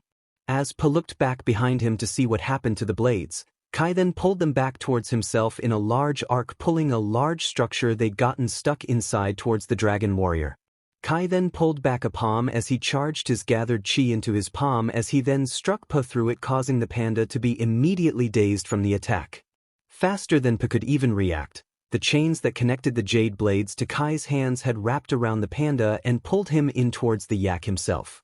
Kai placed his palms in a motion to turn Pa into a jade amulet as he pointed them at Pa, and a golden glow came across the panda's body. His hands had also gained a green ominous glow as Pa struggled to escape from his bindings before Kai began to prepare the ritual. On the outside of the spirit realm, the small yin-yang representation of Pa had been blown a bit from the wind, showing that Pa wasn't really winning this fight right now. Tigress gave Izuku an expression of worry as Izuku shook his head, as though asking her to have faith. Mr. Lee and Ping were becoming more worried as Lee grabbed a petal before speaking in a very stressed tone. "Come on, son. Fight," Lee said, extremely worried. Inside the spirit realm, Pa was watching as Kai struggled slightly with a smug expression on his face as he began to turn Pa into an amulet. Pa himself was starting to become fearful of what would happen to himself if this continued as he watched the green jade appearance take over most of his body. "We have to help him. We have to help him. Everyone gather around," Lee said, as everyone, even Izuku, gathered around the yin-yang symbol. "That's it, coming close," he said, panicked. "Come on, we can do this," he said, as he tried to channel chi like his ancestors could. Back inside the spirit realm, Pa was really struggling in getting away from Kai's powerful ability to take his chi from him. All that was left of him was his neck and head that he tried to the best of his ability to drag out as long as possible by stretching his neck as far as he could, the fear palpable on his face. Back in the mortal realm, Tigress, Lee and the rest were placing their palms in the way to pass chi on to another fighter. And as Pa was slowly becoming more and more resigned with his fate to be defeated by General Kai, Lee spoke but was unheard by his own son. "Pa, you taught us who we were meant to be. A father," Lee said, as he pointed his hand out to the symbol of the yin and yang as Po's face was slowly becoming jade. "A friend," Tigress said, pointing her paw out as well. "Someone who can believe in other strengths," Izuku said, pointing his own paw at the symbol. "A dumpling," a child panda said, pointing their paw at the symbol. "A lethal fighting machine," an older panda said, eyes closed. "A hugger," a very mentally challenged panda said, pointing their paws at the sigil. "A nunchuck chic," a feminine panda said, wearing a kimono. "Stripey baby," another child panda said, pointing their hands at the sigil. "A family," Mr. Ping said, pointing his feathered hand out. At this point, Pa was completely resigned to his fate to lose to General Kai, his face all that remained from being taken over by General Kai. But that was when something amazing happened. In the mortal realm, the paws and hands of everyone sending their chi out to assist Pa in his fight began to glow a calming golden color. It started with Lee as he placed all the strength he could towards the yin and yang on the ground as a paw print belonging to Lee appeared on Po's jade body. Mr. Ping was next as it appeared on Po's right shoulder, and slowly but surely but growing ever faster. More and more paw print as well as wing prints appeared on Po's body as Kai was slowly becoming confused as to what in the world was happening. In the mortal realm, the yin and yang had begun to swirl with power as the village's collected chi moved into the spirit realm in order to aid Pa in his fight against General Kai. Pa, noticing that he wasn't serving General Kai right now, and feeling bored, looked down at his chest because he felt power coursing through his veins. He looked at his body before taking stock of the situation around him as he saw the golden paw prints on his chest and body. With growing shock from Kai, and determination and hope from Pa, the prints on his body soon overwhelmed Kai's chi-stealing power. Because of this, Po's entire body began to glow a golden color as he smiled before speaking in awe. "Sweet," Pa said, before everything was bathed in a golden glow. Kai was blasted back from Pa, entering his most powerful form within the spirit realm as he landed on a nearby platform with multiple column stabilizers. Placing his jade chains into them, he watched as Po's body became more able to be seen. "Whoa," Pa said, loving his new clothes and style. He was wearing a rice hat over his head with a golden embroidered cloak that had the symbol of the dragon over the chest that was white in color with tan outlines. The sleeves were black as his fur coat with a golden trim as he took in his look as he was excited for a new power-up. It got so concerning for Kai that he asked Pa who he was in complete fear. "Who are you?" he asked, his face becoming fearful since he first showed up to fight those of the Jade Palace. "I've been asking the same question," Pa said, moving his hands in a weird way as a golden glow moved from them. As he moved around in a formation as though he were drawing something, he began to speak about himself in a third-person perspective. "Am I the son of a panda? The son of a goose? A student? A teacher? Turns out I'm all of them," Pa said as he finished his drawing of chi. And it formed a literal dragon made of his own chi. With Pa placing his hands in a very respectable way for his opponent, he spoke about who he really was. "I am the dragon warrior," he said with a calm demeanor. "You see it? You see the giant dragon?" "Ha heya," Pa asked, pointing up above himself as the dragon mimicked his every movement. "Get ready to feel the thunder," Pa said, as he pretty much made a fool of himself in front of his opponent. "This is awesome," Pa said, as he flew around the spirit realm within his draconic glow. As Kai became very extremely annoyed with how Pa was ignoring him, he went on the attack. He jumped from his position on his ground as he pulled his chains over to himself before throwing one of his blades at Pa, who had used his draconic chi form to grab onto the offending blade and start swinging Kai all around the area. Then he began to smack him with his dragon chi belly, causing Kai to bounce off his literal stomach multiple times. Then he slammed him away with his rear, causing Kai to be blasted away as he barely saved himself from being blasted too far away by placing his blade into the ground. He fell off the edge of but held onto the hilt of his blade. "Perhaps a bit of lunch since I'm starving," Pa said, slurping up one of Kai's blades and turning it into pure chi. Kai went to attack Pa once again, but within his dragon chi form, he merely wrapped Kai up in his own blade chain as he flew around the air.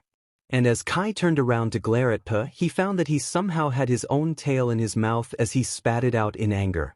As Kai broke free from his own chain and broke it apart as he then reformed the chains again, Pa flew by and wrapped the chain around the yak's foot as he had a comedic expression before being pulled around the spirit realm.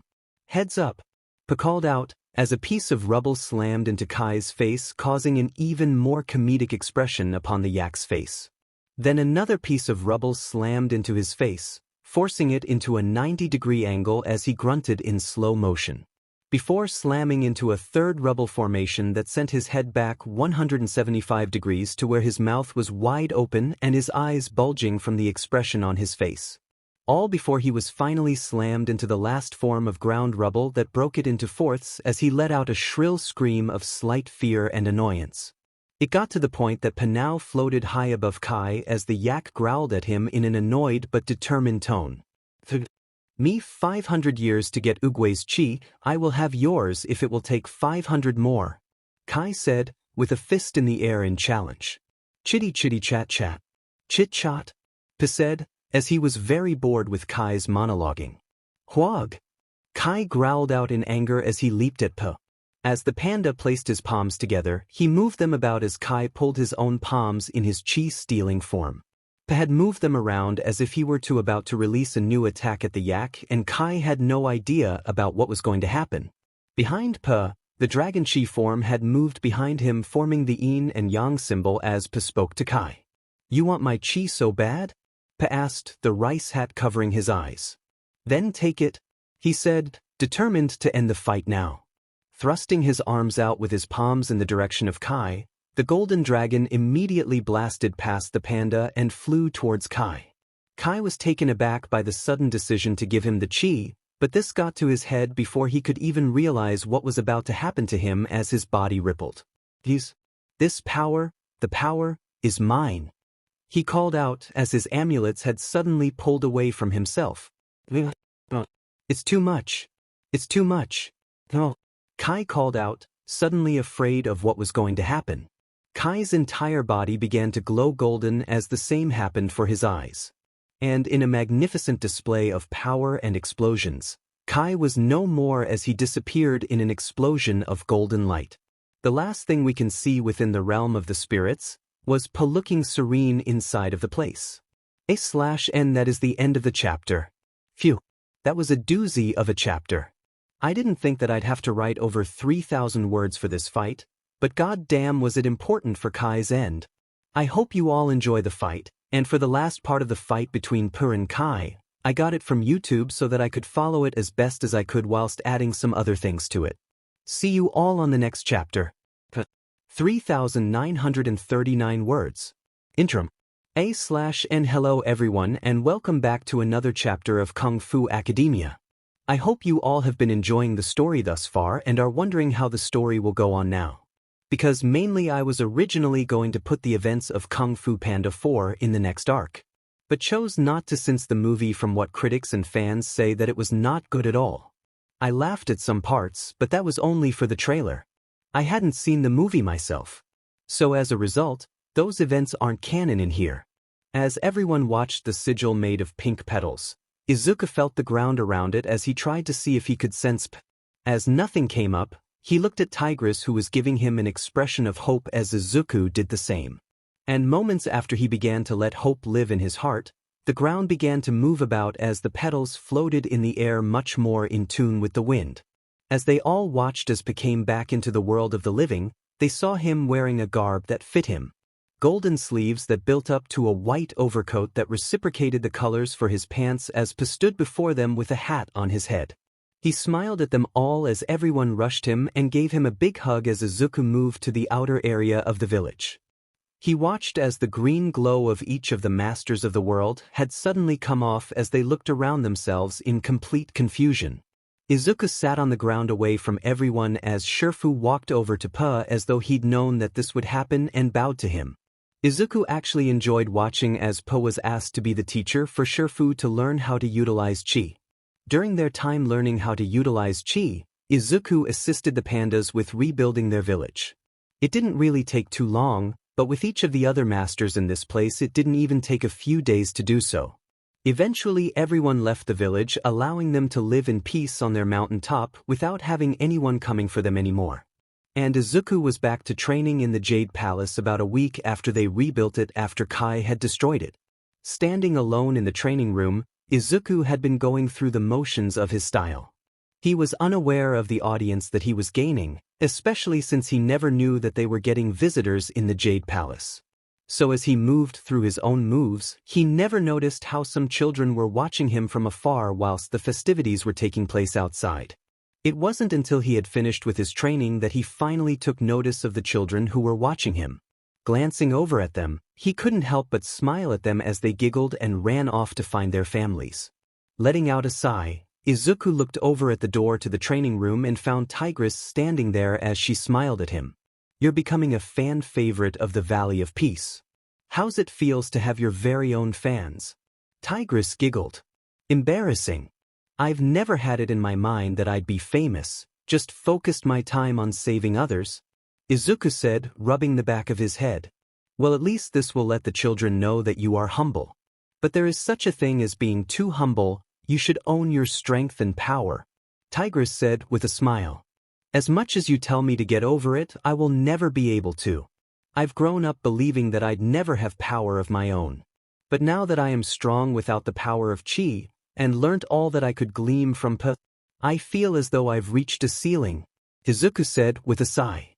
Well, I think you should take a break from training then. Get some time to actually live without having to prepare yourself for the next threat. I'm sure that Pa will be capable of fighting it on his own without your assistance. Tigress said, rubbing her head under his chin. I can't help but wonder what you're getting at. Izuku mumbled as Tigress giggled. I thought we were a thing? Tigress questioned, looking into his eyes. We were. I thought that you wanted some space? Izuku questioned as he gave a confused expression. I swear, I gave you multiple signs that I liked you. Tigress said, as Izuku chuckled. I was raised to be a hero, not someone who knows about relationships. Izuku said, looking away. Well, we can use this time to learn. Tigress said, pulling him out of the training area. A few days after the whole fight with Kai, Izuku was seen walking amongst the populace of the Valley of Peace. Tigress was with him as she showed him the beautiful parts of the city as he couldn't help but let out a sigh of relief. Just because it had been a few days since the last fight, he was still mentally prepared for the whole new enemy coming up and fighting them. Stretching himself, he sat at the whole play that Tigress brought them both to see how good it was. And the young tiger had found himself enjoying the whole thing with Tigress, and with the two moving around the place together got some rumors moving around, stating that the two had finally gotten together after years of living in the same building with one another. Izuku let those rumors just stay since he'd never liked being the center of attention. He had always felt sheepish when that happened. Leaving the play, the two made their way to Mr. Ping's noodle shop. The perfect place to have a dinner at without much fanfare since the people there nowadays had taken their food to go. Sitting in their seats, the two just enjoyed their evening as they ate noodles and tofu. It was here that Tigress had learned some things about Izuku that she'd never found out before. It turned out that he was someone who could actually challenge Po when it came to eating a lot of food. And he wasn't even a panda or should have been capable of acting like Po. Once they had returned back to the palace, Izuku found himself dropping Tigress off at her bedroom within the palace. The two stared into each other's eyes as they felt something click in their minds, but neither of them made a move. Izuku looked at her bedroom before glancing over at another room just down the hall and nowhere near the others. Softly gripping her hand, he brought her to his bedroom as the two entered. Over with Per and Shifu, the two were talking about who they should train for new recruits for Kung Fu. They had been trying to make heads and tails for who should become Kung Fu artists within the Valley of Peace. But apparently, they couldn't make the decision all on their own since they weren't experienced in making new students.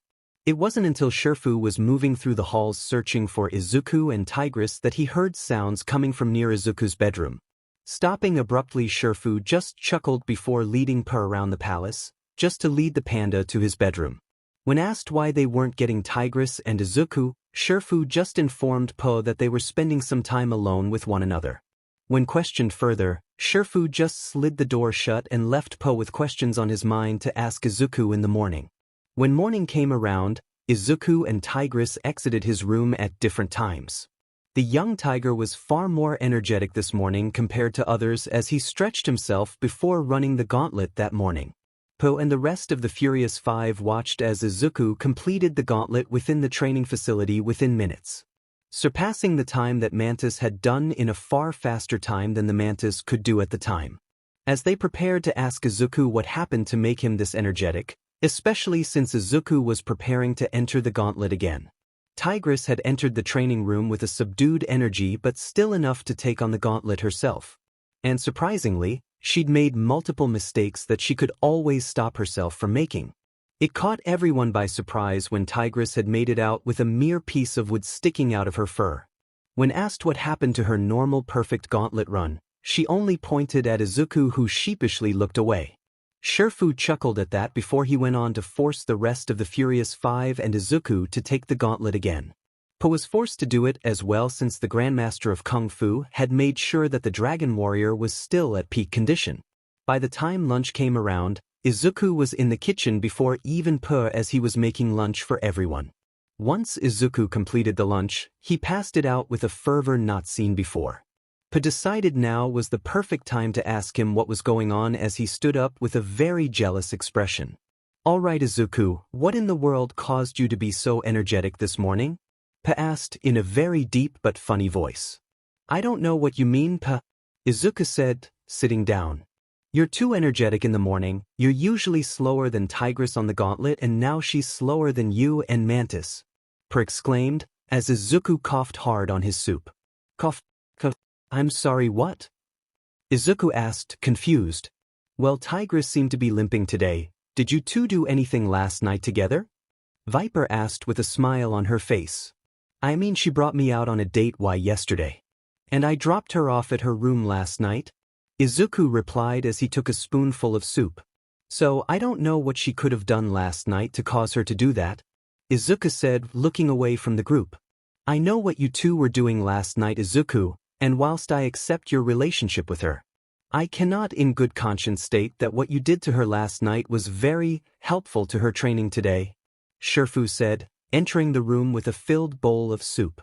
"And Master Shifu," I hope you slept well last night, Izuku said with a bow. With as much screaming I heard last night, I think not, Shifu retorted with a knowing smirk. Izuku wilted under the master's gaze as he looked away and continued to eat his soup. Pa however looked between the two with a confused expression before realizing what had happened and blanched. Izuku just wilted even further as soon as everyone else realized what Master Shifu was talking about and teased Izuku further. By the time Tigress entered the room to get some lunch, they had noticed her mood had been switched from somewhat neutral to sitting next to Izuku with a small smile. I can see that your coupling was very good last night, Viper said, as she watched Tigress take a bite of her soup, nod in her direction before spitting it out. Unfortunately, on Mantis. What?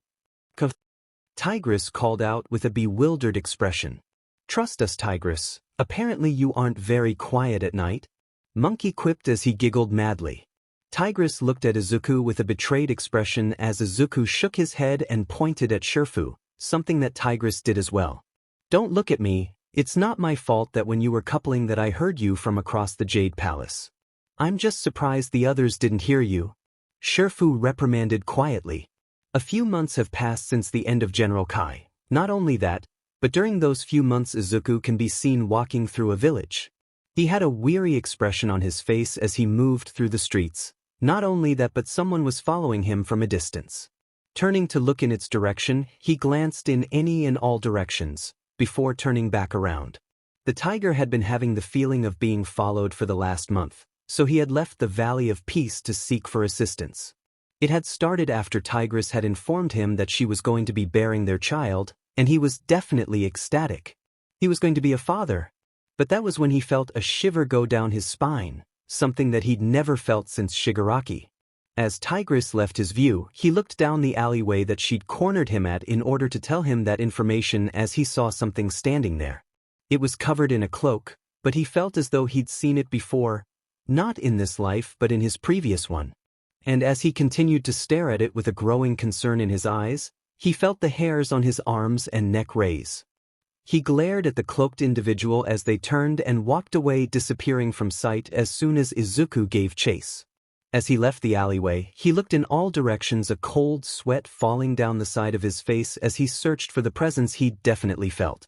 But he saw nothing there, as though it were a mere figment of his imagination, but that couldn't be right. He saw it. That day onward he had talked to Shifu and told him about the presence that seemed to be only after him. The old master had not a clue what Izuku was referring to, so he sent Izuku on a journey to another city. To just check up on some of the other masters of Kung Fu to make sure that they are protecting their designated cities. After saying his goodbyes to Tigress, telling her that he'd be back, he took off down the road as fast as he could. As he left, however, Tigress had taken note of how he was running as fast as possible. It was as though he were running away from something. But she shrugged it off as jitters of being a father and the mission Shifu gave him. And over the month that it took to walk towards the city, Izuku felt the presence of the person following him silently once more. He went to random places, and each time he'd look over his shoulder he'd find the same cloaked figure following him. It was even beginning to enter the dreams he'd had when he took some time to rest, causing him to lose sleep over it. Izuku finally arrived inside of a bar on the outer edge of the city he was coming for. Walking through the doorway, he found himself sitting at a table on the far edge of the place. He was calming his raging heart from whatever threat had been following him for the last few days. He thought he'd lost it through the mountain village of pandas, considering there were multiple pandas who were nearing their life's end. So as he ordered some water to quench his thirst, he thought nothing of the individual who entered the bar. The individual had entered with a swagger that belied his true origin, as they walked as though they were a mere specter. They ordered some whiskey as the individual sat down at the front counter as Izuku took note of their appearance. They were not really that tall in the seat, but the cloak and everything blocking his view, it was unsettling. His fur was raising in complete fear before he felt as though his presence was noticed as the being looked over his shoulder in his direction. Izuku immediately looked away from the specter-looking individual as he focused on his water, drinking it softly. Okay, so I need to focus on checking up on Master Ox and Croc. They were last heard dealing with some problems in the city. Izuku mumbled. Penny for your thoughts? A voice spoke out, and Izuku found the individual who he was inspecting earlier sitting next to him. I was just thinking about the Kung Fu masters I had to check up on. Master Shifu informed me that I needed to check up on them since we last heard of them when Shun was still around. Izuku said, gulping some water down. He was still holding back the fear that was screaming at him to run away from this individual, considering the hairs of his fur were standing on end. If the individual had taken note of how flighty Izuku appeared to be, they didn't even make a movement to know about it. They took a deep breath before Izuku noticed a snout familiar to that of a wolf slowly appear from the cloak. It drank some of the whiskey from the glass they held as they continued to drink from their very heavy alcohol. Izuku was concerned whether or not this guy was really a very dangerous individual or if he was not dangerous. From what he could see, this person, or entity, was very calm and collected. Well, from what I can tell you, Tiger, they are doing fine. They are just dealing with some major annoyances who are part of Shun's remaining forces, the individual said, as Izuku gained a curious expression. Do you know where they are? I could use the assistance, Izuku asked, as the individual shrugged their shoulders. I could, or I couldn't. But there is a question that has been on my mind. Do you think you can answer it? The individual asked. Depends on what the Q question is, Izuku retorted, wondering why he was stuttering. Don't be afraid, after all, this question is for your mission. The individual said, his voice specter-like in nature, ghostly. What is your opinion about a human child getting a free pass on another life? The specter-like individual questioned. As Izuku went to respond to those words, he noticed how the figure had a very intense glare pointed directly at him. Not only that, but the eyes were a very deep red in color, almost a hell-like pure crimson red if he had to say anything about it. But before he could even answer the question itself, he felt a clawed paw on his throat as it grabbed him and tossed him across the room.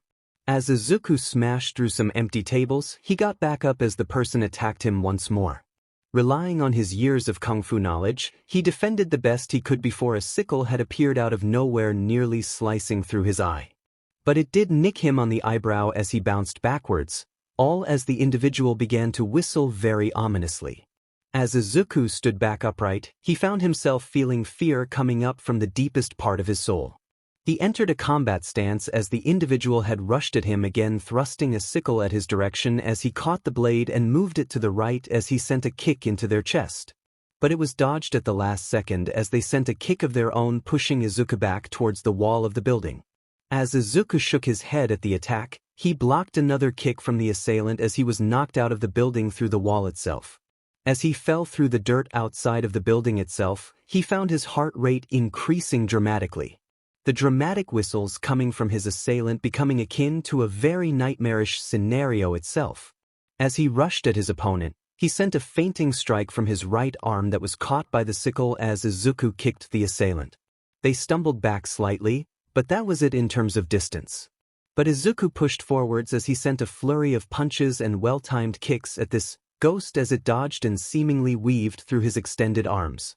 When the figure threw out a sickle, Izuku ducked under the first one before catching the second one, which caused a burning sensation through his paw as he dropped it out of reflex as it buried itself in the ground.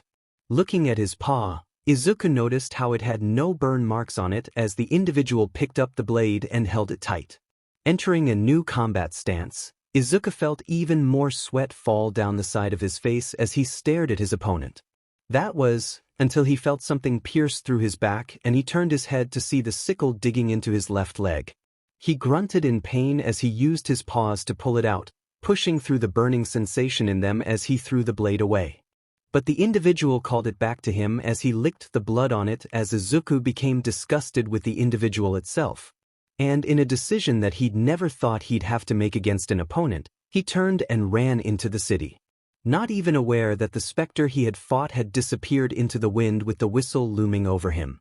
Running through alleyways, Izuku found himself standing before the very warehouse that he had heard the annoyances to Master Ox and Croc were located. Entering the building, he found the two standing over a group of bodies on the ground as they huffed slightly before looking up at him. They took in his appearance as they saw the injury on his left leg before Izuku fell over in exhaustion. Running over to the injured tiger, They picked him up and moved him over to an area where he could catch a breath. Master Tiger, what is wrong? Master Ox questioned, very concerned. Yeah, you look like you saw death itself. Croc said, equally concerned. Too fast, too fast, too fast, too fast. Izuku mumbled as he continuously muttered these words. As they looked into Izuku's facial features, they saw something that they'd never seen on him since the whole battle against Shin. And off in the far side of the room, Izuku heard the whistle tune of the specter who had fought and nearly ended him. He felt the hairs stand up on end for his entire body as he looked in all directions of the room, forcing Ox and Croc to look as well.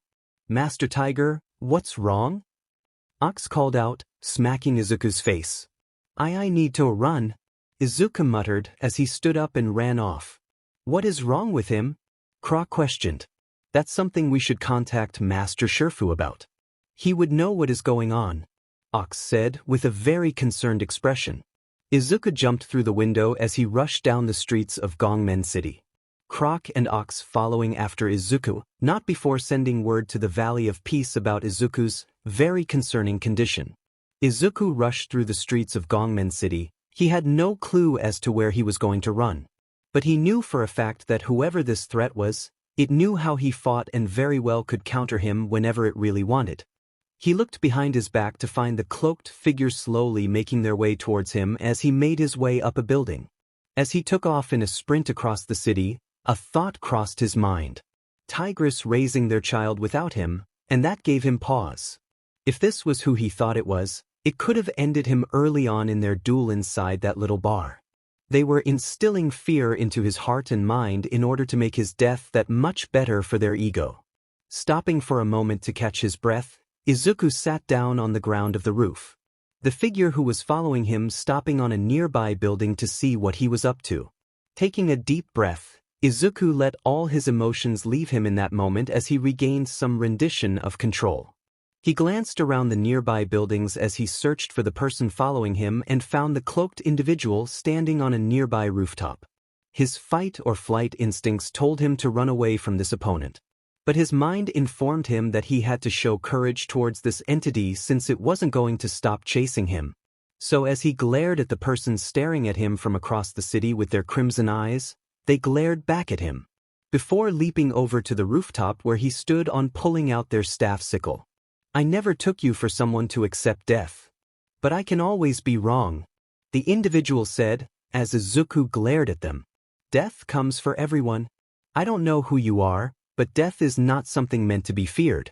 It's meant to be accepted, Izuku said, entering a combat stance.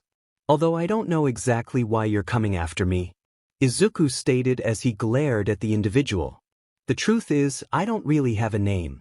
I'm just an entity who brings those lost souls into the world of the dead. But let's get this settled. My name is Lobo, and let me say the fact that you had a secondary life after death was absurd. No human should be allowed to have more than one life. The man, no Lobo stated, slightly angered. I don't know, all I know was that I was dying under a tree and appeared in this world. Although I personally think it was through reincarnation, Izuku said as Lobo chuckled. Well then, how about I take that reincarnation away from you?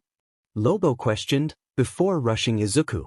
On the other side of China, within the Jade Palace, Shifu stood upright. He looked off into the distance as he saw something coming towards the palace itself. He watched as the messenger goose landed on the ground with a very wary expression on his face. Looking up to Shifu, the goose had taken a few breaths of air before speaking in a tone. "Yes, sir, something has gone terribly wrong with Izuku's mission," the goose said, as Shifu nodded. "Alright, I can tell from how you're scared. Tell me what's wrong," Shifu said, looking seriously at the goose. Well, from when Izuku met Master Ox and Croc, he appeared to be in a state of frenzy. As though he were running from something, the goose said, as Shifu stared at him confused. That's impossible. There's nothing that Tiger is afraid of, and he took this mission with all the happiness in the world, Shifu said, not believing the story. Master Croc and Ox stated that the young man had seemed as though he saw a ghost, or more like death itself. The goose reiterated, "That can't be possible, there isn't a reason as to why death would come for him." He hasn't died yet? Shifu said, urgently. Well, maybe there is a reason as to why death is chasing him? The goose replied. That's impossible. That would have to imply that Izuku has died at least once. Shifu growled out. Shifu stayed quiet as he thought about Izuku. There had been no way for the green tiger to show fear in the face of his foes. He hadn't even shown fear when he faced Tai Lung, Shin nor General Kai when they came to fight Po. So that couldn't be what he was fearing, since he never showed true fear. So what could make him so scared that he'd leave the Valley of Peace? Wait, what do you mean there is a reason as to why Izuku is being chased by death itself? Shifu questioned. Well, this is just a hypothetical, but what if Izuku has already died in a past life? And death is after him because he was reborn? The goose questioned. Then that would mean he hid his past from everyone. He never talked about his life before the Jade Palace, although he was practically raised ever since he was a cub within the palace itself. Shifu said, as he paced around the room. I'm sorry, but did you say that death is after Izuku? A feminine voice rang out. Tigress, what are you doing here? Shifu questioned, bewildered. I came here to check up on my pregnancy. But from what I overheard, Izuku is in trouble, and not the good kind if it's death, she said as she snapped her foot on the ground. I think I know why death is coming after him, Tigress said, with a very clearly angered expression. Any information we can have at our disposal can assist us in protecting Izuku, Shifu said, as Tigress shook her head. Master, Izuku wasn't ever one of us, at least not fully. He wasn't physically born in our world to live like us. He was born in a world where everything we know wasn't real, Tigress stated. No, that can't be. There shouldn't be a reason as to why, but it makes more sense if I think about it, Shifu said, muttering to himself. The trio would remain like this as we travel back to Gongmen City. Izuku was shown being launched from another rooftop as he slammed through the rocky surface of another. He fell through the multiple floors of the building before hitting the ground level as he saw Lobo coming from above. Leaping out of the way, Lobo had landed on the ground where he once was. Izuku dodged a swipe from the sickles that were thrusted at him and nearly slicing into his forehead. Izuku ducked under another attack as he sent a kick into Lobo's shin, causing him to move back a little, giving Izuku the room to jump and spin kick him in the face. Lobo's face snapped to the left as a spare tooth came out and bounced across the ground. He wiped his chin before checking his mouth with his tongue as it licked across his very sharp teeth. He chuckled a bit before spinning his sickles and smirking evilly at the young tiger. Oh ho, this will be fun, he said, before rushing Izuku once more. This time, however, Lobo was moving far faster than he was previously as Izuku struggled to hold him off. Compared to Tai Lung, Shen and General Kai, fighting Lobo was as though he were fighting Master Oogway in his prime, if that was even possible. The man had no openings, aside from the ones he allowed to be shown that Izuku took full advantage of. Lobo had decided now was the perfect time to show his face as it revealed a very wolf-like appearance. Although in front of the wolf's face was a small mask like dirt that covered the area between his eyes that represented how he got dirty collecting his ends. He thrusted his blade towards Izuku's throat as he sidestepped it before Lobo kicked Izuku's legs out from under himself. He then slammed the staff holding his sickles together onto the tiger's throat as he pushed down hard on him. Izuku's expression was one of worry but determination to escape from this hold as he kicked and clawed at Lobo's clawed paws and legs. This caused the wolf to push even harder in order to try and choke him out as Izuku started to cough and grunt from his airways being blocked. Izuku then decided to do something that he'd never thought he'd do ever again. He opened his mouth as he took in a deep breath as he bit down on his opponent's paw as he yelped out in slight pain as Izuku kicked him into a nearby trash bin. You actually bit me. Now this is getting better. Lobo chuckled before rushing Izuku again. But before he could finally attack Izuku again, a pair of horns entered Lobo's way as they close-lined him, causing him to flip around. As Lobo let out a pained cough, he got back up instantly as soon as Master Ox had appeared with a very unhappy expression taking over his features. Master Ox, has it been a while since I've come for one of your ancestors? Lobo said with a mirth in his eyes. Lobo, the one who claims that he's unbeatable. Considering you're the fable of death, I can see why, Ox said, as he snorted. Well, far be it from me to take someone away from you when their time comes. But I've come for that tiger's soul. He needs to be brought into the underworld, Lobo said as he dusted himself off. And again, I cannot let you do that. He has been living for over 25 years, and he has a full life ahead of him, Ox said, as Lobo chuckled once more. You may think that, but the truth is the boys already died before. Tell them how you died in your original world, Lobo said, as Izuku looked as though he were about to panic. Is this true? Ox questioned. What he said is correct, but that doesn't mean that me coming to this world wasn't some higher power stopping me from entering the land of the dead, Izuku said angrily. Boy, it's my job to guide the souls of the dead to the underworld. And when I found that you didn't arrive in the underworld like you were supposed to, I came to rectify that. Lobo growled. Well, from what it appears, we're at an impasse. You want to take his soul into the afterlife, meanwhile he needs to live out his life in this world. Do you want something in return for not taking his soul? Ox questioned. I'm listening, Lobo said with a mirth in his eyes. What if we gave you the soul of someone else? Ox questioned. And you've lost me, we would be right back where we started. By the time I bring that soul into the land of the dead, I will be coming back for his soul, Lobo said with a tilt of his head. What do you want in return for Izuku keeping his life? Ox questioned. It's not about what I want, it's about what I'm going to get, Lobo said, licking his lips. You are driving a hard bargain, Ox said, as Izuku spoke up. Why can't you I don't know, collect my soul by the time my life reaches its limit in this world? Izuku asked exasperatedly. Because you are breaking all the laws of the universe. One cannot die a human and be reborn into another world. There has to be penance.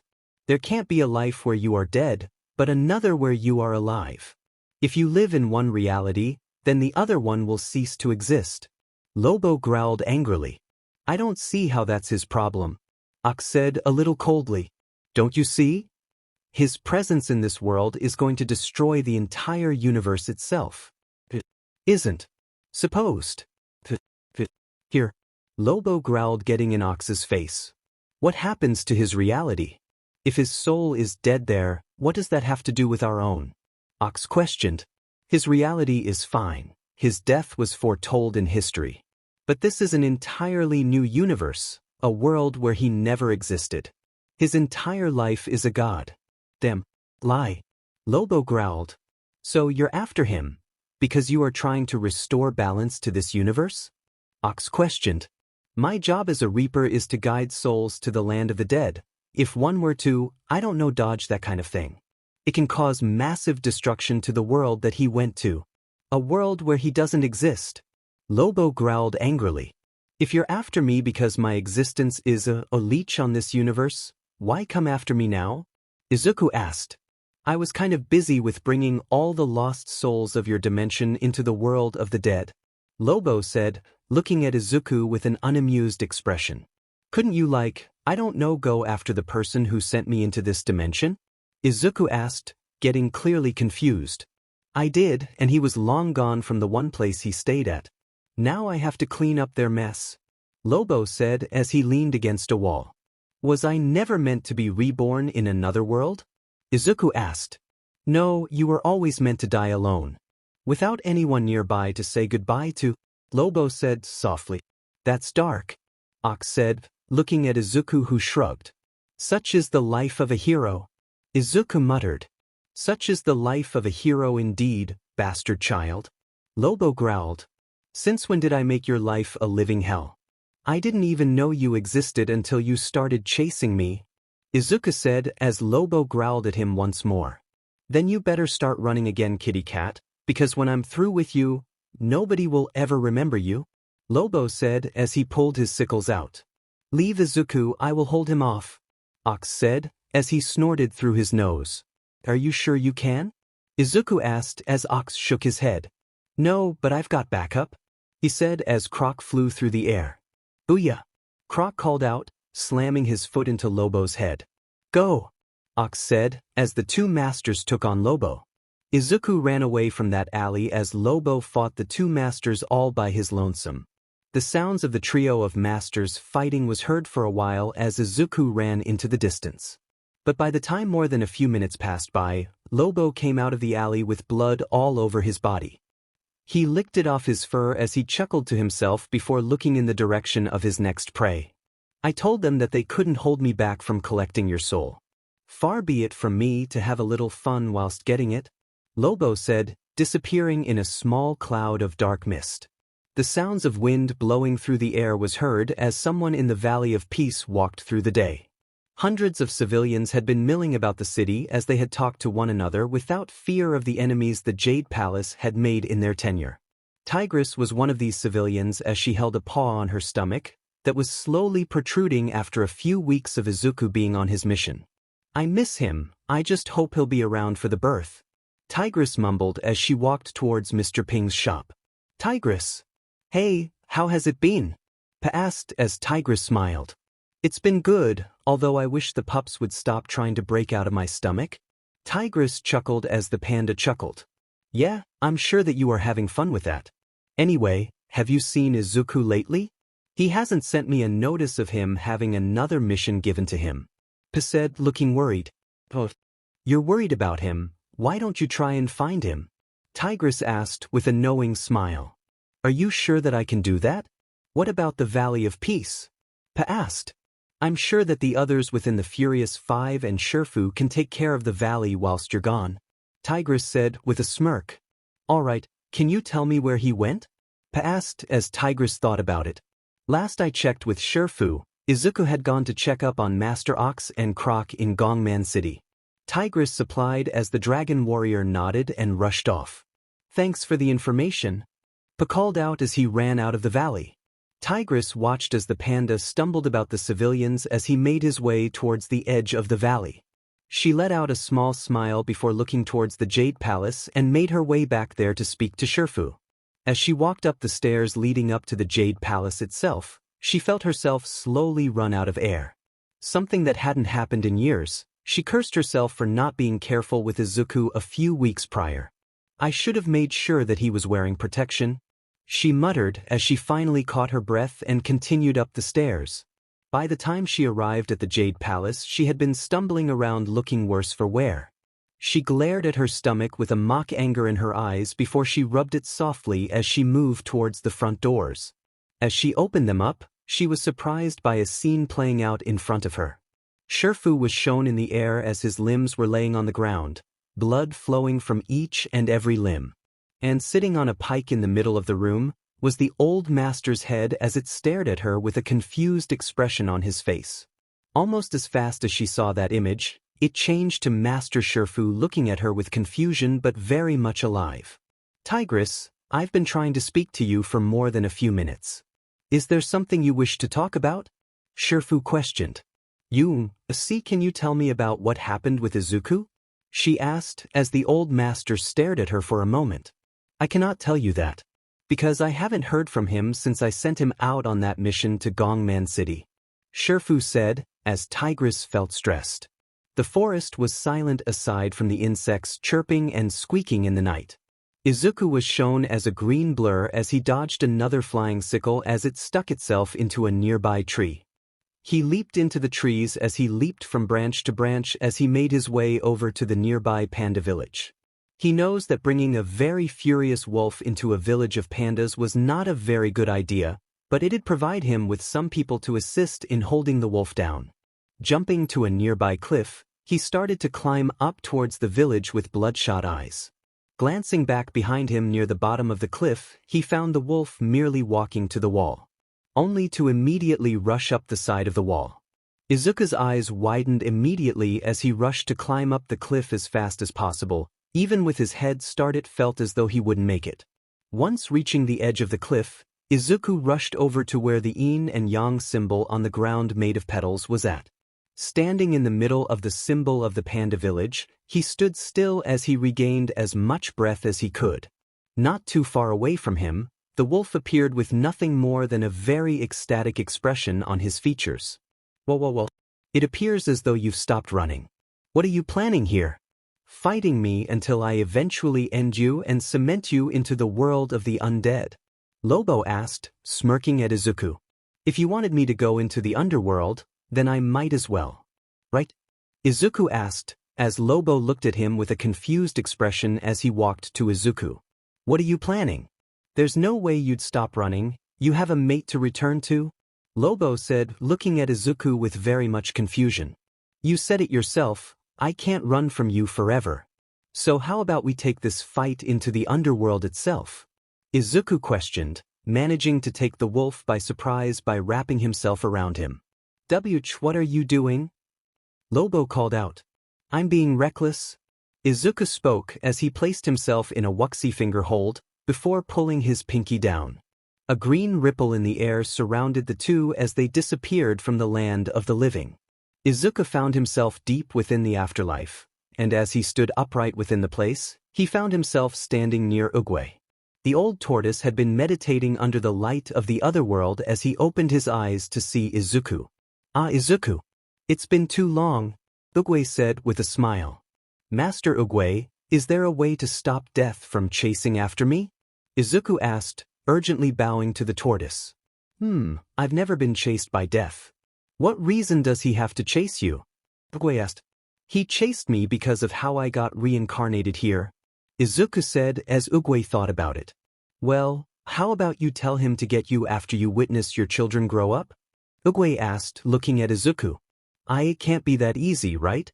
Izuku asked, as a thud was heard behind him. Well, it took me a while to find you. And where do I find you? Right where you can speak to the previous master of the Jade Palace. Lobo's voice said as Oogway looked at the wolf. Ah, so this is the warrior who has you so scared. What do you want from the boy? Oogway asked, looking at the creature. I am after his soul. It needs to remain in the afterlife. I cannot and will not allow him to upset the balance of the universe and cosmos itself just so he can live out his life in peace. Lobo growled out.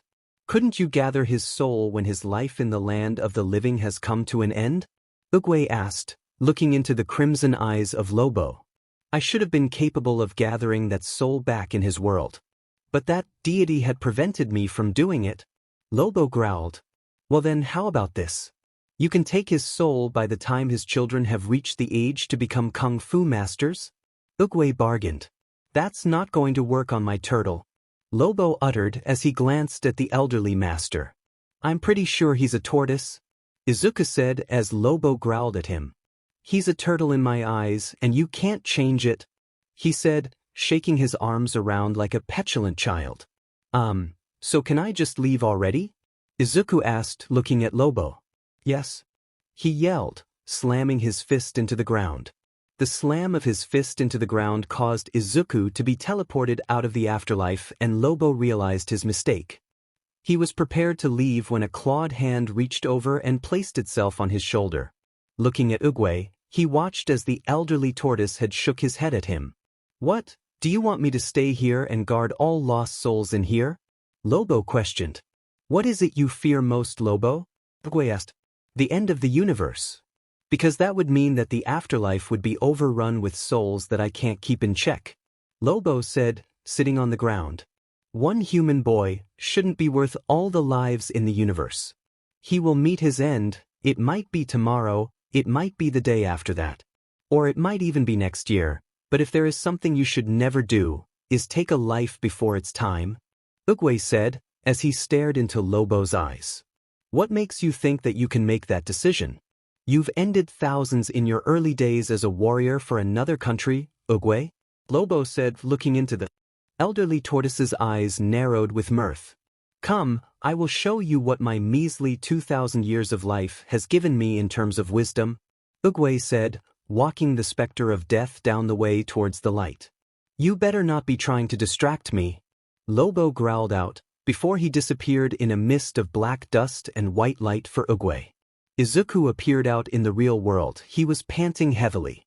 The fact that he used most of the chi in his body to escape from the afterlife was very telling as his fur looked as though it had seen better days. He stood upright before hearing the sound of a twig snapping causing him to immediately zero in on the person.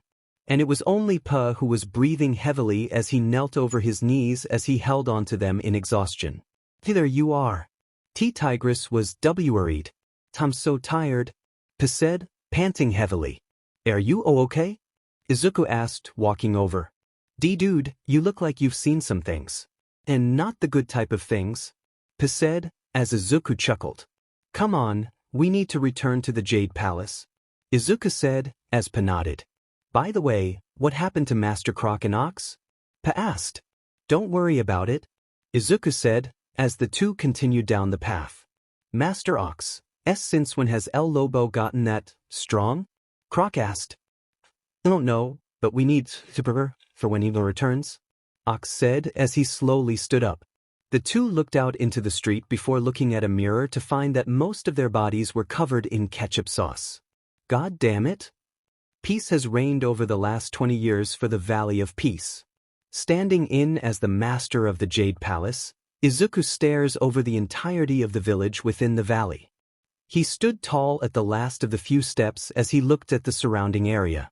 The wind blew softly, allowing some of his fur to flow with it as it soared past him.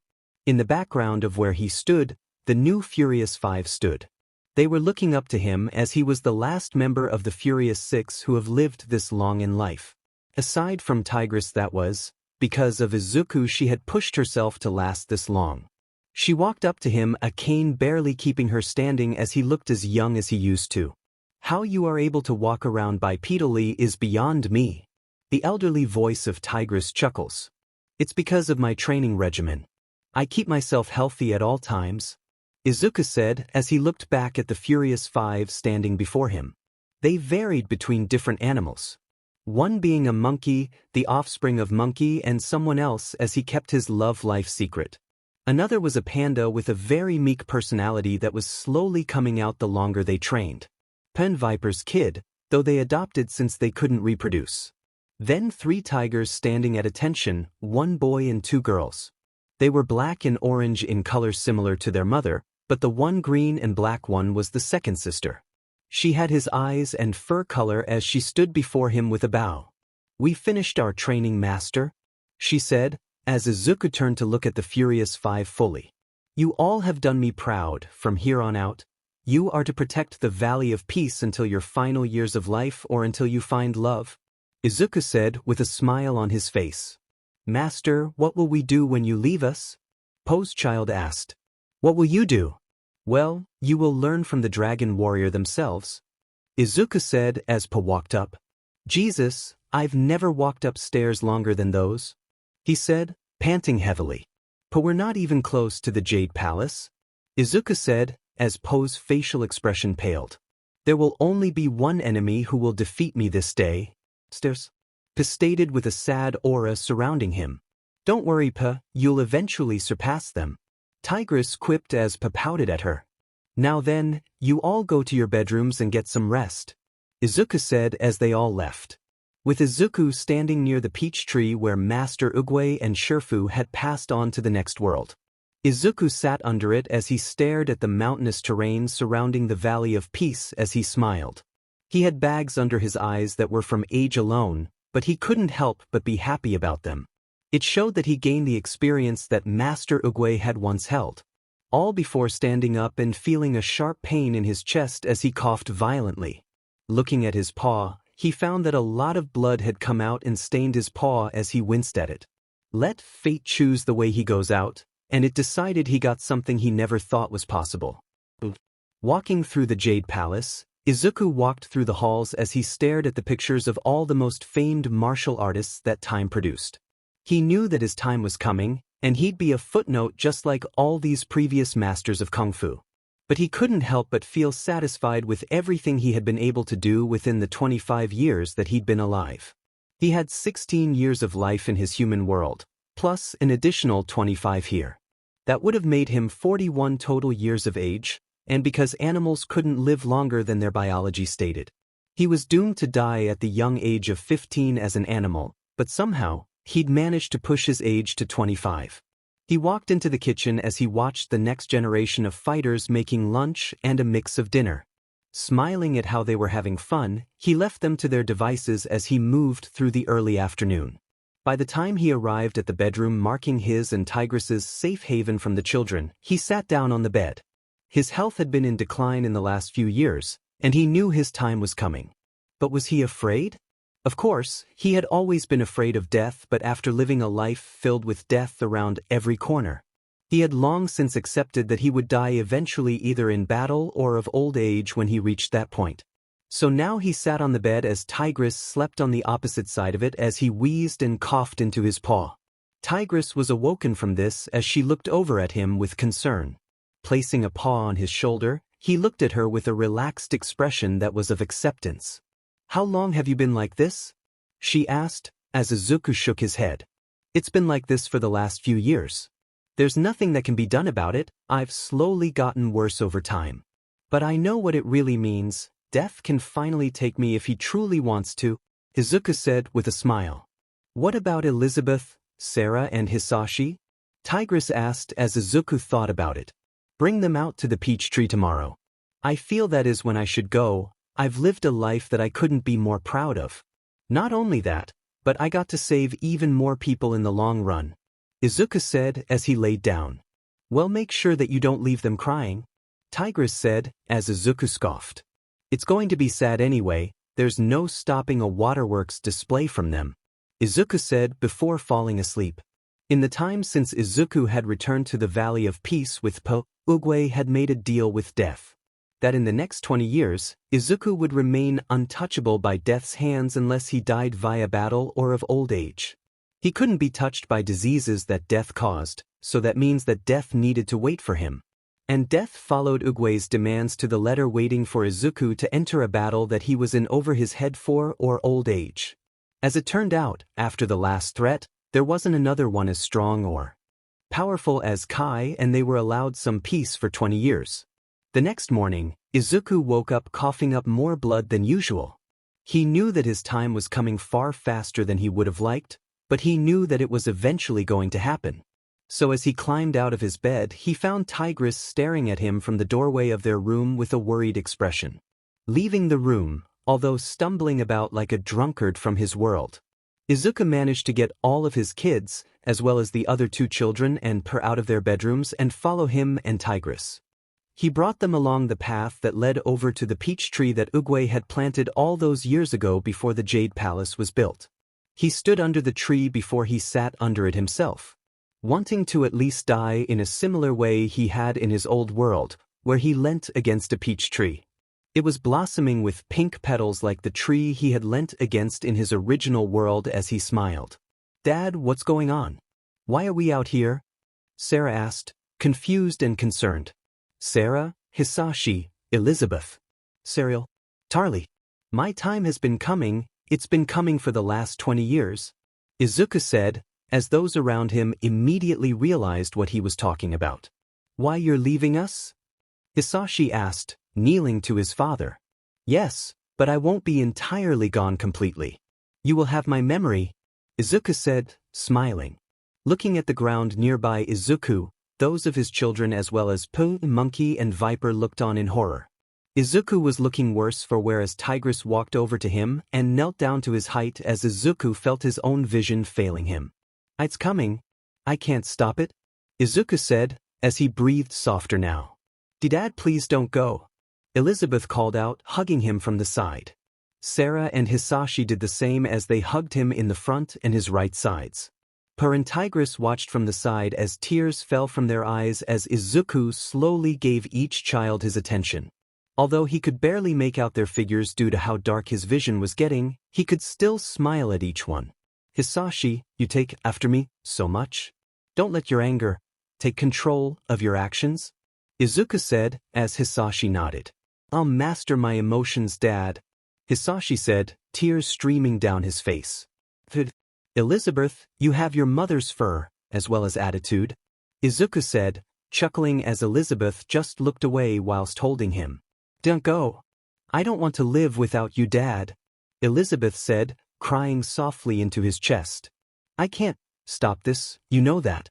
Sarah, you look like me in everything but personality. Just know that for you, your brother and sister, All. Equally, Izuku said, as his breathing slowed even further. The others noticed how his chest was no longer pushing forwards and retreating anymore. All before his body began to fade from view, as though the world was absorbing him into her. Tigress could only watch on as some peach tree blossoms fluttered around his body, enveloping it. All before all that remained of Izuku was just a small locket that was of their family. Elizabeth was the one to grab it as she opened it to see their family smiling for the picture. Izuku stood off to the side of them all with his back to Tigress, as she was the same for him. They each had a child or two in their hands as they smiled at the camera from the side. The 5 of them in the picture were the happiest they could be. As Izuku's family and friends mourned for his death, his vestige stood before the peach tree with Death standing right next to him, his scythe standing tall next to him. The wolf had stared at him with confusion as Izuku watched his children cry over what remained of him as he lifted a paw in the air and forced a peach to fall on Hisashi. The boy looked up at him but was more looking at the tree. But that was what Izuku had wanted him to do, as his blue corporeal form flickered in his view for a second as Izuku smiled at him with a wink. The boy let out a smile as tears continued to fall down his face as he held the peach in his hands as he placed it in his pocket. As the wind pushed even further in the air, Izuku appeared in the afterlife with Death as the wolf stared him down. You have paid the toll for entering the afterlife. Because of this, you cannot leave here. I hope that the extra 20 years you lived was worth it, kid, Death said, as he walked over to find his new soul to reap. I lived the life I wanted to.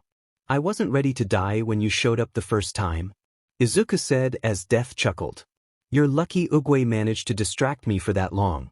Time really flies when you're watching cat videos all day, Death said, swinging his scythe around before he disappeared in black smoke. Izuku stared off into the distance as he saw a figure coming towards him. They weren't that much taller than him and had a shell covering their back. But most importantly, they were similar to that of a giant tortoise. Izuku smiled as the person made themselves known to him as they smiled at him as well. Welcome to the other world, Midoriya Izuku. I've been waiting 20 years to begin your training in this place, Oogway said with a warm smile. I'm ready to learn once more, master, Izuku said, as another voice came out from behind him. You better, I'd much rather see you train to be his apprentice than do it again myself, Shifu's voice rang out. It's been a long 10 years, Shifu, Izuku said, as Shifu shook his head. But I don't care. At least I can rest easy that the Valley of Peace has been protected, Shifu said, before patting Izuku's shoulder. The trio walked towards the green sun in the distance as Oogway stopped for a moment as Izuku and Shifu walked towards the incoming light and looked at the audience. Don't worry about Izuku's life after this. Just know that if you can manage to get this story up to around 10,000 reads, the author might make a sequel from the perspective of his daughter Elizabeth. Oogway cheekily spoke. You don't tell me what to do, author, Oogway said, cheekily before walking into the light with Izuku and Shifu. Okay, sadly the chapter is over, and if you enjoyed the video just leave a like, and subscribe with post notification, so when the next chapter is ready, you will be notified. Okay, see you in the next video. Bye.